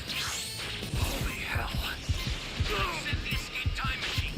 Use it to get out of there. Bastard!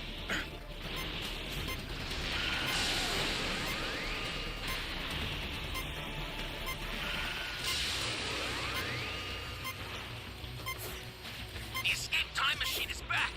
Whenever you have a beacon, you can call it again. Get up!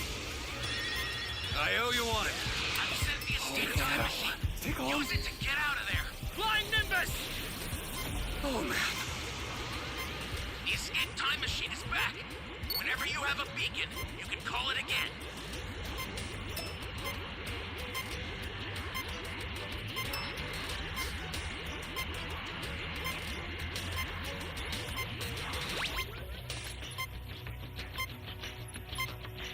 I've sent the escape time machine. Use it to get out of there. The escape time machine is back. Whenever you have a beacon, you can call it again. Bastard!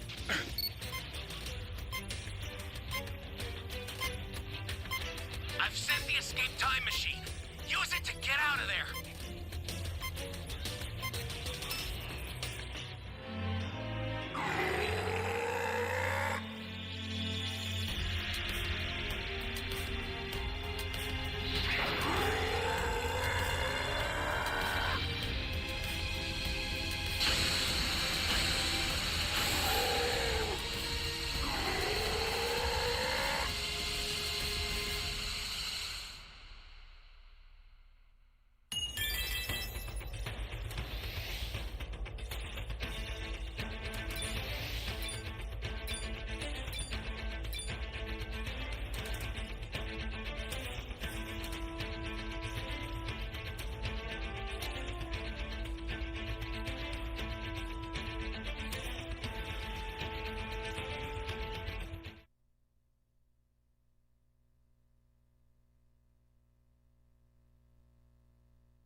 Won't help you. My right eye will always lock onto your vital points, with Goku responding, damn it. Oh, you got me again with that. No matter what transformation you use, no one has zero openings, Granola tells Goku. Just give up. No, Goku says. Ultra Instinct should have no weaknesses. If anything's lacking, it's gotta be my training, with Granola asking, training? I'm not totally used to using Ultra Instinct as a Super Saiyan, so I'm still vulnerable.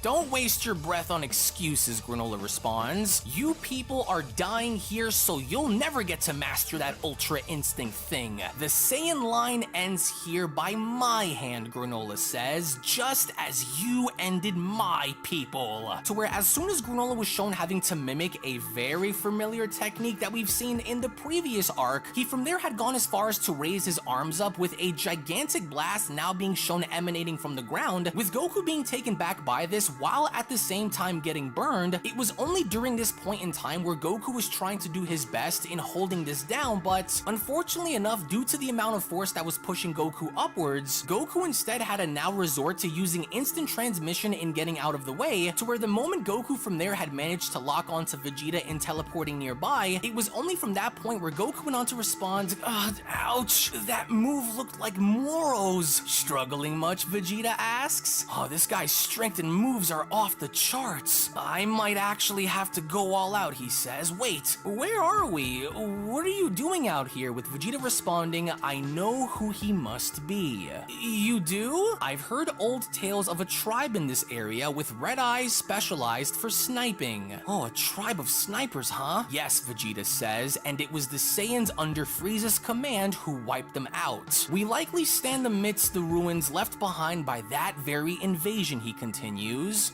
So this Granola guy is... He's most likely a survivor of that tribe, Vegeta chimes in. Well, that explains why he holds a grudge against us, Goku says. Oh, and why we're not seeing eye to eye on things. It seems Maki and Oil have played us for fools, Vegeta had figured out, as even during this conversation from behind Vegeta, we from there see a little spy drone that was eavesdropping on their conversation, as Oil had now figured out that indeed, Goku and Vegeta had caught on to their plans. It was only from there where Goku went on to continue. Oh, what now, Vegeta? Do we try and convince him that Saiyans aren't bad guys nowadays? I doubt it would matter, Vegeta responds. He's hoping to drive the Saiyans to extinction by killing us. So I gotta beat him first and then we convince him, Goku says. You still plan to fight, Vegeta asks. Do you have any hope of victory? With Goku responding, yep, I still haven't whipped out Ultra Instinct at full power, with Vegeta asking, gotta resort to that in the end, huh? As with Granola left having to wonder as to where Goku had went, Granola had not moved from that very spot, but instead from there, had gone as far as to now turn his head and noticing a silhouette through the smoke, as it was only right then and there before Granola's eyes how mastered Ultra Instinct Goku had now emerged from the smoke, as Granola's entire demeanor now was visibly shown changing, as even Oatmeal went on to respond, I can't perceive any vital points. What is that form? Granola asks. It's perfected Ultra Instinct. The downside is I can't maintain this form for too long, so I'm gonna have to end this quick. And Goku had kept his word on that, because the moment Goku from there was shown being on the offensive in striking Granola directly in the face, before Granola could even register as to what had just happened, mastered Ultra Instinct Goku from there was shown beating Granola around before knocking him right back down onto the ground. It was only from there with Goku now being shown approaching Granola where Goku went on to ask, do you mind just hearing me out? Maybe we don't have to keep fighting, as Granola went on to respond to Goku.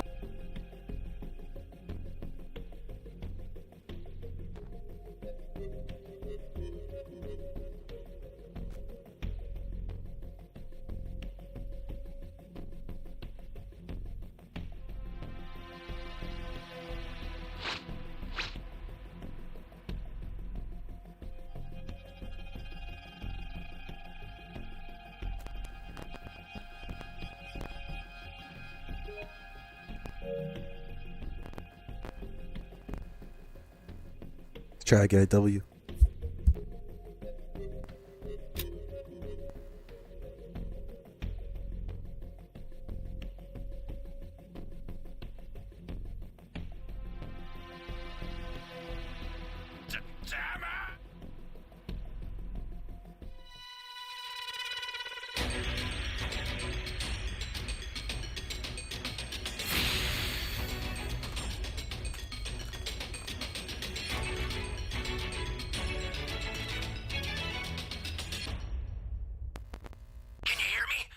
Damn it!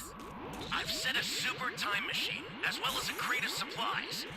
Here's how to launch. Find the power keys, then place them in the right spots.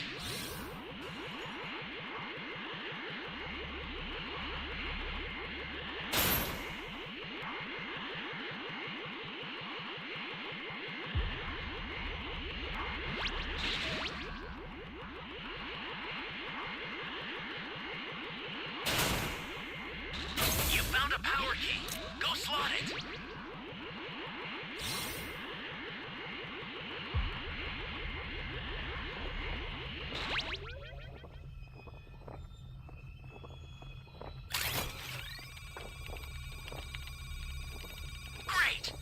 what to do with that key.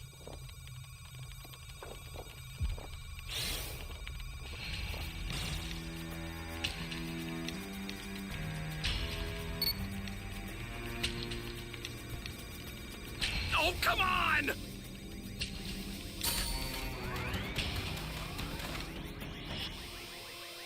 Give me a freaking break.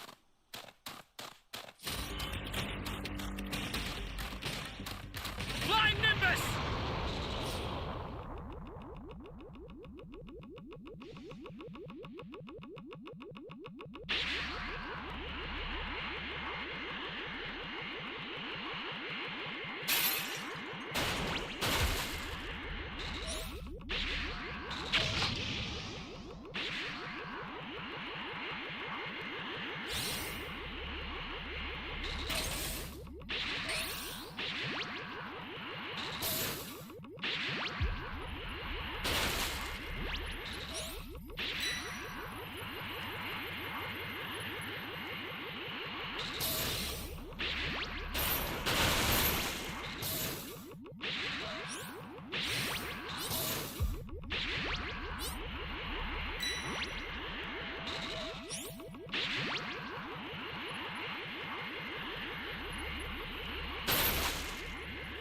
Hey, great! You found another power key.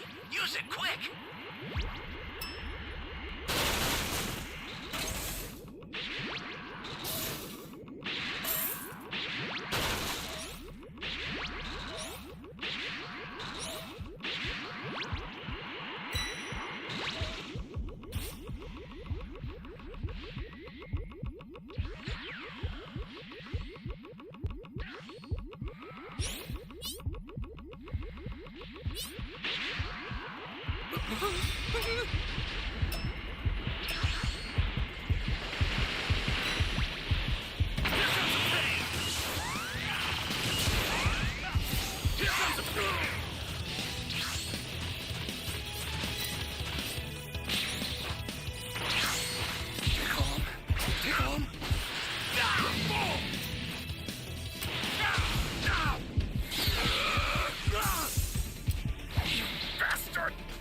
Bro, if you guys see Nappa getting beat up, why don't you jump him?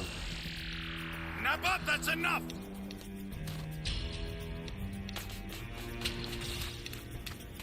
Yes. Probably gonna turn his stream off just now, man. I'm gonna sit this game. We get no wins all night. Great! You know what to do with that key. Oh, no. Change! You've got all 7 Dragon Balls. Summon Shinron at the altar.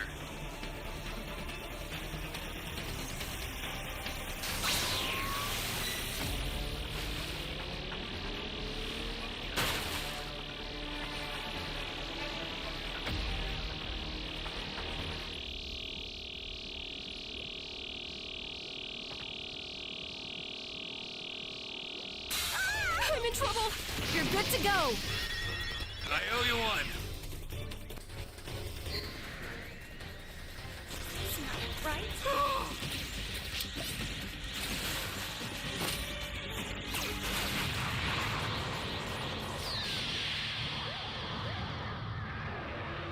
Now, consider it done. Flying Nimbus!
Ally down!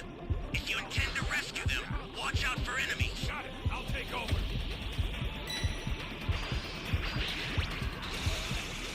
This is bad. Somebody's down. Exercise extreme caution if you're going to help them. Ally down! If you intend to rescue them, watch out for enemies. Oh, man.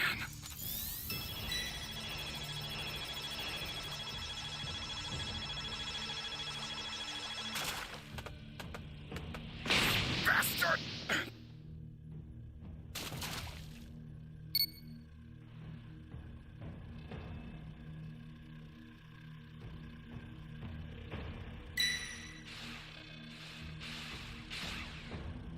This is bad. Somebody's down. Exercise extreme caution if you're going to help them. Access the startup system from the central area. Just a little more to go, then you're done. You're good to go. I owe you one.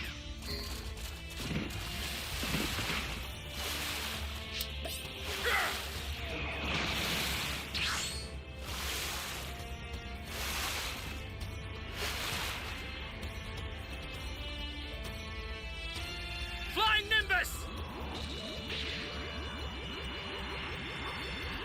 The startup system's under attack. It's dangerous, so tread carefully if you want to get closer.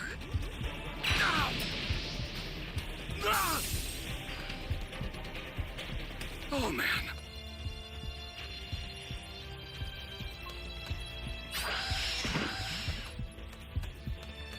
Bro, stop stream sniping, dog.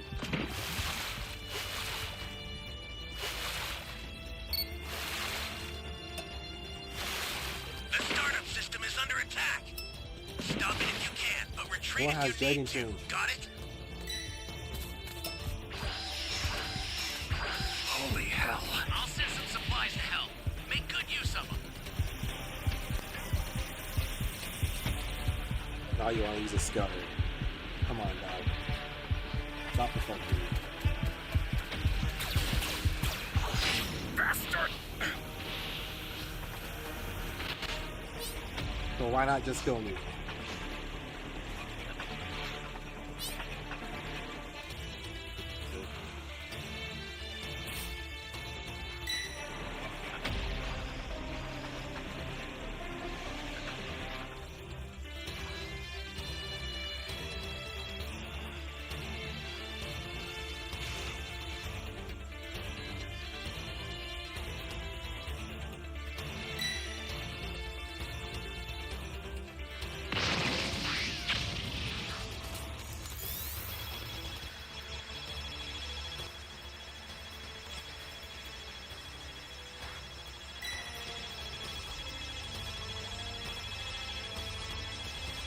You're good to go.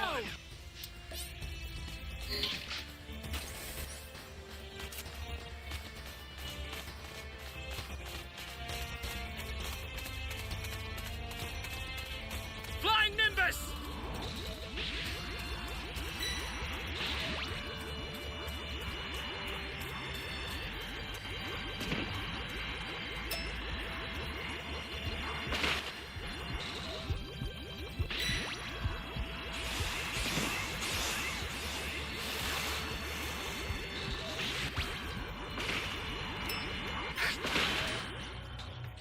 Say goodbye! First jump Man wasted all that time.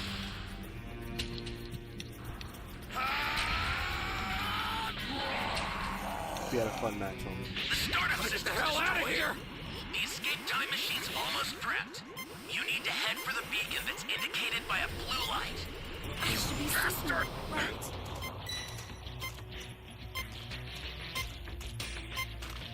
You're good to go. I owe I you got one. like 5 Time times. machine.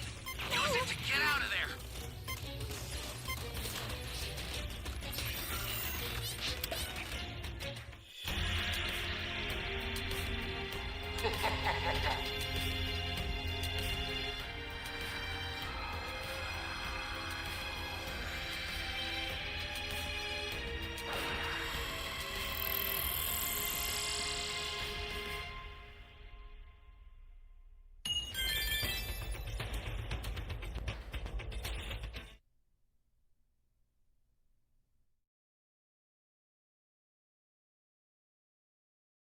Goku by shouting, "Shut up! Nothing you say can change the fact that I'm taking revenge on the Saiyans, so stop wasting my time!" To where as soon as Granola had once again attempted in striking Goku's vital point, it was only then with complete ease where Goku had gone as far as to stop him, and not only now going as far as to demonstrate the difference between what he was then and what he is now, but Goku was easily making light work of Granola in avoiding all of his attacks, in flinging Granola around, stopping him in his place, levitating his body up, in which Goku doesn't want to do anything else outside of, at this point, beat Granola into submission, because Goku now knows that something seems to be going on as he was holding his body upwards, in which Goku from that point was from there being shown unleashing multiple strikes at Granola, which subsequently resulted in Granola's body being shown flying back towards the rocks. The overall difference in power now between the two was fairly evident, as with Vegeta now being shown watching, it was only from there where Vegeta went on to comment, "Over already? Seems as though Kakarot went and stole the entire show again." But that's when Vegeta had gone to notice something very interesting, because even with Granola's body now being shown slumped on down, that's when Vegeta went on to continue, "Granola's power, it hasn't dropped as much as it should have.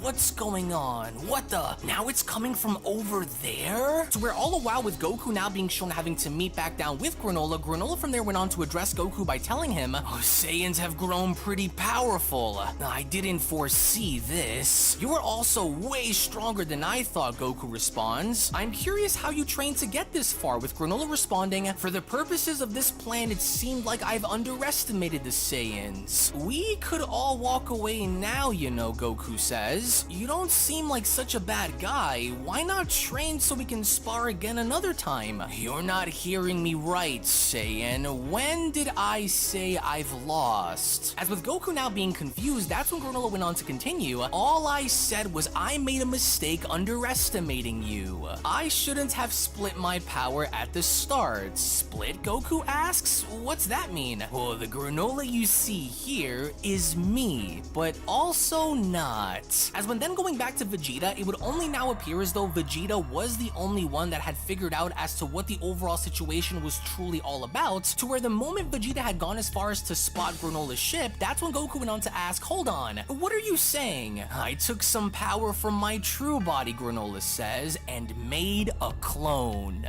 An illusion." As with the clone Granola now being shown dissipating, that's when Vegeta went on to shout, "Kakarot! His real body is over there!"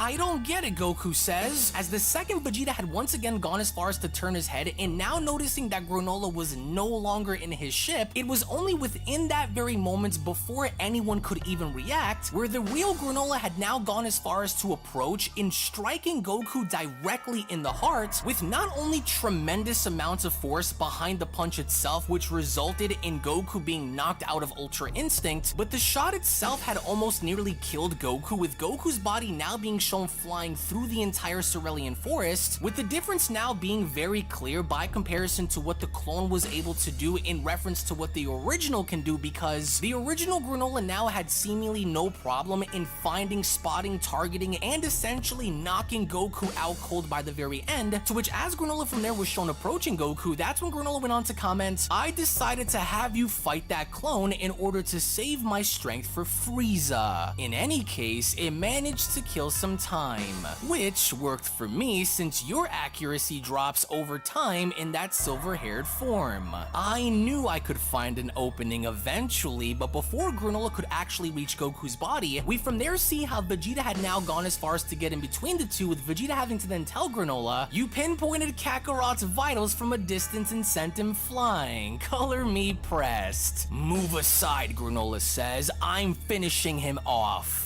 "That Alright, next fool, match he is starting won't in be 2 up minutes. for a while," Vegeta says. "Leave him be. I'm your opponent now," with Granola responding, "I'm not picky about which one of you two dies first," with Vegeta being shown spitting and asking, "Die? Why don't you? Go on, join the rest of your tribe," with Granola asking, "What did you just say?" "If you're so intent on killing off every last Saiyan," Vegeta says, "then I'll use all I have to put you in the ground. The tribe that's about to go extinct is the Ceruleans," as it was only right then and there where Dragon Ball Super manga chapter number 73 then comes to a close. Now, what I think this manga chapter illustrated very well was to not only go as far as to establish Granola as being a legitimate threat to everyone, but to see Ultra Instinct essentially get one-shotted by the very end of this was kind of weird, because the question then becomes, why didn't Goku simply move out of the way? But the difference between the clone and the original Granola were very, very clear in seeing as to how the clone wasn't able to keep up with Ultra Instinct Goku by comparison to the original who was, which only lays down the foundation now in getting the opportunity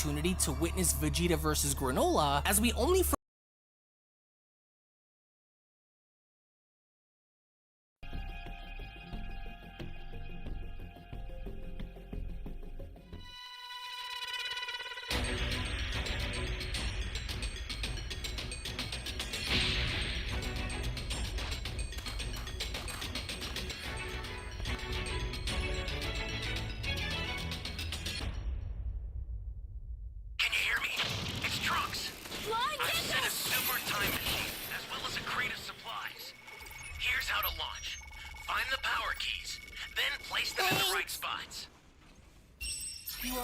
foolish, aren't you?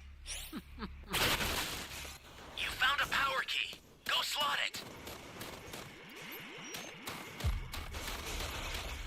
Flying Nimbus!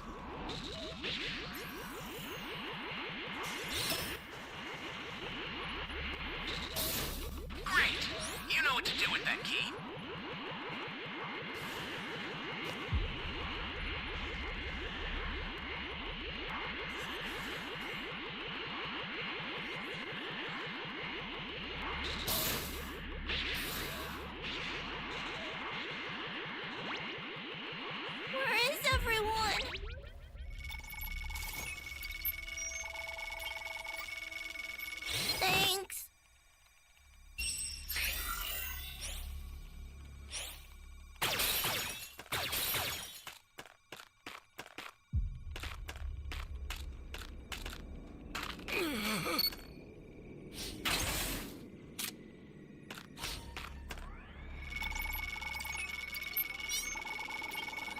I'm going to kill you. Thanks. Flying Nimbus!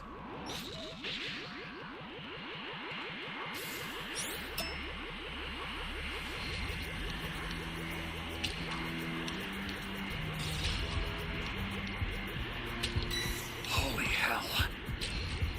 Careful now. This won't be like before. Oh, man. Don't be gentle.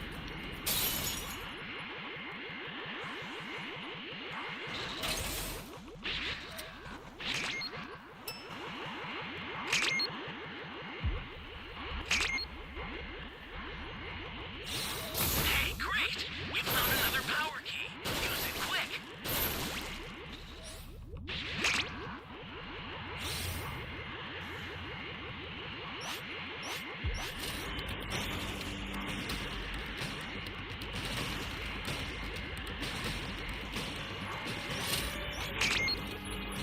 Well then.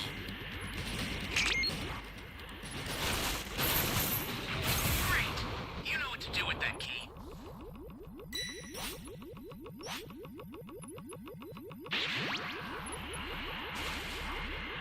Now then, who shall I send to hell first?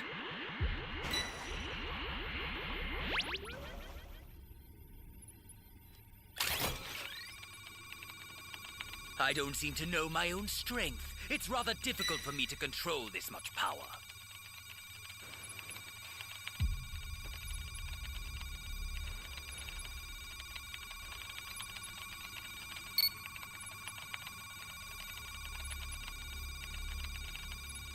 I would say my power level is over 1 million.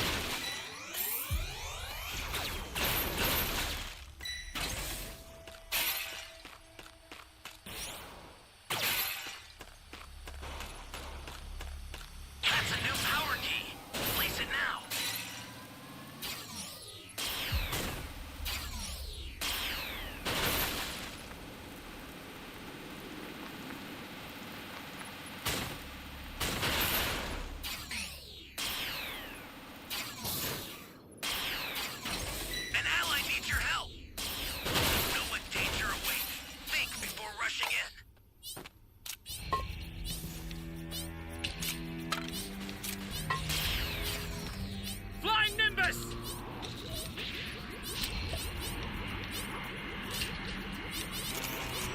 apologize for the wait.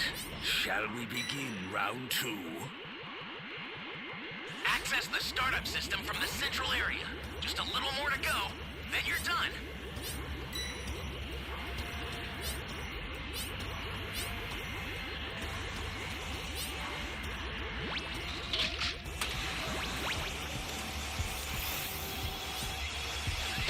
Stay calm. Stay calm.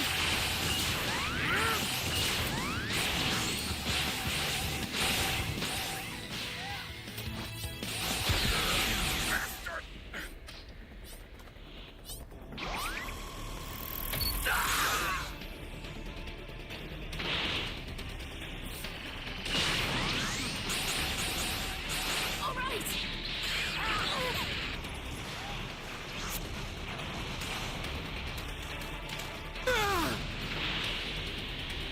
They're close.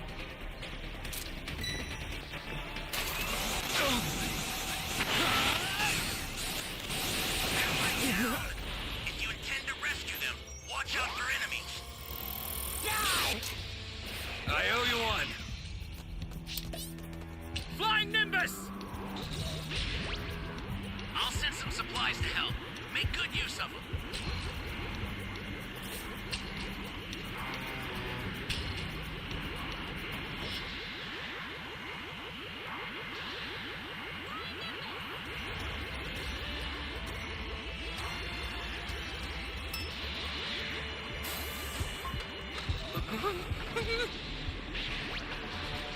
This is bad. Somebody's down. Exercise extreme caution if you're going to help them.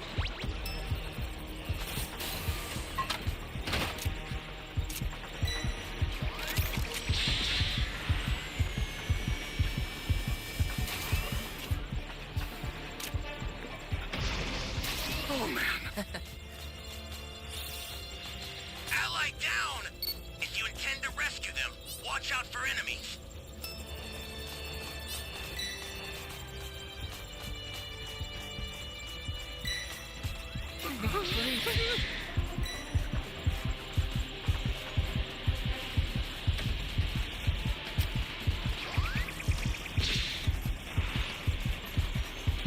Stay calm.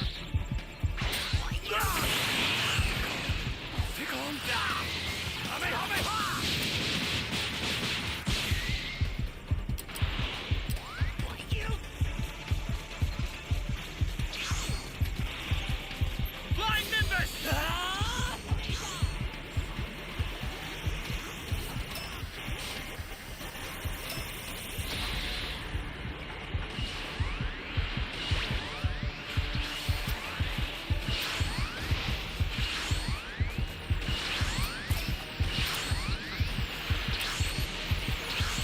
What's that to do?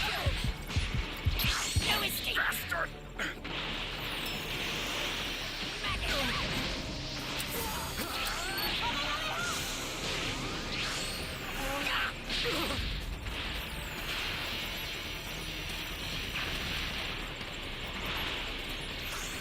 The startup system is under attack.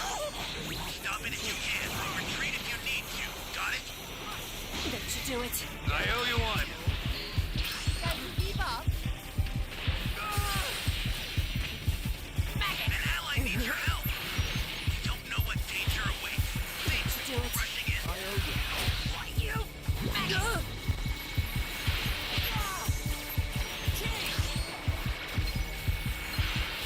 System's under attack.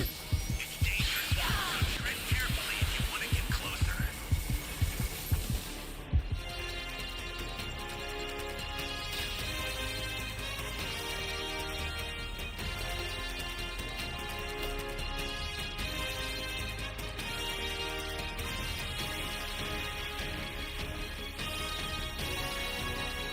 What is this?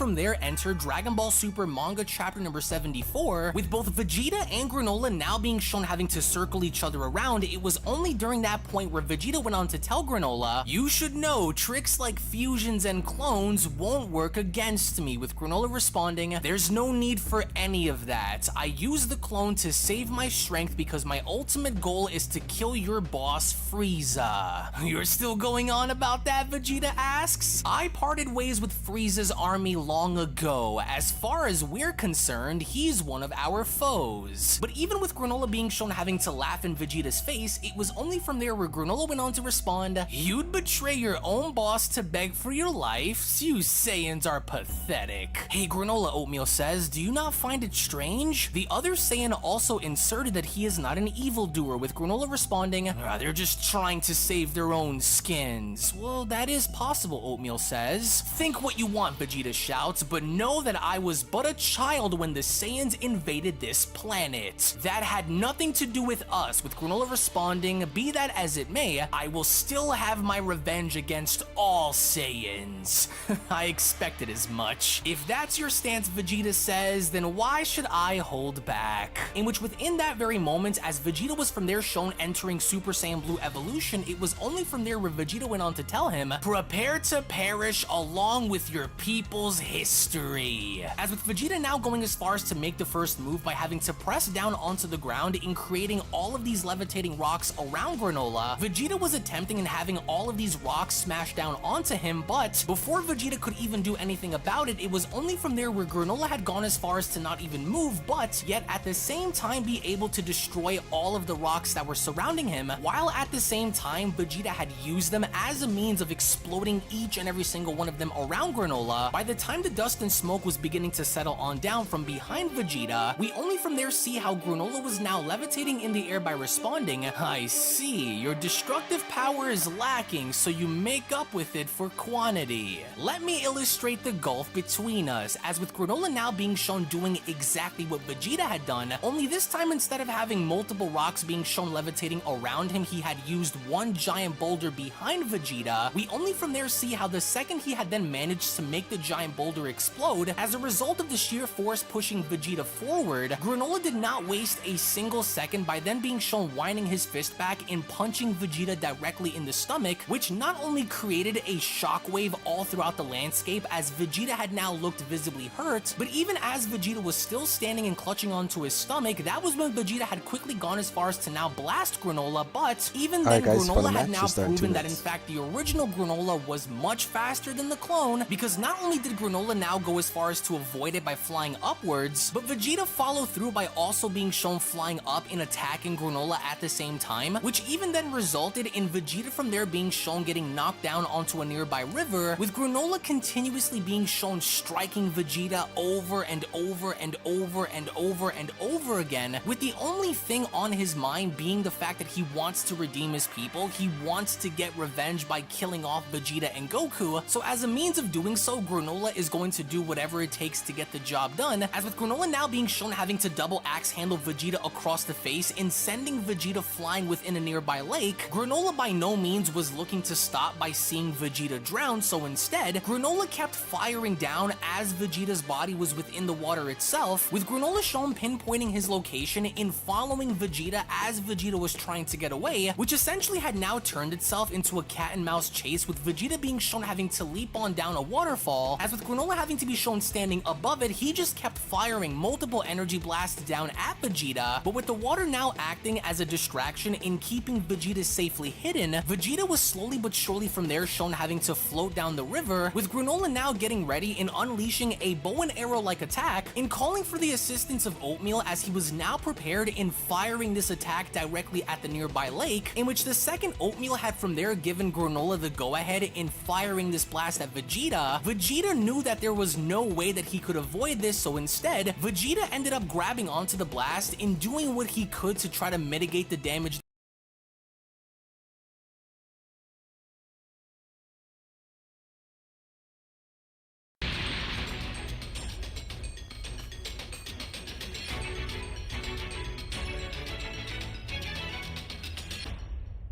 Can you hear me?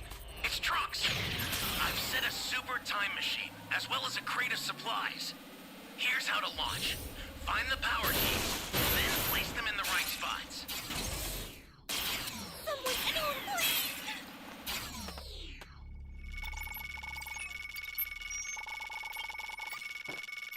Thank you! Thank you! Flying Nimbus!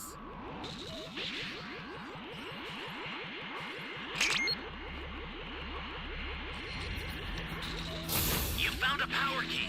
Go slot it.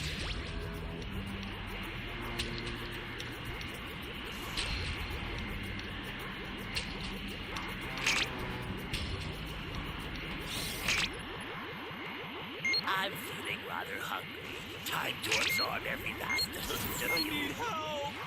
That's a new power key. Place it now. Holy hell. Oh, there you are. Perfect timing.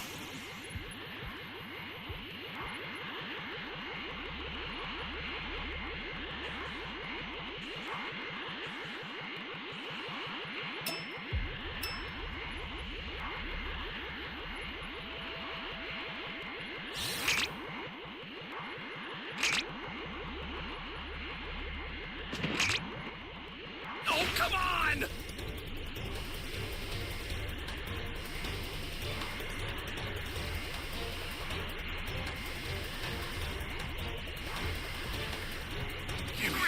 Great. You know what to do with that key.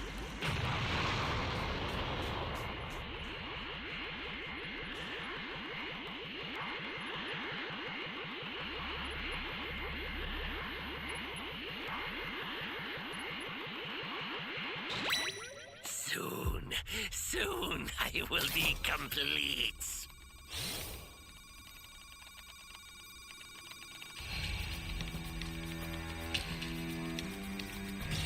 That's a new power key.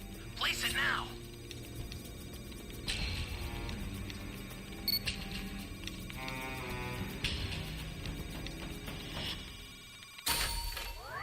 Flying Nimbus!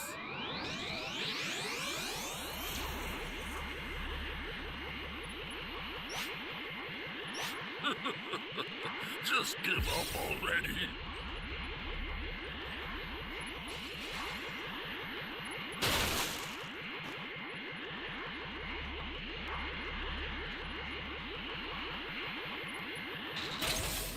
Gotta get the hell out of here!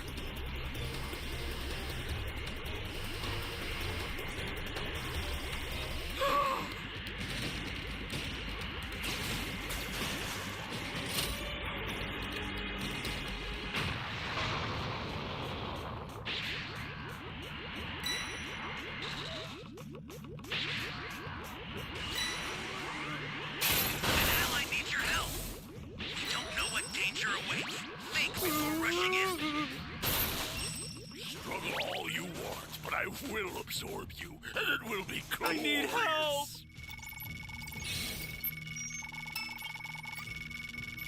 You're a big help!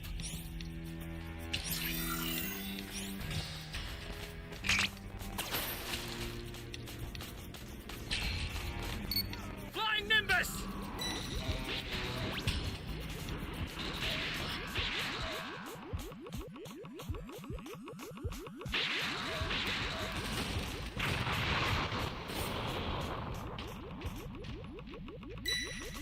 Access the startup system from the central area. Just a little more to go, then you're done.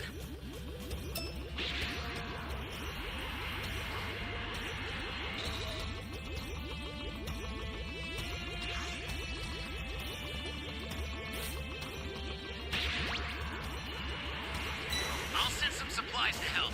Make good use of them. This is bad. Somebody's down. Exercise extreme caution if you're going to help them. Ally down! If you intend to rescue them, watch out for enemies. God. The game's over.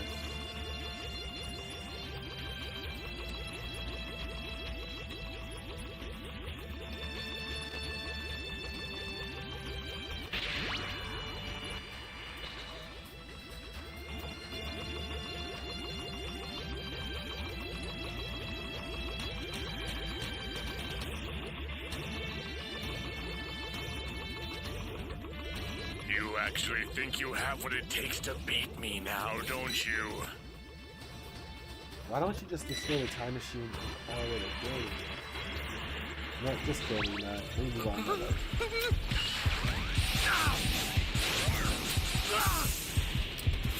You're done! Help!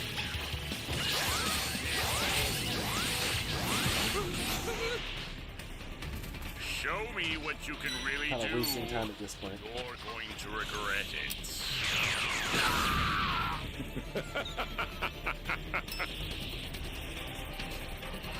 Oh man.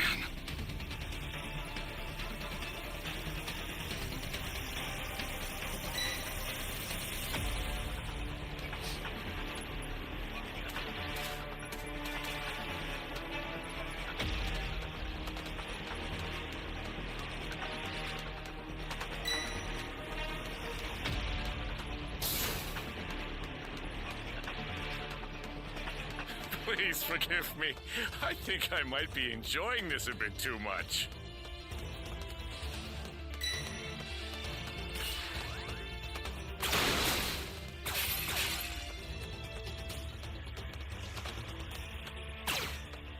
You've got all 7 Dragon Balls.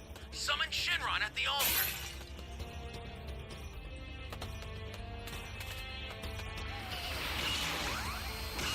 Close.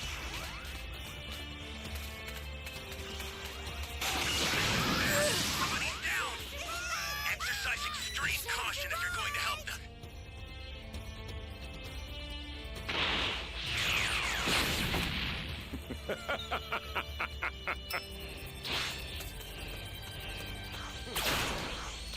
Stay calm. Stay calm. This is gonna hurt.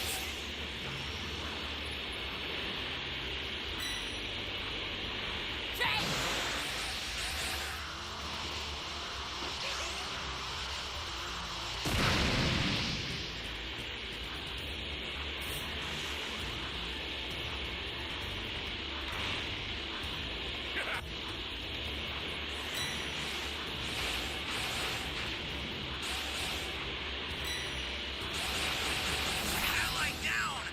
If you intend to rescue them, watch out for enemies. Jeez.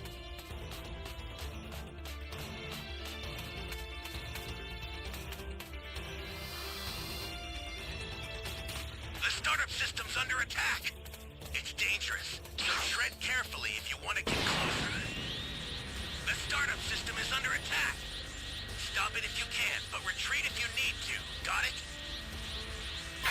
The startup system's destroyed. The escape time machine's almost prepped. You need to head for the beacon that's indicated by a blue light. Consider it done. Here comes the pain. You actually think you have what it takes to beat me now, don't you?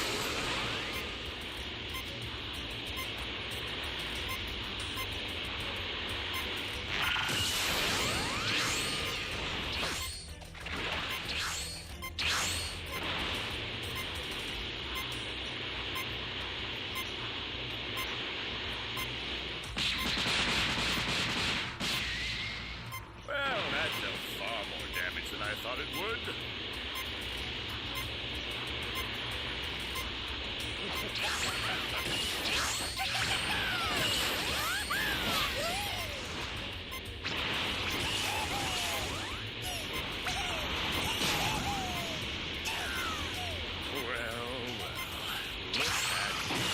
I must say I'm rather impressed. I wasn't expecting to have this much fun.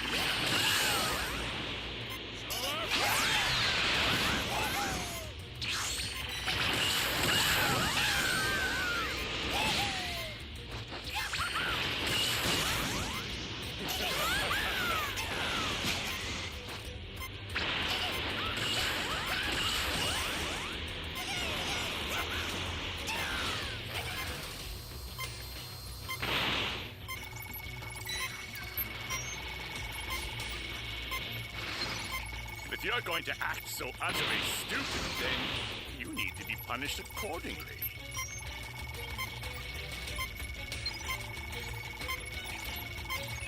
I've sent the escape time machine. Use it to get out So just...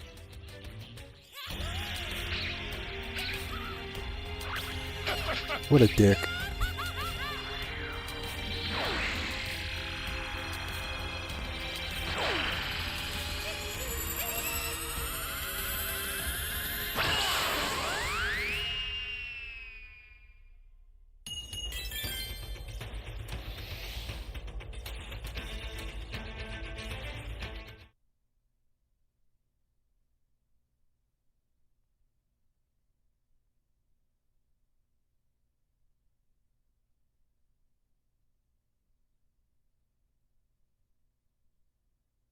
that was done, as he had only from there taken Beerus' advice in blowing up the attack from deep within the lake itself, which by then resulted in Vegeta's body being shown flying out of the lake and now back onto the land, in which even as this was going on, with Granola having to observe very carefully, Granola could not believe that Vegeta was in fact able to actually nullify the attack from within the lake, as with Vegeta now being shown having to catch his breath and standing back up, it was only from there where Granola was shown hovering above, with Granola now going as far as to acknowledge Vegeta's strength by telling him, "Surprising, you people are far stronger than I expected." "Oh, you sound awfully high and mighty about Kagati, it," what's up? Vegeta says, with Granola asking, "Why wouldn't I? No matter how did a powerful you 12-hour are, I stream remain yesterday. the strongest in the universe." Well, today. This struggle is pointless, with Vegeta responding, 10. "I admit it, at the 10 a.m. moment, to 10 your a.m. strength and techniques surpass my own, but I'm still going to win."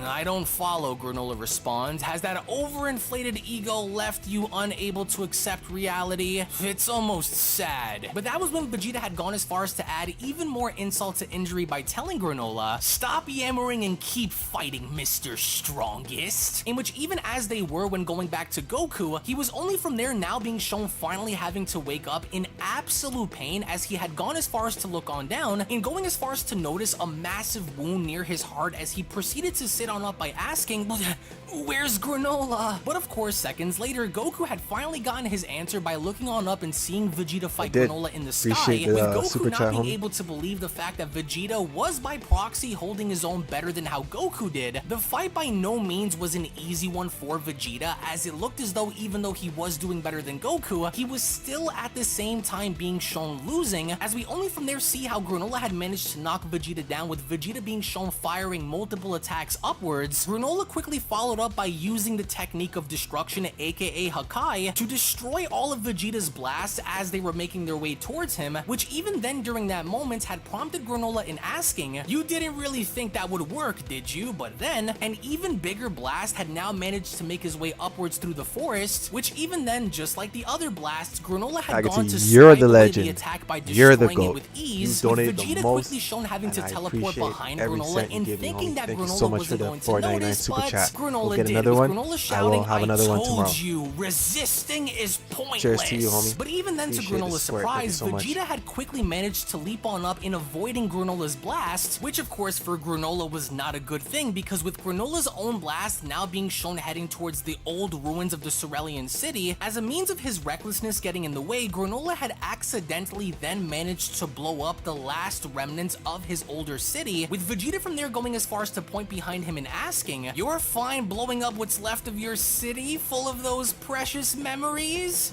"You're a dead man," Granola says. "I can tell, you know, that you only recently acquired this absurd strength." How? How can you tell?" Granola asks. "Oh, thank you for confirming," Vegeta responds. "You're clearly not used to your power. You are majorly lacking in the battle experience to back it up." To where the second Vegeta from there had gone in speed blitzing towards Granola, as Granola had gone as far as to throw a punch, we only now see how it was Vegeta who had gone as far as to grab onto Granola's fist, with Vegeta having to ask, "What have you been up to since gaining this power? Have you put it to use with any training?" With Granola asking, "Training? Right now we're ranked need." S1, With Granola then and our quickly Raider is responding ranked by S2. kicking Vegeta square in the stomach by then telling him, "Witness the gap in our power and admit defeat, Saiyan." But even then, despite being in tremendous amounts of pain, Vegeta was not backing down by responding responding, "Need I repeat myself? You may be stronger, but there's no guarantee that I'll lose to you." As once again, with Vegeta being shown latching onto Granola's leg and elbowing him directly in the shin, Granola had quickly prompted in telling Vegeta to get off as Vegeta had made his way back down onto the ground. With the two being shown having to pause yet again, it was only from there where Granola had gone to tell Vegeta, "This power I've gained makes me the strongest. It's a given that I'll win here today." That's the great thing about a battle, Vegeta responds. "The outcome is never quite set in stone. It's exactly what I love about fighting." Shut your mouth, barbarian! How many lives were sacrificed to your love of carnage? In which, out of pure anger, the moment Granola had gone as far as to strike yet again, Vegeta was trying to defend himself the whole time, as Vegeta had gone as far as to tell Granola, here's another tidbit. Strongest, second strongest, rankings are well and good, but they only reflect a moment in time. Once that moment has been passed by, it's nothing but history. Take me, for instance. I'm already stronger than I was a few minutes ago. And I've grown more and more powerful throughout this little dance of ours. And Granola is pissed, as he from there went on to shout, "Good enough reason for me to finish you off now!" In which, the moment Granola had attempted in impaling Vegeta, with Vegeta trying to do his best to stop him, despite the fact of having to merely connect the attack just by an inch, Granola was still actually even then able to damage Vegeta far enough that it had ultimately now led to Vegeta reverting back down to his base form and spewing out blood all over Granola's arm. As with Vegeta's body now being shown shaking with Granola laughing, it was only from there where Granola had gone as far as to spot something very unusual about Vegeta, because rather than backing down or admitting defeat, Vegeta instead was shown laughing, as he from there went on to respond, "What fun. Oh, this feeling. It's been ages. There's no planets to protect, no people to save. Just me immersed in battle. My happy place," Vegeta says. "Just the thing to get a battle-crazed Saiyan's blood pumping." As this had now gone as far as to free Granola out, with Granola being shown stepping on back, Granola from there had no clue as to what Vegeta was talking about, let alone as to what he was about to do, because it was only within that given moment where Vegeta had gone in powering up with such tremendous amounts of force behind it that it ultimately had gone as far as to send Granola flying back, with even Goku having to notice this all the way from a distance, with Goku having to respond, "Vegeta's ki just changed. It feels What are you like up to, God Ki? ki to me, but not just any old God ki." As with Granola now having to witness the metamorphosis of Vegeta and finally having to see his true power now brought onto the surface, rather than just waiting around and seeing what was about to happen, Granola from there still managed to fire multiple blasts at Vegeta's aura, but once again to no avail, because Granola's blasts were then shown completely having to dissipate, with Granola now left wondering as to what was going on, with Granola responding,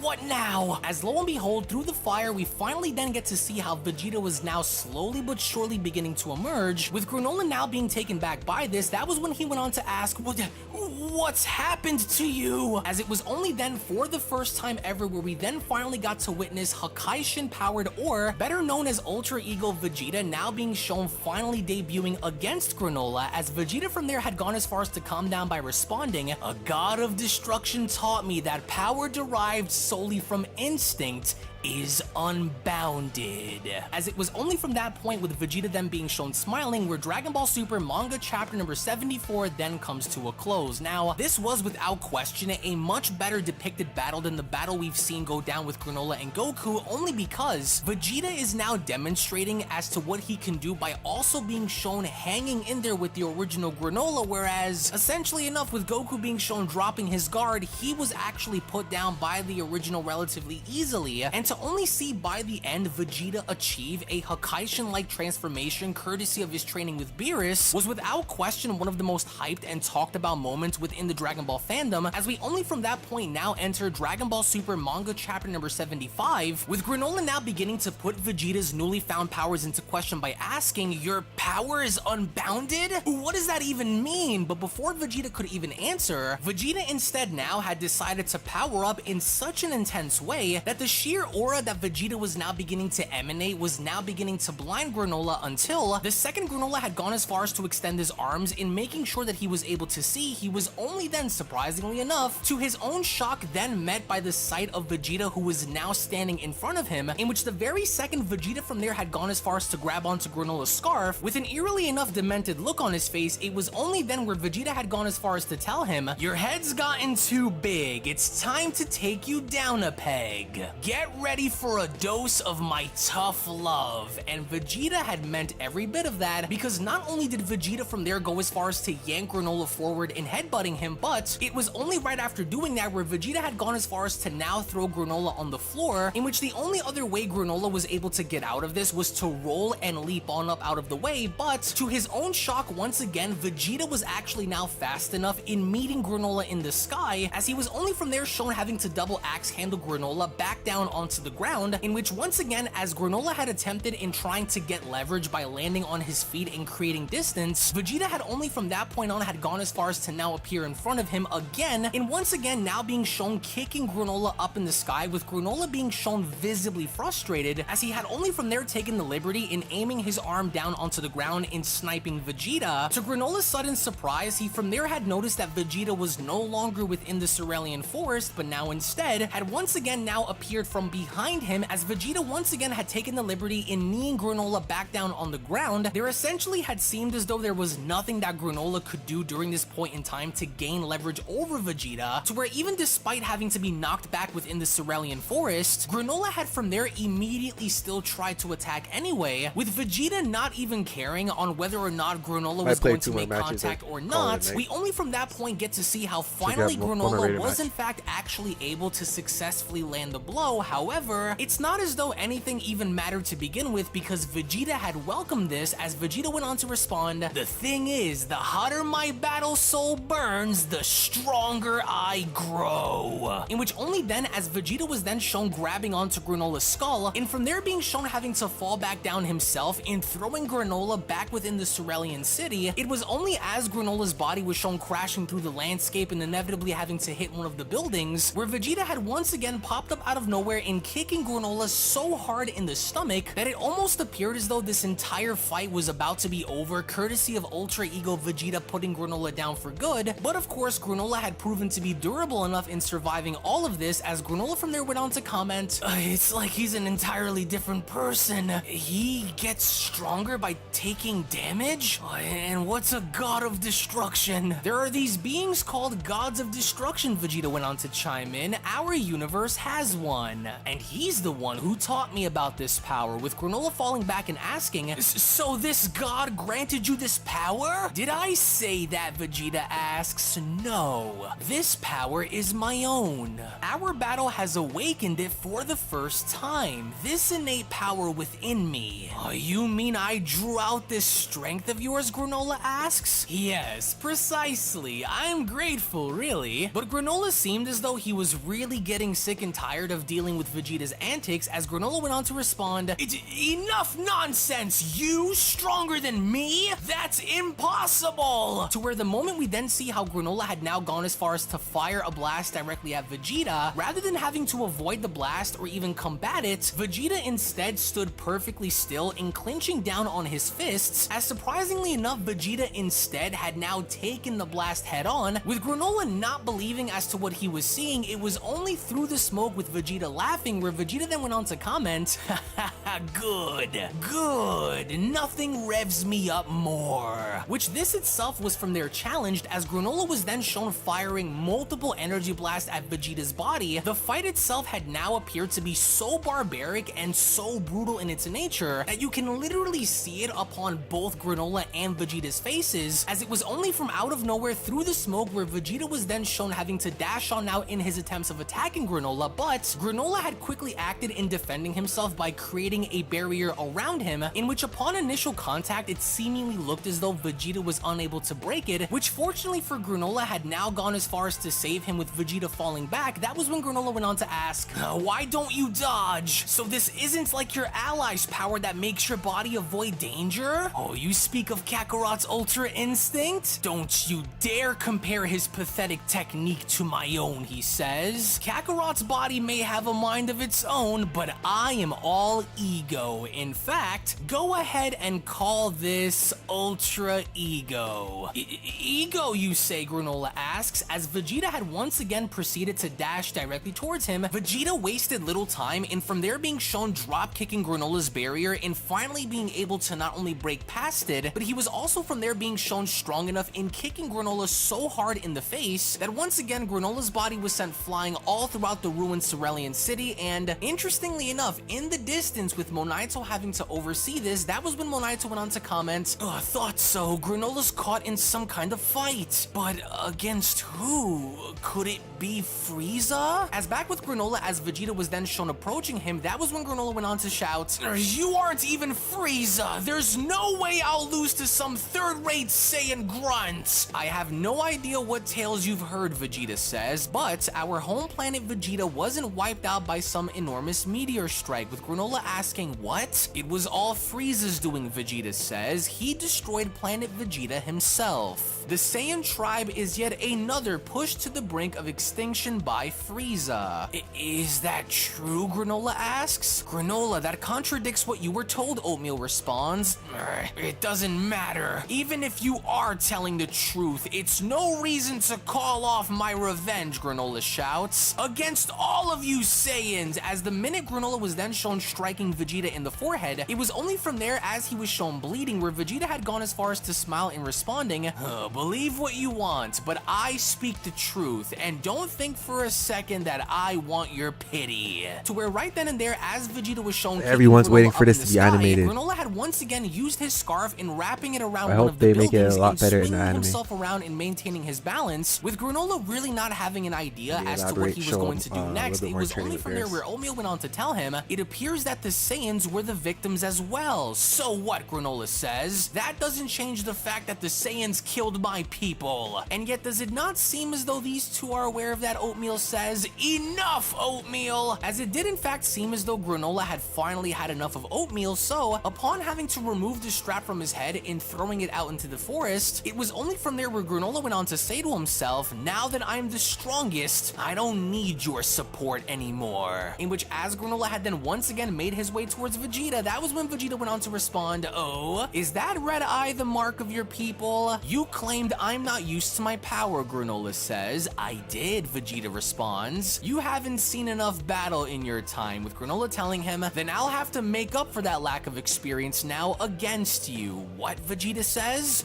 "You're not the only one who grows stronger the more he fights." And Granola was not lying, as he was only from there shown levitating one of the ruined buildings behind him. He then quickly tried to crush Vegeta by throwing it directly at him, but Vegeta at that point was in fact strong enough in ripping the building apart by asking, "What's this? So you're willing to destroy this old city now?" But instead of responding to Vegeta's question, Granola instead had then began to throw multiple old buildings at Vegeta in such a way that not only was Granola shown destroying them right in front of Vegeta, but Vegeta from that point was now beginning to take significant amounts of damage, as Vegeta went on to ask, "Oh, you'll go to any lengths then? Fine by me. Bring it on," he says. As the second he was then shown ripping off his Saiyan armor and continuing the fight with Granola, within the Cerulean Forest, Oatmeal was shown really disappointed and asking, "Really, Granola?" But then, we only from that point actually then get to see how Oatmeal was in fact actually able to operate and control Granola's ship, because upon having to redirect the ship and making its way back towards Vegeta and Granola, we only from there see how in fact the two were now engaged in a very intense battle. As Vegeta had now gone as far as to look down on his hand and seeing his own blood, Vegeta from that point went on to comment, "Nah, let's keep this up. I can grow even stronger." But then, from beneath the forest, Vegeta, instead of from there being shown taking the blast head on, actually managed to barely avoid it. With Granola now having to add even more insult to injury, it was only from there where Granola went on to comment, "So, you can dodge after all, or are you hitting your limit at last?" With Vegeta responding, "Oh, it's unwise to doubt a Saiyan's combat prowess. We live for battle." As in the meantime, with Goku shown splashing water in his face and trying to wake back up, it was only upon having to look on up where Goku from there went on to ask, "Oh, is he for real? Oh, where's that oomph Vegeta had earlier? Oh, and Granola's moves are sharper than ever. Is he getting the hang of fighting? Yikes, I can't be taking it easy on the sidelines forever," he says. says. Come on, body, you gotta heal for me. As with Goku shown trying to do the best that he could in healing himself when then going back to Vegeta and Granola, Vegeta from that point was shown taking so many of Granola's blasts that eventually enough he had responded with one of his own, in which even after the fact as this went down, it was only from there where Vegeta went on to utter,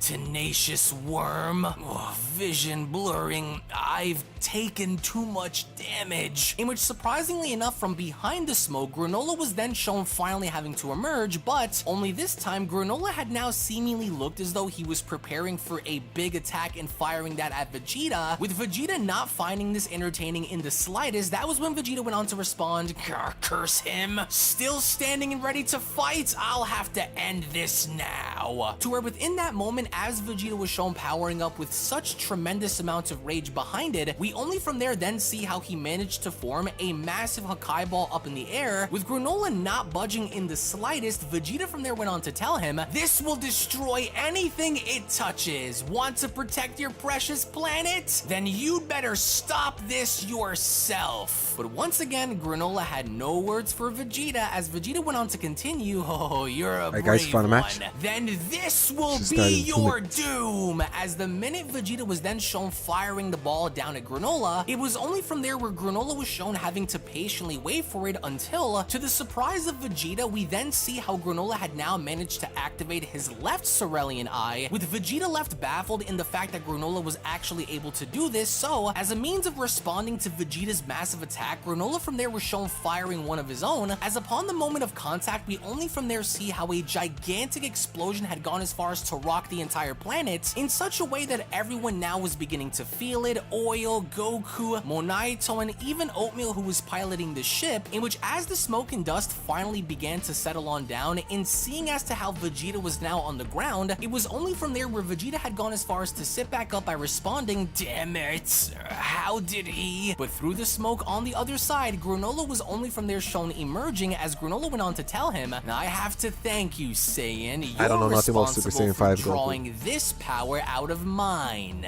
As meanwhile, back with the heaters, it only appeared as though Maki was now beginning to panic as Maki went on to shout, hey, Oil, you want to explain that crazy explosion just now? I mean, are you okay? What the heck was that? I'm in one piece, Oil says. That was just Granola fighting back. Oh, Alec responds, I'm impressed. I was sure Granola would lose this fight soon, but I guess the battle still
Can you hear it now?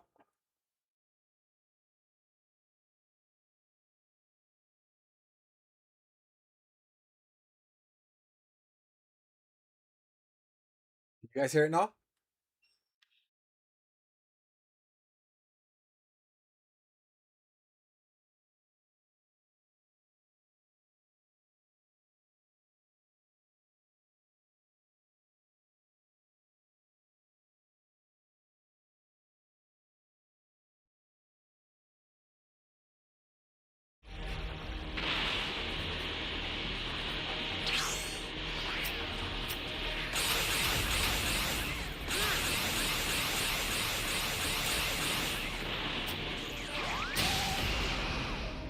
Eradicate them!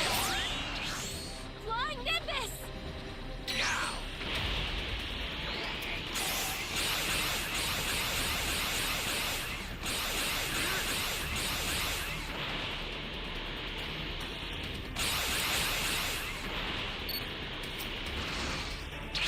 Eradicate them!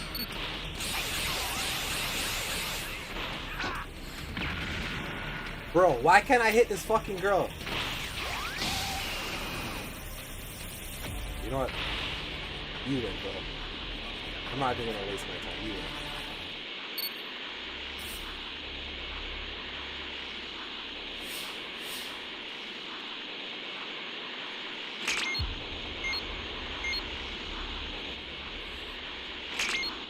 The developers need to fix this character, bro. Just keep that sucking. Here goes something!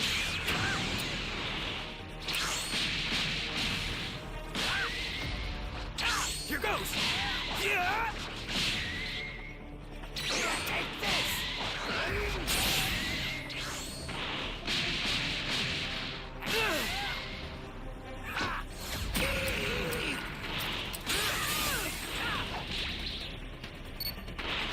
I can't do this!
I will not tolerate failure.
You're no match for me.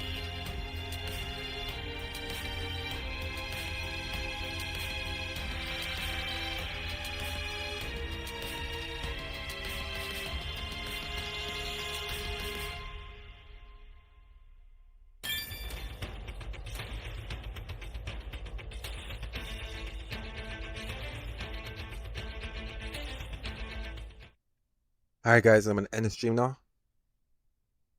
If you stayed this long, I'd like to say thank you. Appreciate it. Please give the video a thumbs up, subscribe, and have yourself a good night. Tiger T, thank you for the $4.99 super chat. And I'll be streaming again tomorrow. Have a good night, guys. Thank you for watching. Peace.